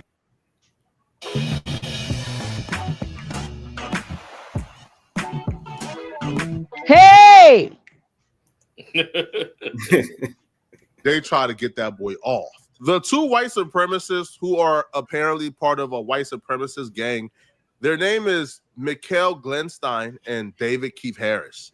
Now, they both claim they were approached by prison officials and instructed to kill R. Kelly. One of the inmates, Stein, reportedly... Yeah, appreciate it. Tommy, you on the beat, 96. Appreciate it, man, for the like and the share. Confessed the plot to Kelly earlier this year and has signed a sworn declaration admitting the scheme. Stein claims he was promised an escape and freedom in exchange for carrying out the murder due to his terminal cancer diagnosis. So one of the corrupt correctional officers who know their time is coming, they try to play on the emotion and vulnerability of this dude and let him know, "Hey, bro, I'll help you escape. All right, I'll help you escape if you can, bro, get rid of R. Kelly for me." But Stein knew better because Stein has had a tumultuous relationship with BOP officers for the latter part of like 30 years now. For as long as he's been Say locked up, what? it's been nothing but a Say battle what? with the BOP officers. Yep. Say what? So when they tried to approach him with that with this offer, he did like Public Enemy back in 1991. Can't trust it. But let me tell y'all, when you got death riding over your life and you got to decide whether I'm going to do right or do wrong, which one you think I'm going to choose? Yeah, because they say he about to check out of here. He's trying to do the right thing. When he I ain't going to hell for you. I ain't going to hell for you. And they said when he approached R. Kelly was reading biblical scriptures. Hey, where them fans at? He said, "Man, I can't do this." And Well, see, and I bet nobody but God. Yep, and I bet you another reason why, if he would have tried to, if he'd have went along with it and they would let him escape, what makes him think that they wouldn't try to take me out later anyway? But no, who's to say that they was gonna let you go? Well, that part too. They probably was gonna let him go, but still was probably gonna take him out later. So he still wasn't gonna trust it because they're probably gonna, even if they let him go, somebody was gonna come back and try to get him and quote unquote tie up any loose ends. Right. Yeah, he said, "I ain't falling for the banana in the tailpipe." Nope.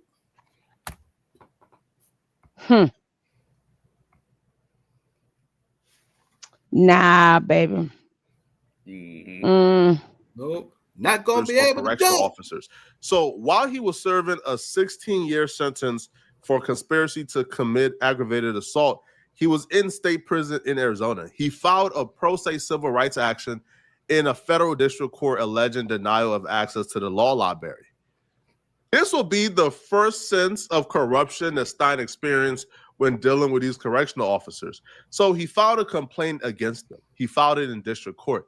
But the court was confused. The court was like, bro, you don't file this in district court. Like, you have to go through the jail, right? Like, there's this thing called the inmate grievance procedure. Jeff, where can you pause you for a have different minute? remedies you have to go through. And then if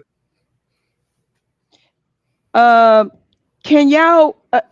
I don't want to do that like that, but are you able to put the live on a mute real quick? Put the live on the mute. Yeah, real quick. Lex, he said, family, this will ultimately lead to Sony. Yep. Lead back to Sony. Yep. Lead back to Sony.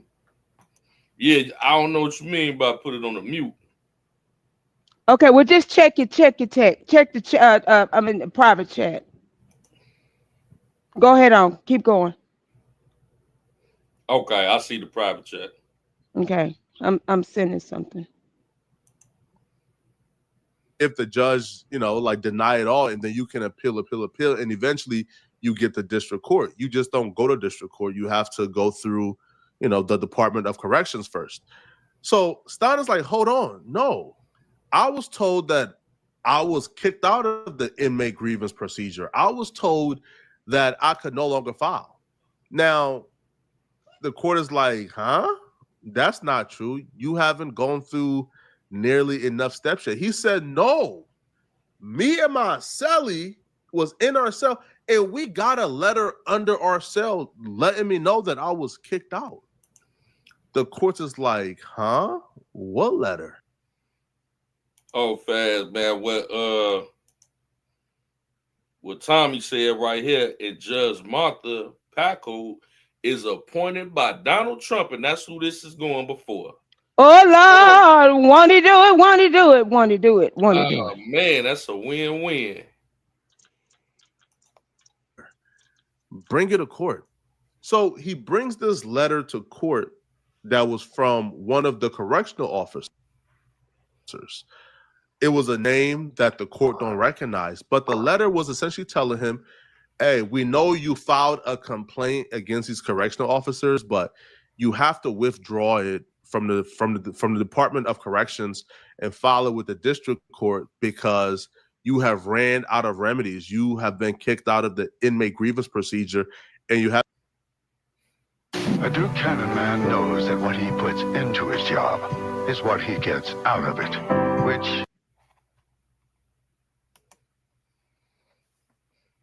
you have to take it a step up. The government was like, yo, this letter is from a ADCO employee named D. Nelson. There is no such employee called D. Nelson. And the letter purportedly from D. Nelson was a forgery. So they said, hold on. This is a forgery of a ADOC employee. This is a crime.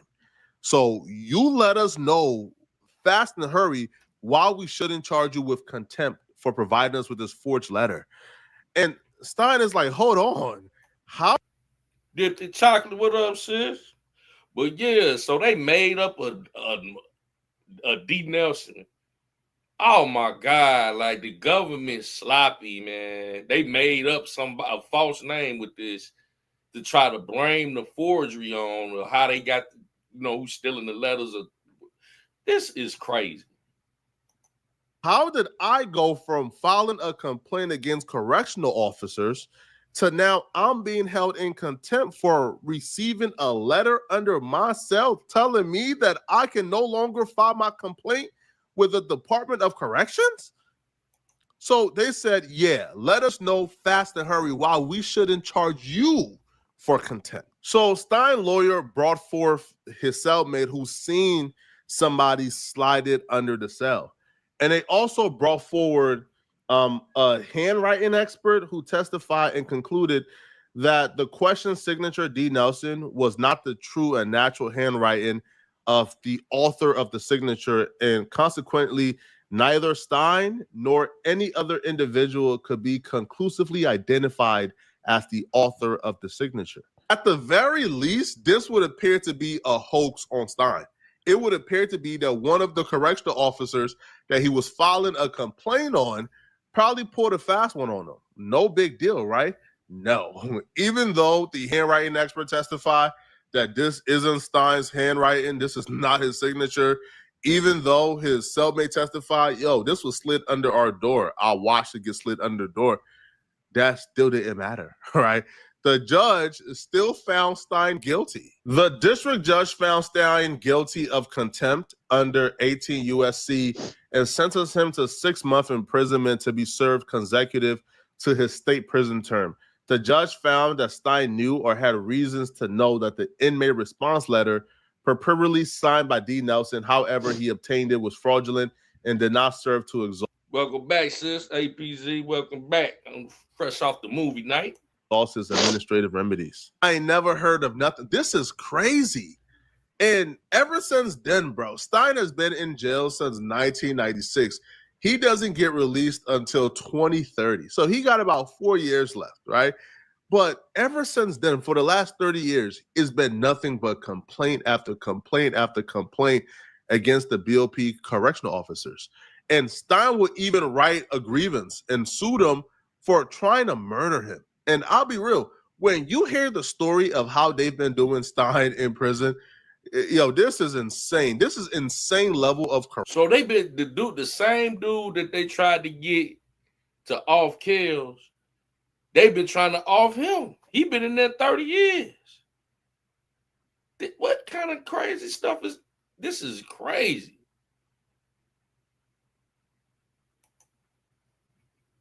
Corruption, it's like lawlessness. Once you hear the story of Stein and how they try to get him killed, you can now understand what R. Kelly is up against. In 1996, Mikkel Stein renounced his membership in his white supremacist gang because in 1996, that was the same year he began assisting law enforcement officers to lock up other members of that gang. So he began cooperating and snitching. So he renounced the gang so he don't get grouped with them when he goes to prison, right? When he gets housed, he don't want to be grouped with them, so he renounced them. However, here's where the BOP officers start playing a dirty game. He renounced his membership to this gang in 1996. In 2017, in retaliation for all the lawsuits and all the complaints against the correctional officers, they began to stamp him or validate him as a current and active gang member from that specific gang he snitched on. Stein were right. They validated me when they know I'm not a member of that particular gang, which is a well-planned plan to have me killed. No, this ensures that I'm kept indefinitely in the ADX Supermax at Florence, Colorado.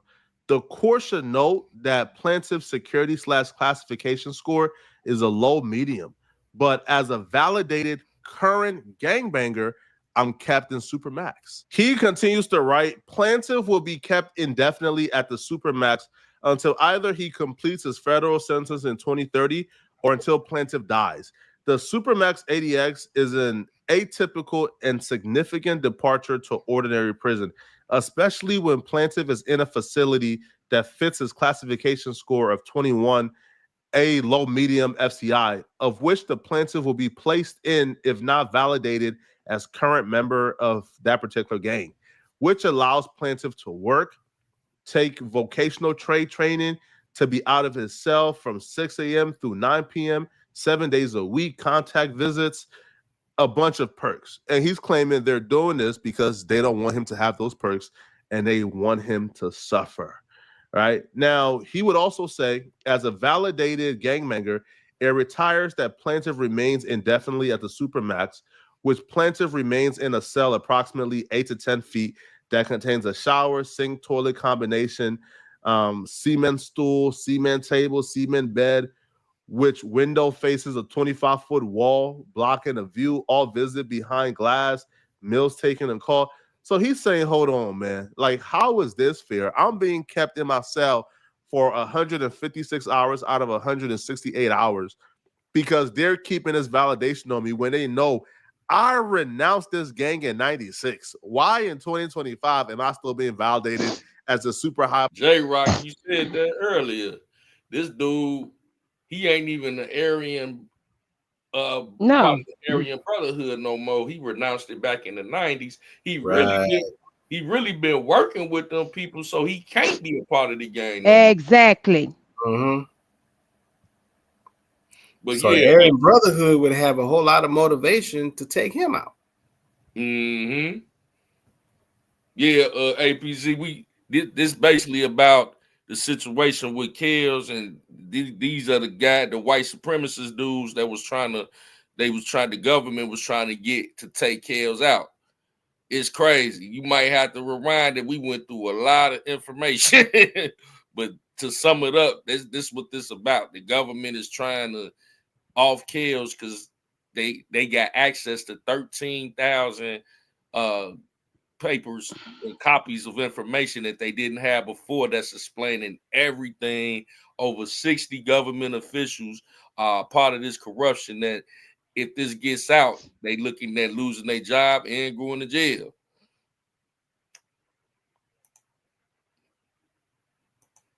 High-powered gangbanger on this gang that I told on. And now I have to stay in isolation because if I don't, I'm going to get killed. He will say that the correctional officers personally told him that we know you're not part of that gang. We just validated you so we can transport, recreate, and house you with other members from that gang. And that way, when they kill your sorry we're covered. We did not know his own people were going to kill him. This has been stated to plaintiff by numerous correctional officers stating, his prior lawsuits and grievances has pissed off the director, the regional director, and numerous other correctional officers. So they're just, trying to have him killed, right? So, and he will continue to say, plaintiff directs the court to Exhibit 3. The correctional officers, December 12, 2014, request to transfer plaintiff to a now federal facility because plaintiff's safety is at jeopardy at the ADX. So he is actually explaining in detail how they're setting their plan in motion. They're setting their plan in direct motion. Those same correctional officers are telling the courts, Your Honor, he's not safe here. He done filed a lot of grievances, man. He's not safe. We don't have PC, right? We don't have a PC to house him, away from certain people. He has to be transferred, right? So these same people who try to get him to kill R. Kelly also try to kill him before. So he understands the plan they're trying to put in effect with him. So when he gets asked to help them kill R. Kelly, he's like, hold on, man. I know this game plan, bro. I'm not doing it at all. Now, he's already dying. So he sees exposing these BOP officers, exposing these correctional officers and the director. He sees this as essentially a dying wish. Man, he like, I'm already about to check out anyway. I wish I would help y'all out. Y'all tried to kill me before. If he dies but gets to expose these people, he's happy because all these people have done is made his life a living hell, has tormented him. Struggling with complicated content and editing software? I was too. Riverside really simplified things. Has tormented this dude for 30 years. He done filed, I think, over like 30 grievances, bro. Like, I'm looking at the case files, bro. He done filed at least like 30 lawsuits. Like, it's insane how much he has complained about these people, but nothing has been done for this dude. And he's still classified as, as a white supremacist gangbanger because even when they're talking about him in the articles, he's listed as a white supremacist gangbanger. This is insane. I'm gonna continue to follow this case, but even based on but the Jeff, hold on, Jeff. Given out, so even though what's his name has not practiced anything all these years, he's been locked up in solitary confinement. But that's the only way they identify him is as a part of a gang, a leader of a gang. What's his name? Larry Hoover. Oh yeah.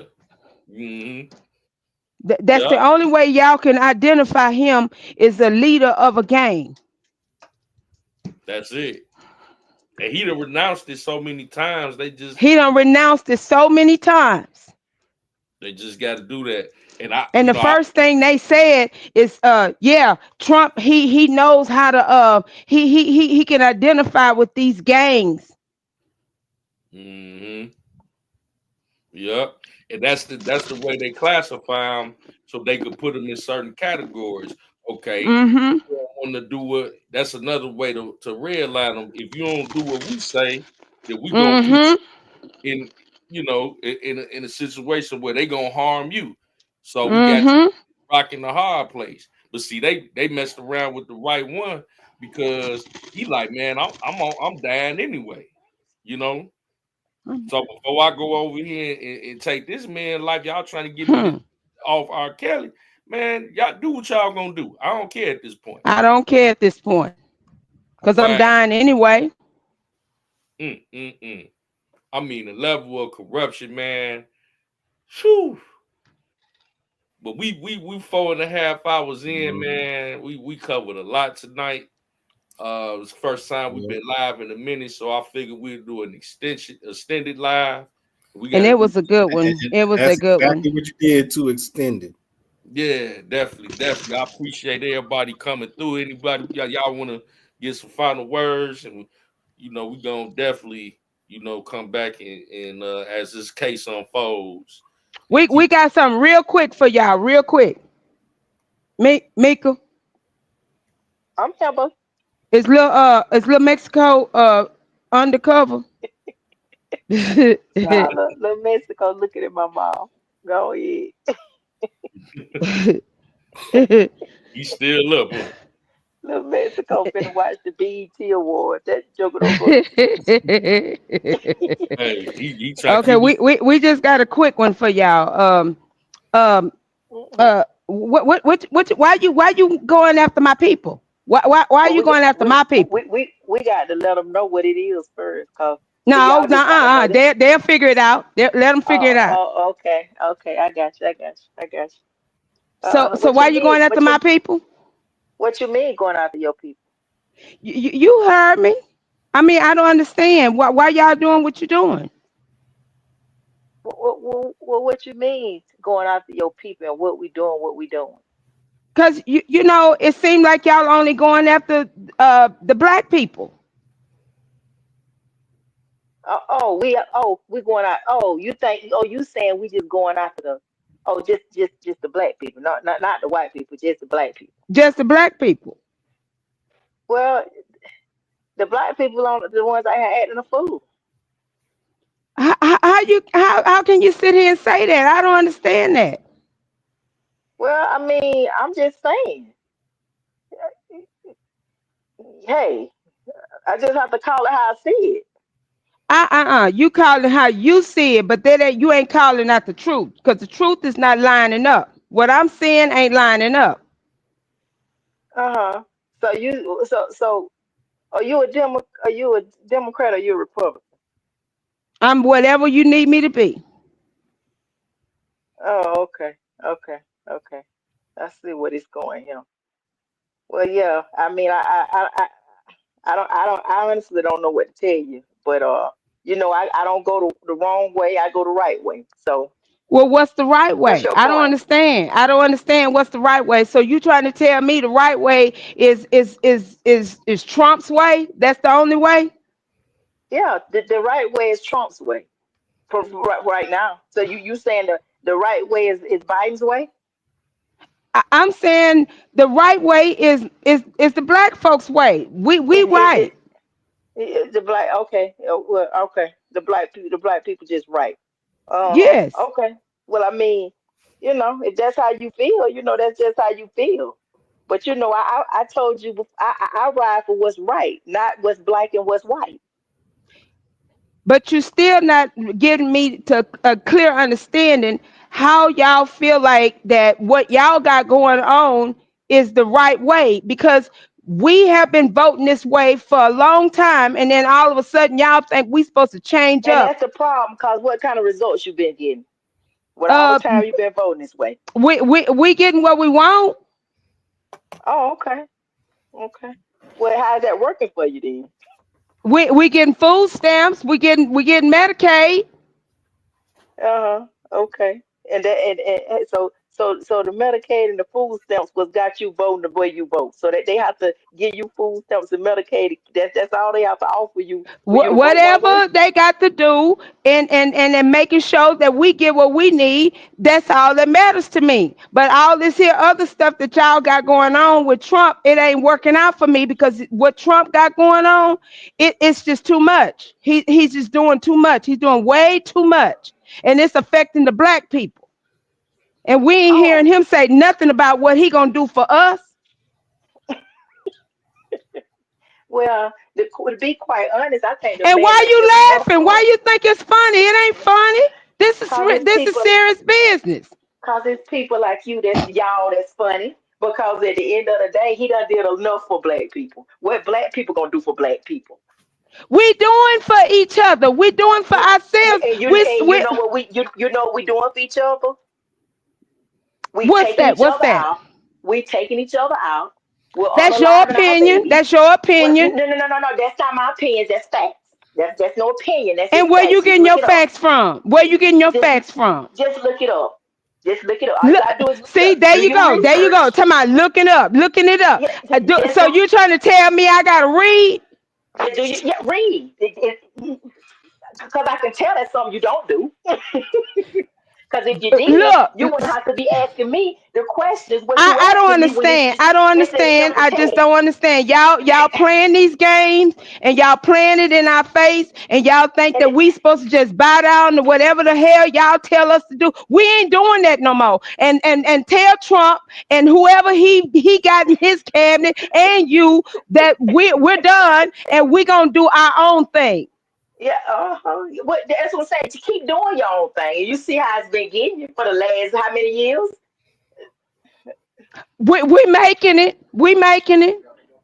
We've been making it. All of a sudden now we ain't able to do nothing. We can't even buy groceries. And then you want to sit here and say that's Biden. No, it ain't Biden. That's Trump. Well, I think you need to take that up with your previous administration why you can't buy nothing, sweetheart. You know, when you we can't buy nothing because of this man that y'all done voted in office. That man y'all voted in office. He got to go. Okay. Well, I don't think he's gonna go nowhere right now. So you and your little buddies, however y'all feel, y'all just gonna have to get over it. No, we ain't got to get over. We getting ready to go change some things. We finna get him up out of here. He ain't got to go home, but he finna get up out of here. Okay. Well, if that's what you think, you understand what I'm saying. That's how you feel. Cause see, we got Jasmine Crockett. I don't know who y'all got. We got Jasmine Crockett. If you don't like it over here, just move. I mean, everybody else going to Africa, go over there. We ain't gotta move. We got like I said, we got Jasmine Crockett, and we got AOC, and we got a whole lot of people working on our behalf. And who y'all got? And you see how poor Jasmine Crockett done got y'all too, ain't you? She working. Yeah. Y'all just don't see it. She working though. Oh, we see it. Trust me. We see it. And we got Auntie Maxine. We got Auntie Maxine. I don't know what y'all think this is, but we're not finna be playing these games with y'all no more, because we finna stir up some stuff. Yeah, y'all got Auntie Maxine. Y'all got Al Sharpton. Y'all got Roland Yes, Martin. and he trying to save y'all, and y'all still don't want to be saved. Sure don't. Just let me go. Because I don't want to be a part of y'all. I already told you I'm an American, and that's it.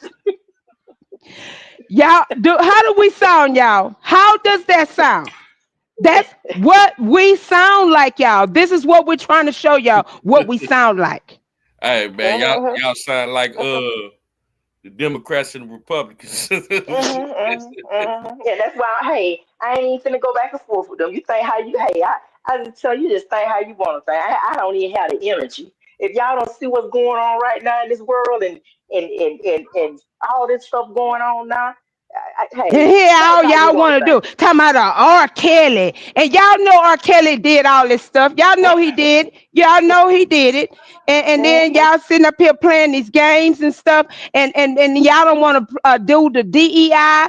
We got stuff in place for everybody, but y'all don't even want to go be a part of it. and hey, and guess who got R. Kelly locked up? We did. It wasn't nobody else. So if you I mean, come again. If you no, it was the Republican Party. It was that Trump party got him locked up. Okay. And Trump, the same man, is probably finna either give him a pardon or a commuted sentence. And Trump, the same man that just commuted Larry Hoover's sentence when y'all got that governor in Chicago that's still sitting on not even giving this man no type of pardon or doing anything. But that man is busy. He busy. He busy. He got a lot going on now. He busy. He got a lot of stuff going. And Trump is steady trying to call him down there to Capitol Hill and question him about this. And even our mayor, Brandon Johnson, he can't do his job for y'all. Y'all down there just doing too much. I don't think he no busier than Trump. Trump is the president of the United States. And man, Trump ain't doing nothing but playing golf. He playing golf every day. That's what he playing, golf every day. Every day. He playing golf every day. Okay, well, y'all funny, man. From the looks of it, if that's what you say, if that's what you say, like I said, ma'am, I don't have a dog or cat in this spot. I let you stay over there, and I'm gonna stay where I am. Yeah. So, and we'll leave that just at that. I'll let you stay over there with your Jasmine Crockett's and all of them, okay? You know what? I don't know. Maybe I ought to go ahead and send this script to Tyler Perry. Just stay on right on over there with them, and we'll be right on over here. Yeah, we know who you are. You that inside nigga that just stay weed where master. They out there trying to do this here, master. They trying to do that, and we ain't even trying to hit it. We're not even trying to hit it. So stay right there where you at and leave us alone and let us do us, because we are not going nowhere. Y'all gonna leave. We're not leaving. Y'all gonna leave. Well, ma'am, this I'm not doing anything. This is our country. Remember, we built this country. Well, y'all didn't build this country. We did. Well, the thing with that, I'm over here minding my business. Y'all like that doing like records in the street. You understand what I'm saying? Baby, we fighting for our rights. Oh, we're fighting for our rights. Well, no, I think you fight for somebody else's rights. No, we're fighting for our rights. We want reparations today. Well, your reparations going to them illegals that you out there fighting. No, we want reparations. Hey, we want our reparations today, and we gonna fight for them too. We want them on our side too, cause y'all acting brand new. Okay. Y'all trying to get rid of us. We know what y'all trying to do. Y'all trying to get rid of us. We ain't got to get rid of us. Us getting rid of us. What are you talking about? You're not even part of us. I don't even know why you keep trying to affiliate yourself with us. You're not even part of us. Right. And you're correct on that. You're correct. I'm not even gonna argue with you on that. You're right. Just like they be on Facebook. Going back and forth, and I be back and forth, just and I'm like, oh my God, done crashed out. Crashed completely out. So J Rock, you gonna send it where, baby? You think we can win an Oscar? Well, like I said, everybody complained about Tyler Perry. Maybe I can send this to Tyler Perry. Maybe he can expand his script writing range, if that's the case. Well, maybe if he can't lick too, because somebody can give us something. Listen. They know how to script write some stuff on R. Kelly and Diddy. So I don't know why they can't do it on us. Thank you. They know how to lie on them. They can just, we ain't lying. We just telling the truth in a different way. Well, all they had to do was get a lot of those actresses that was up there. That's all they had to do. Hey, that testified against R. Kelly and the one that testified against Diddy. Hey, that was all script right there. Yep. But you remember, sis, they can't remember the script because that's why they didn't say the same had the same testimony on the stand. Well, they could definitely use them. So I wonder if Demetrius Smith in any of that 13,000 page paperwork. That's a good question. I bet you he is, and I bet you that Barry Hankerson too. That's somebody you really need to get on that stand and talk to. You really need to get. Let's say, he said Roland Martin getting mad talking about he about to jump to somebody.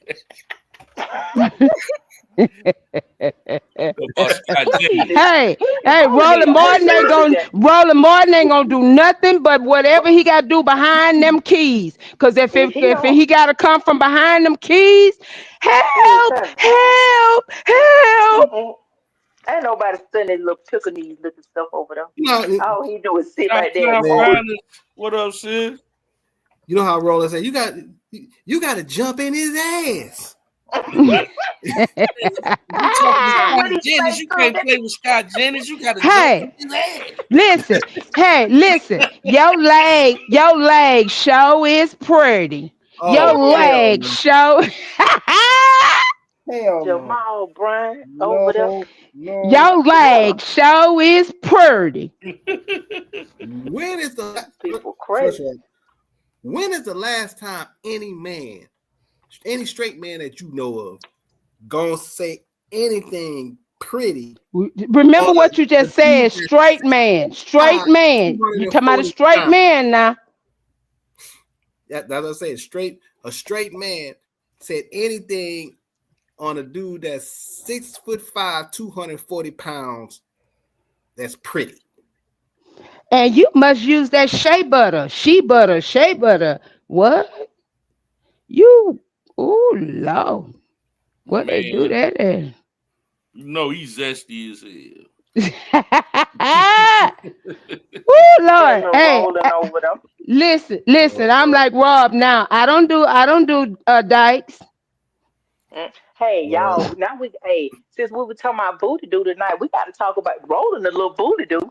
That's the booty do. That's the booty do. That's the real booty do. That's rolling little shit. So funny, look like somebody auntie on it. And y'all know his wife is a pastor, don't y'all? Wow. It's associate pastor here in Houston. Wow. At the Church Without Walls. Well, I remember Erykah Badu had a song back in the day called "The Other Side of the Game." So, would that mean that Jamal Bryant is on the other side of the game? And rolling the first lady. Lord. Oh Lord. You gotta jump in his head. Hey, but listen, and cause she do look like the dude. I can't. I'm still shaking my head. I can't believe when he said that, and then that little clip of him on his laptop popped up. But the fact of the matter is, what tickled me was when he got caught looking at them booties. Them booties, yes. He got caught looking at them man booties, and he's sitting up, but that's why he counts so hard like he do over there. I mean, just he was comfortable too. Like, boy, that's why your wife is all the way in Texas and you in Atlanta. You in Hot Atlanta. Yeah, you up there in Hot Atlanta while your wife all the way down here in Texas. You don't think him and Jamal Bryant been hanging out a little bit too often, do you? Yeah, looking at them pretty legs. Man, that's crazy. Rubbing that shea butter on them. Man, I got a song, man. You remember my little cousin that she sang? She just dropped another song. Oh, she dropped another one? Called Crown. I haven't even listened to it yet. She got a video for it. Wow. Yeah. Play it. Yeah, I was gonna play that for y'all. Well, I'm gonna go ahead and dip on because I got to get up early in the morning. So I'm gonna bounce. But thanks for having me on the live. Appreciate it. I'm shout out everybody in the chat. I'm definitely gonna holler at y'all later on though. Oh, all right, bro. You have a good All night, right. J-Rock. And J-Rock, I'm glad you brought up Erica Badu. I want to give a shout out to Erica Badu. She had been holding it, the R. Kelly, Robert Sylvester Kelly down. Thank you, Erica. Thank you, Erica. Thank you, Erica. Yes, ma'am. She has. Shout out to Badu. What it do? Yeah, talk to him, bro. I know you about to get up out of here. Oh, you gone. Oh, he gone. Yeah. APZ say, I feel like a redhead stepchild with freckles, baby.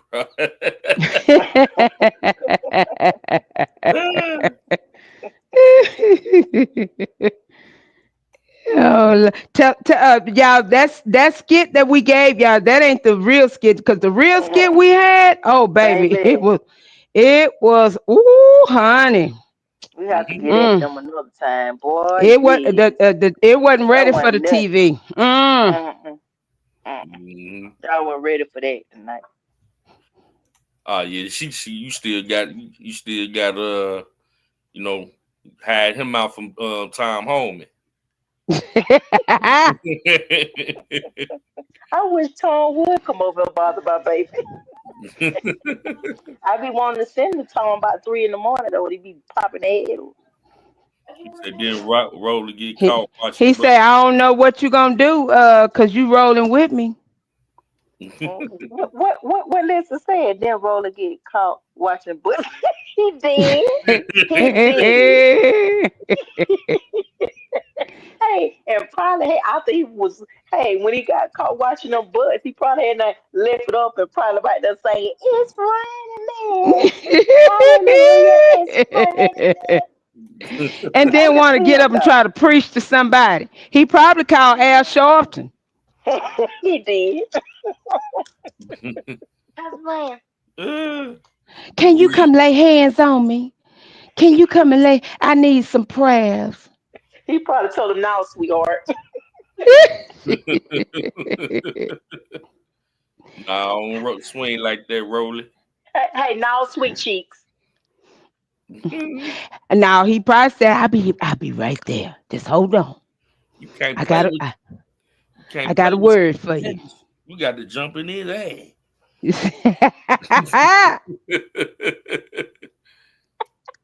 When he said that.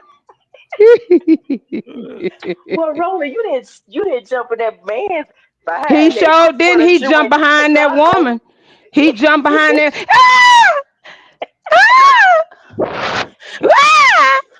He got behind her like a little old gal. He don't go somewhere.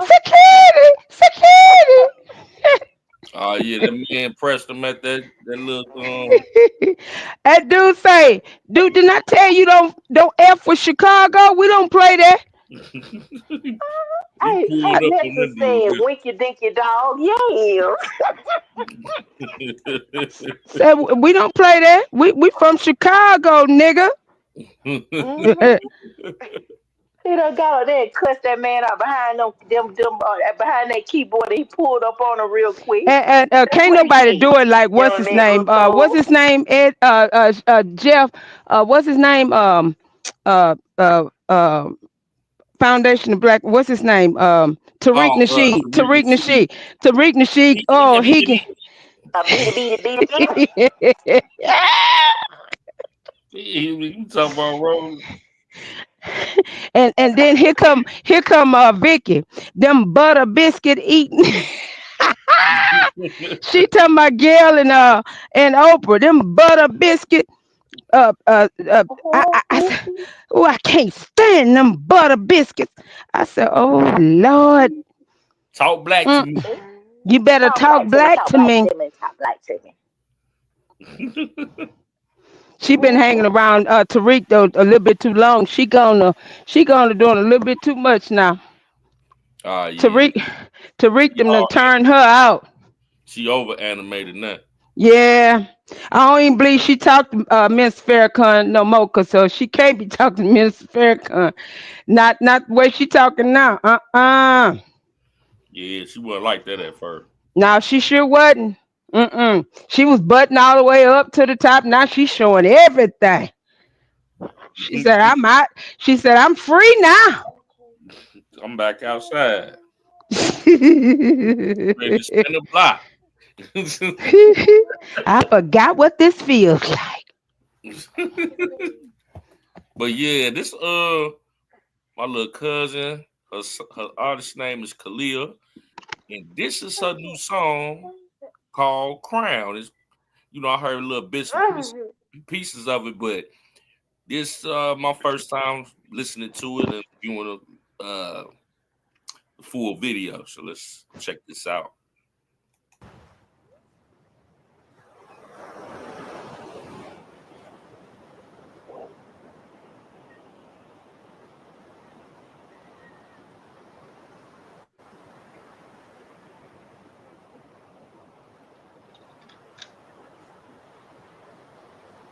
She's pretty. Mm-hmm.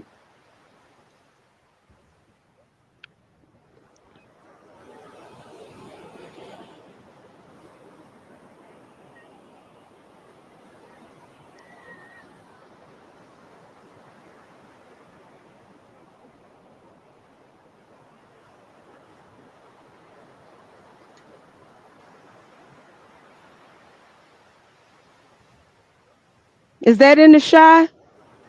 Yeah, at the lake.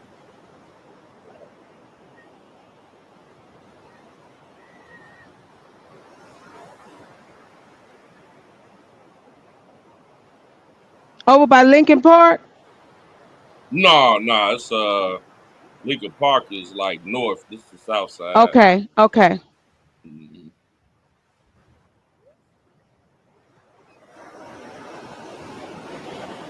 I think she got to be about 27 now. She's a beautiful black princess.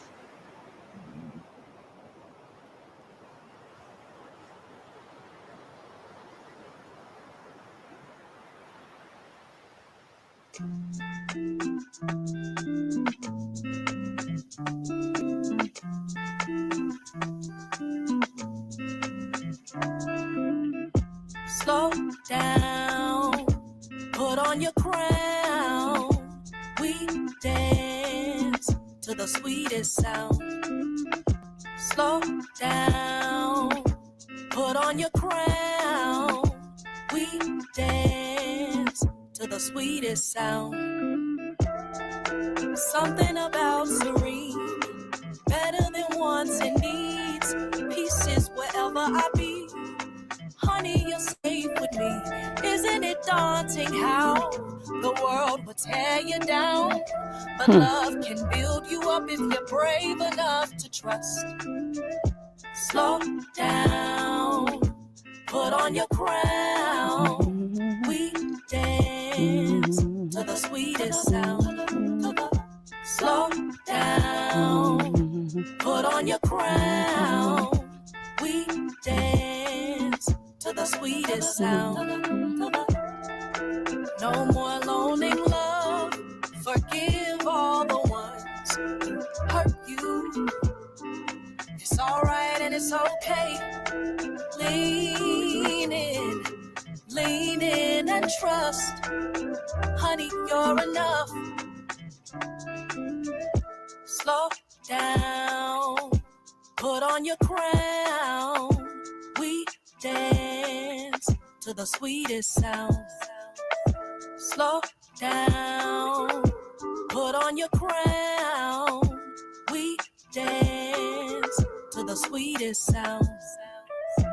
Slow, slow, slow love. Slow, slow love. Slow, slow, slow love. Slow, slow. Slow down, put on your crown. We dance to the sweetest sound. Slow down, put on your crown. We dance to the sweetest sound.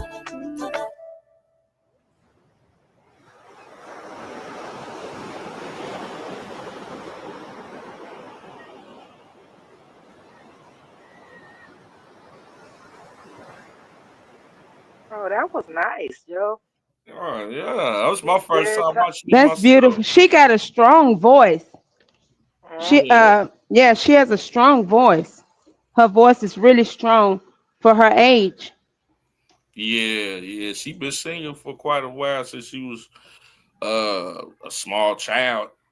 Yeah, she's an independent artist out here in Chicago. It's okay. You know, that's her name right there, performed by Khalil Crown, and she got quite a extensive catalog of music. That's great. Yeah, Y'all have a lot of talent in y'all family. As far Mm-hmm. as, you know. Oh, thank you, sir. Mhm. Yeah. Oh, APC. Oh, okay, ABZ. She said when I'm gonna certify, we got to get APC a wrench. Okay, I got you. I got you, boo. I Yes. got you. I don't even know. I See if still I can don't go know how to ahead and. get wrenches, so I gotta holler at sis. Okay. No, man, I give her one. And if y'all don't mind, please, just if y'all can find 5 of your friends on Facebook, just share it to 5 of your friends and ask them to just subscribe. Just please subscribe. We greatly appreciate it. Definitely appreciate it. Man, this was a good live. 5 hours in. I was having a great time with And it. then we weren't tired. No, definitely wasn't. We chopped it up about the riots and kills. We had a Well, good actually, we brought it all in together because it all made sense. Yeah, definitely.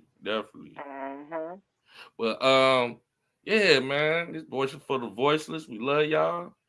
And until Yeah, we next had a time, good night. yeah. Like say, yeah, urban nice urban sound, great beat and lyrics. Appreciate that. And she, got that neo soul vibe to it.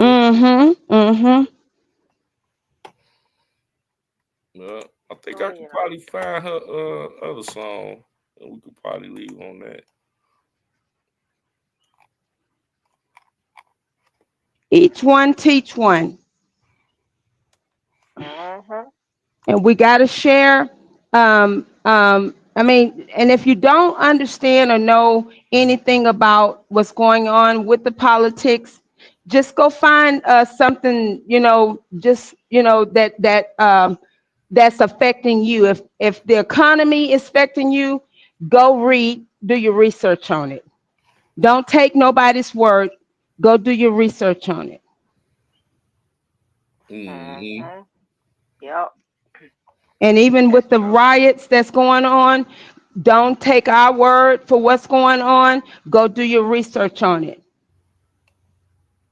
And actually I highly suggest everybody do their research on our Constitution. Yeah. Because we need to revisit that. We need to understand the Constitution.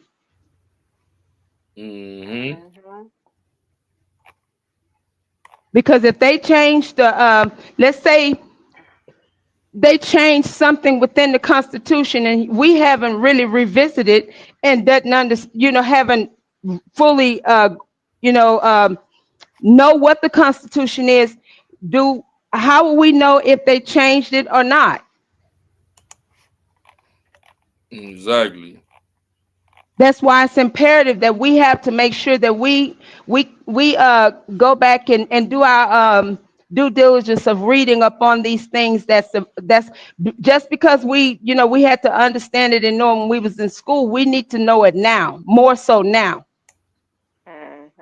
because the Democratic Party literally came out and told people, and people really believe that this man has changed the Constitution. And he hasn't. Yeah. And he did not change the Constitution. Nope. Yeah, y'all. If y'all want the exclusive, y'all know the information we get over here. We always fact check stuff. We do our research. We don't just talk or, just believe everything that we hear and listen to the propaganda. We really take our time, Mhm. just digging and diving into things and, you know, And if so we don't know, we're gonna go research it and find it and figure it out together. We're gonna all figure it out together. Absolutely. Well, y'all, man, appreciate everybody coming through. About to go ahead and end this one. Y'all have y'all have a good night. Y'all have a good night and stay blessed and don't get caught up with the woke and what is the name of this stuff that's this movement, Jeff, that they got going on? The protest, whatever. Yeah, what's the name of it? Because a lot of people wouldn't know what it is, huh? The Antifa and all that. Antifa. Yeah, well, yeah, I thought they had a name for it, but whatever it is, BLM, it's all yeah, up. don't just The get caught same up with ones, this just different stuff. names. Yes, different names and different and different faces, but it's all the same. Mm-hmm. Just don't get involved in none of it.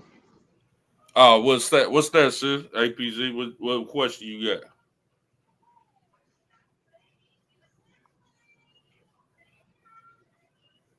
Oh, you say you can wait the next time? No, she can go ahead Sure, on. you can ask. Yeah, you can ask now. Next time may be too late. Ask now. Nuh-uh. Don't wait till next time. Ask now. Tomorrow's not promised to us. That's a fact.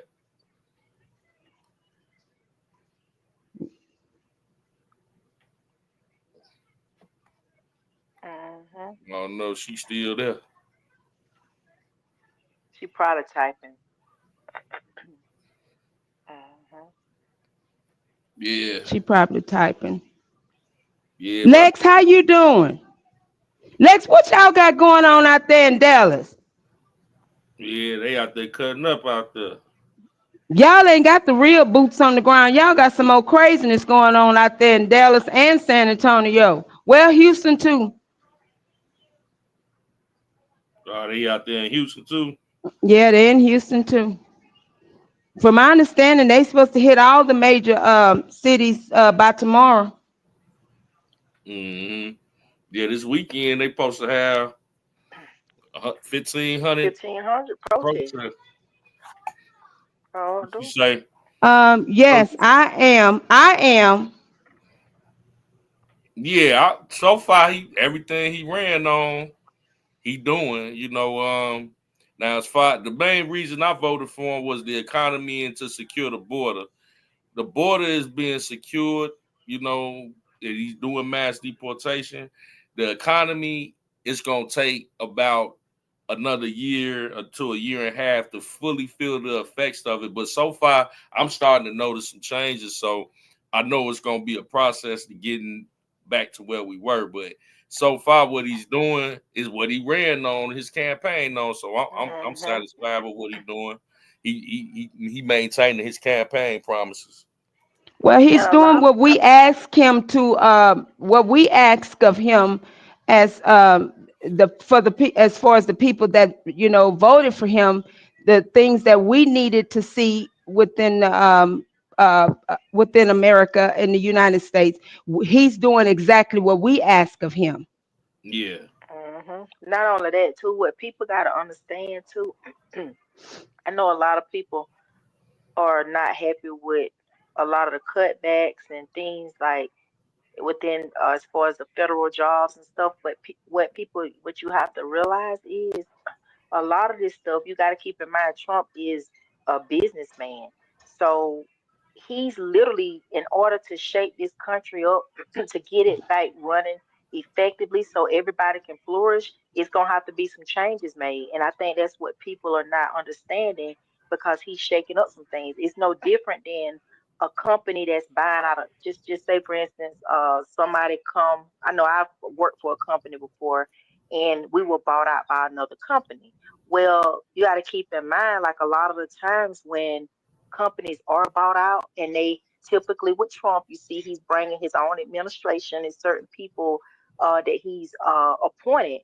And my reason for saying that too is it on jobs when you switch over companies, like they do a lot of cutbacks. And the reason for that, a lot of these jobs, federal jobs, where these people was making $200,000 and $300,000 a year, right? And I'm talking about you got 3 people probably making, I would say, $600,000 a year. Well, that's just money just being, you understand, when their job titles, I can get this one person over here to do this job, and if we can cut back and that's going to help the economy, then that's what it's going to be. So I think a lot of You people got just 3 don't quite people, 4 or understand. 5 people doing the same Yeah, job. that's the And same job.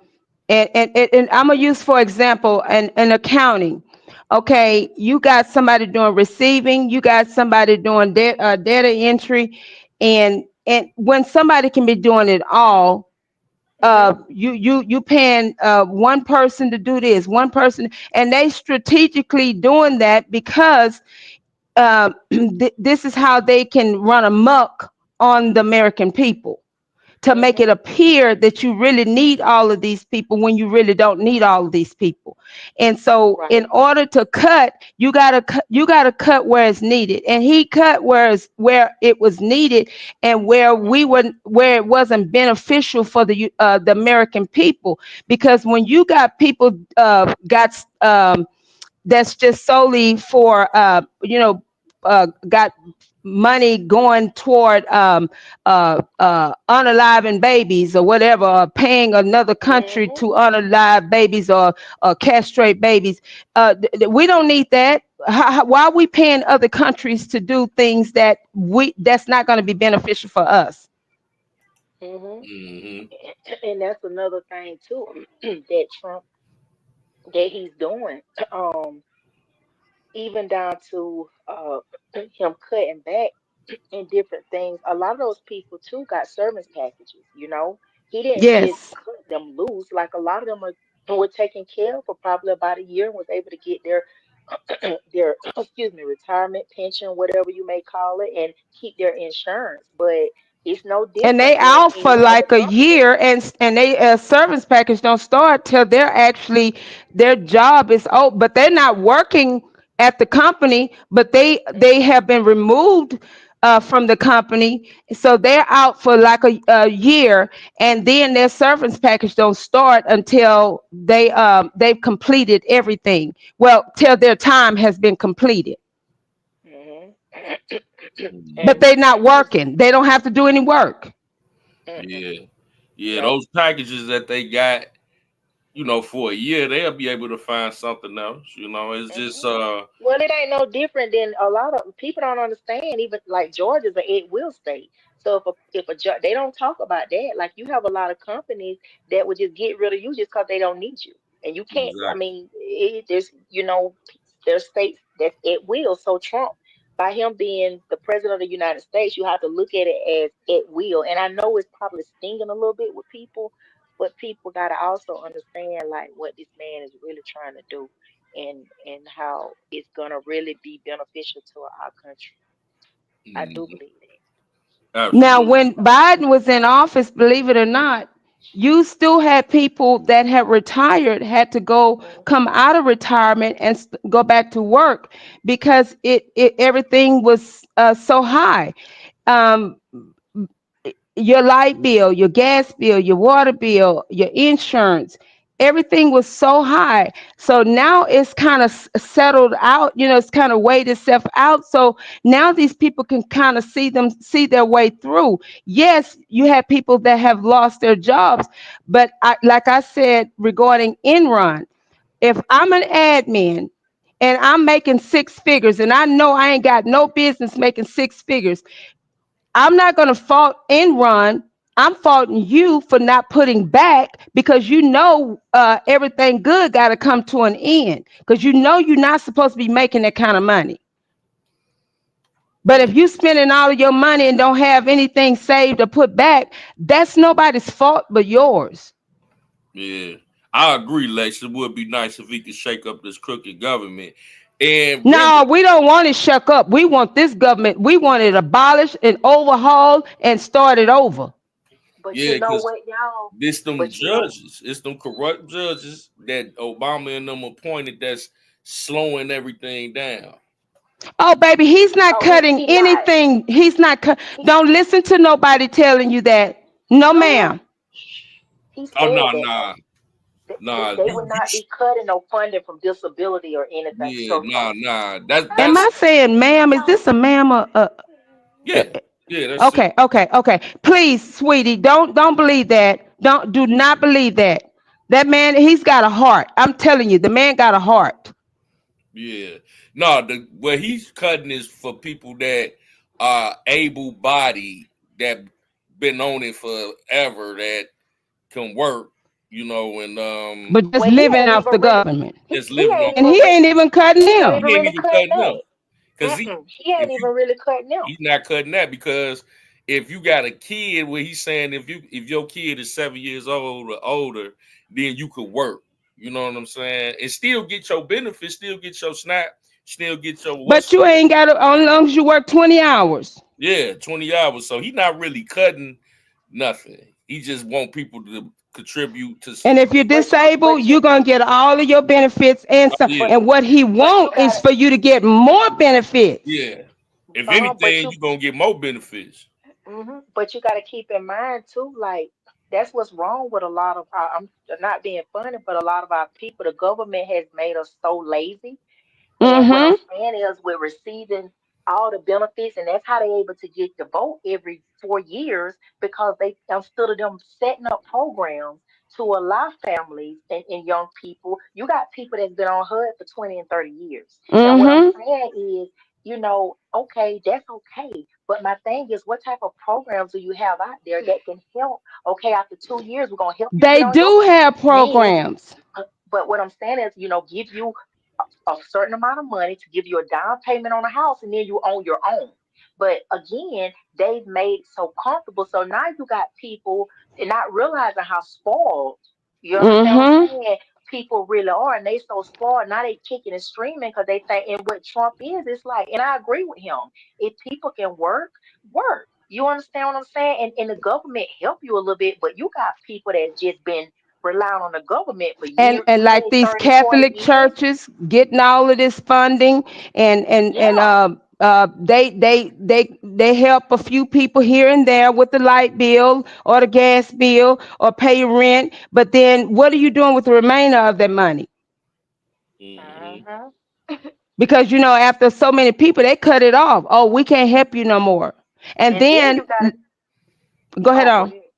I was gonna say, then people have to understand, even though they give you them the HUD vouchers and stuff, you can only go so far with them. You understand it? And what I'm saying is, with that, people don't even understand how segregated they keep us, in a sense, because those HUD vouchers, you can't go in no good neighborhood. You got to take and go right over there, in the neighborhood where probably the high crime is, and you might find somebody that's renting a house out in an okay area or whatever. That's if they take your voucher. But I'm just using APC, don't feel nervous, please. Don't be nervous about any.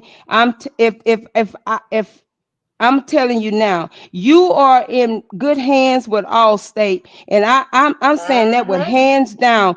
Donald Trump got your best interest than any president that you done had. I'm telling you, he's got your best interest at heart. He cares. I'm telling you how good this man is. If he felt like the government was gonna cut you off, that man will figure out a way to put you in the Trump Towers.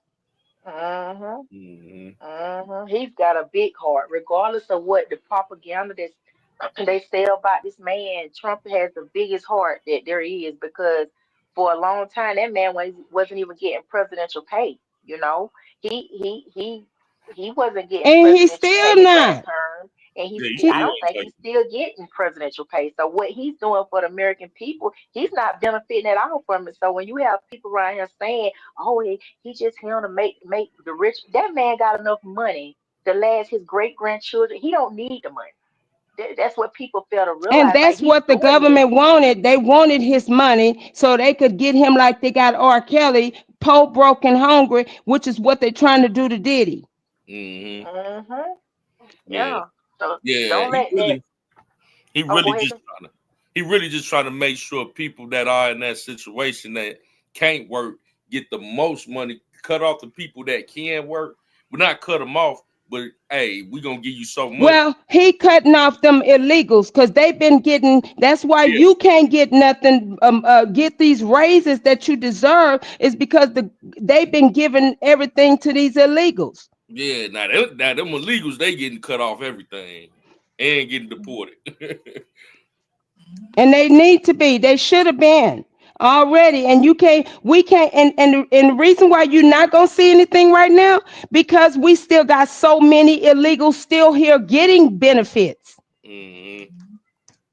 Well, that's why Trump really trying to shake up. And I agree. I'm gonna go back to what Lexington said when he said it would be nice if he could shake the crooked government. Well, the thing about it is that's why it's important that we really, the state level, local level is the most important thing when it comes down to your vote, because these governors, there's no, and that's what me and Jeff and Sis was talking about. Like, so who's over the governors? You really, they like the governors. That's why you have them that sit for years in these positions and people vote them back in. That's where the corruption starts. Like it's right there because the government, I mean the governor is really, like Jeff said, the president of the state. So that's why you're seeing in all these sanctuary cities, the corruption and all this stuff that's going on. It's the governors. It's the governors.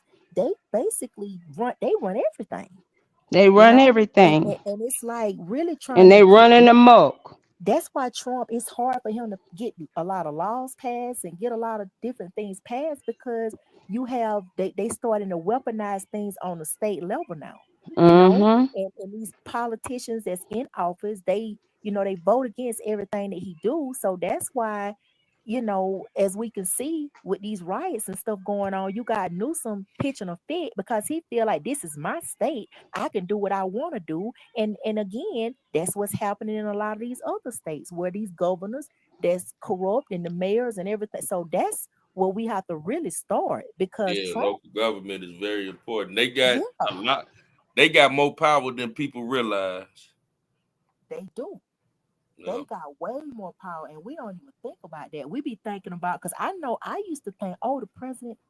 But again, when I was telling Jeff, I'm like, they really did a doozy when they made that two-tier system, federal and state. You understand? Because it's nothing Trump can really do with those governors. Mm-hmm. And they know that. They know that. Yeah. They know that. Well, I'm out of here, you guys, and I am just gonna say, I want to say, APZ, please, baby, don't fear not. God is not mocked, and He's not asleep. You don't have to fear because God got you. That's the first thing. Please don't fear. And more importantly, God have not just have you. He put us in a position where I know a lot of people may think otherwise, but I believe we have a saved president. So with that being said, that's more than enough reason for you to be able to go to sleep at night and rest in peace and know that you got somebody that's going to look out for your best interest along with the God that you serve. That's true. Yeah, with that being said, man, Voices for the Voices, we love y'all. Have a great night, a great weekend. Happy Father's Day to all the fathers. Yes, happy Father's Day. Yep. Peace and Y'all blessings. have a good night. Love y'all. Good night. Good night. I love y'all. Love y'all too. Love you too. Bye-bye. Bye-bye.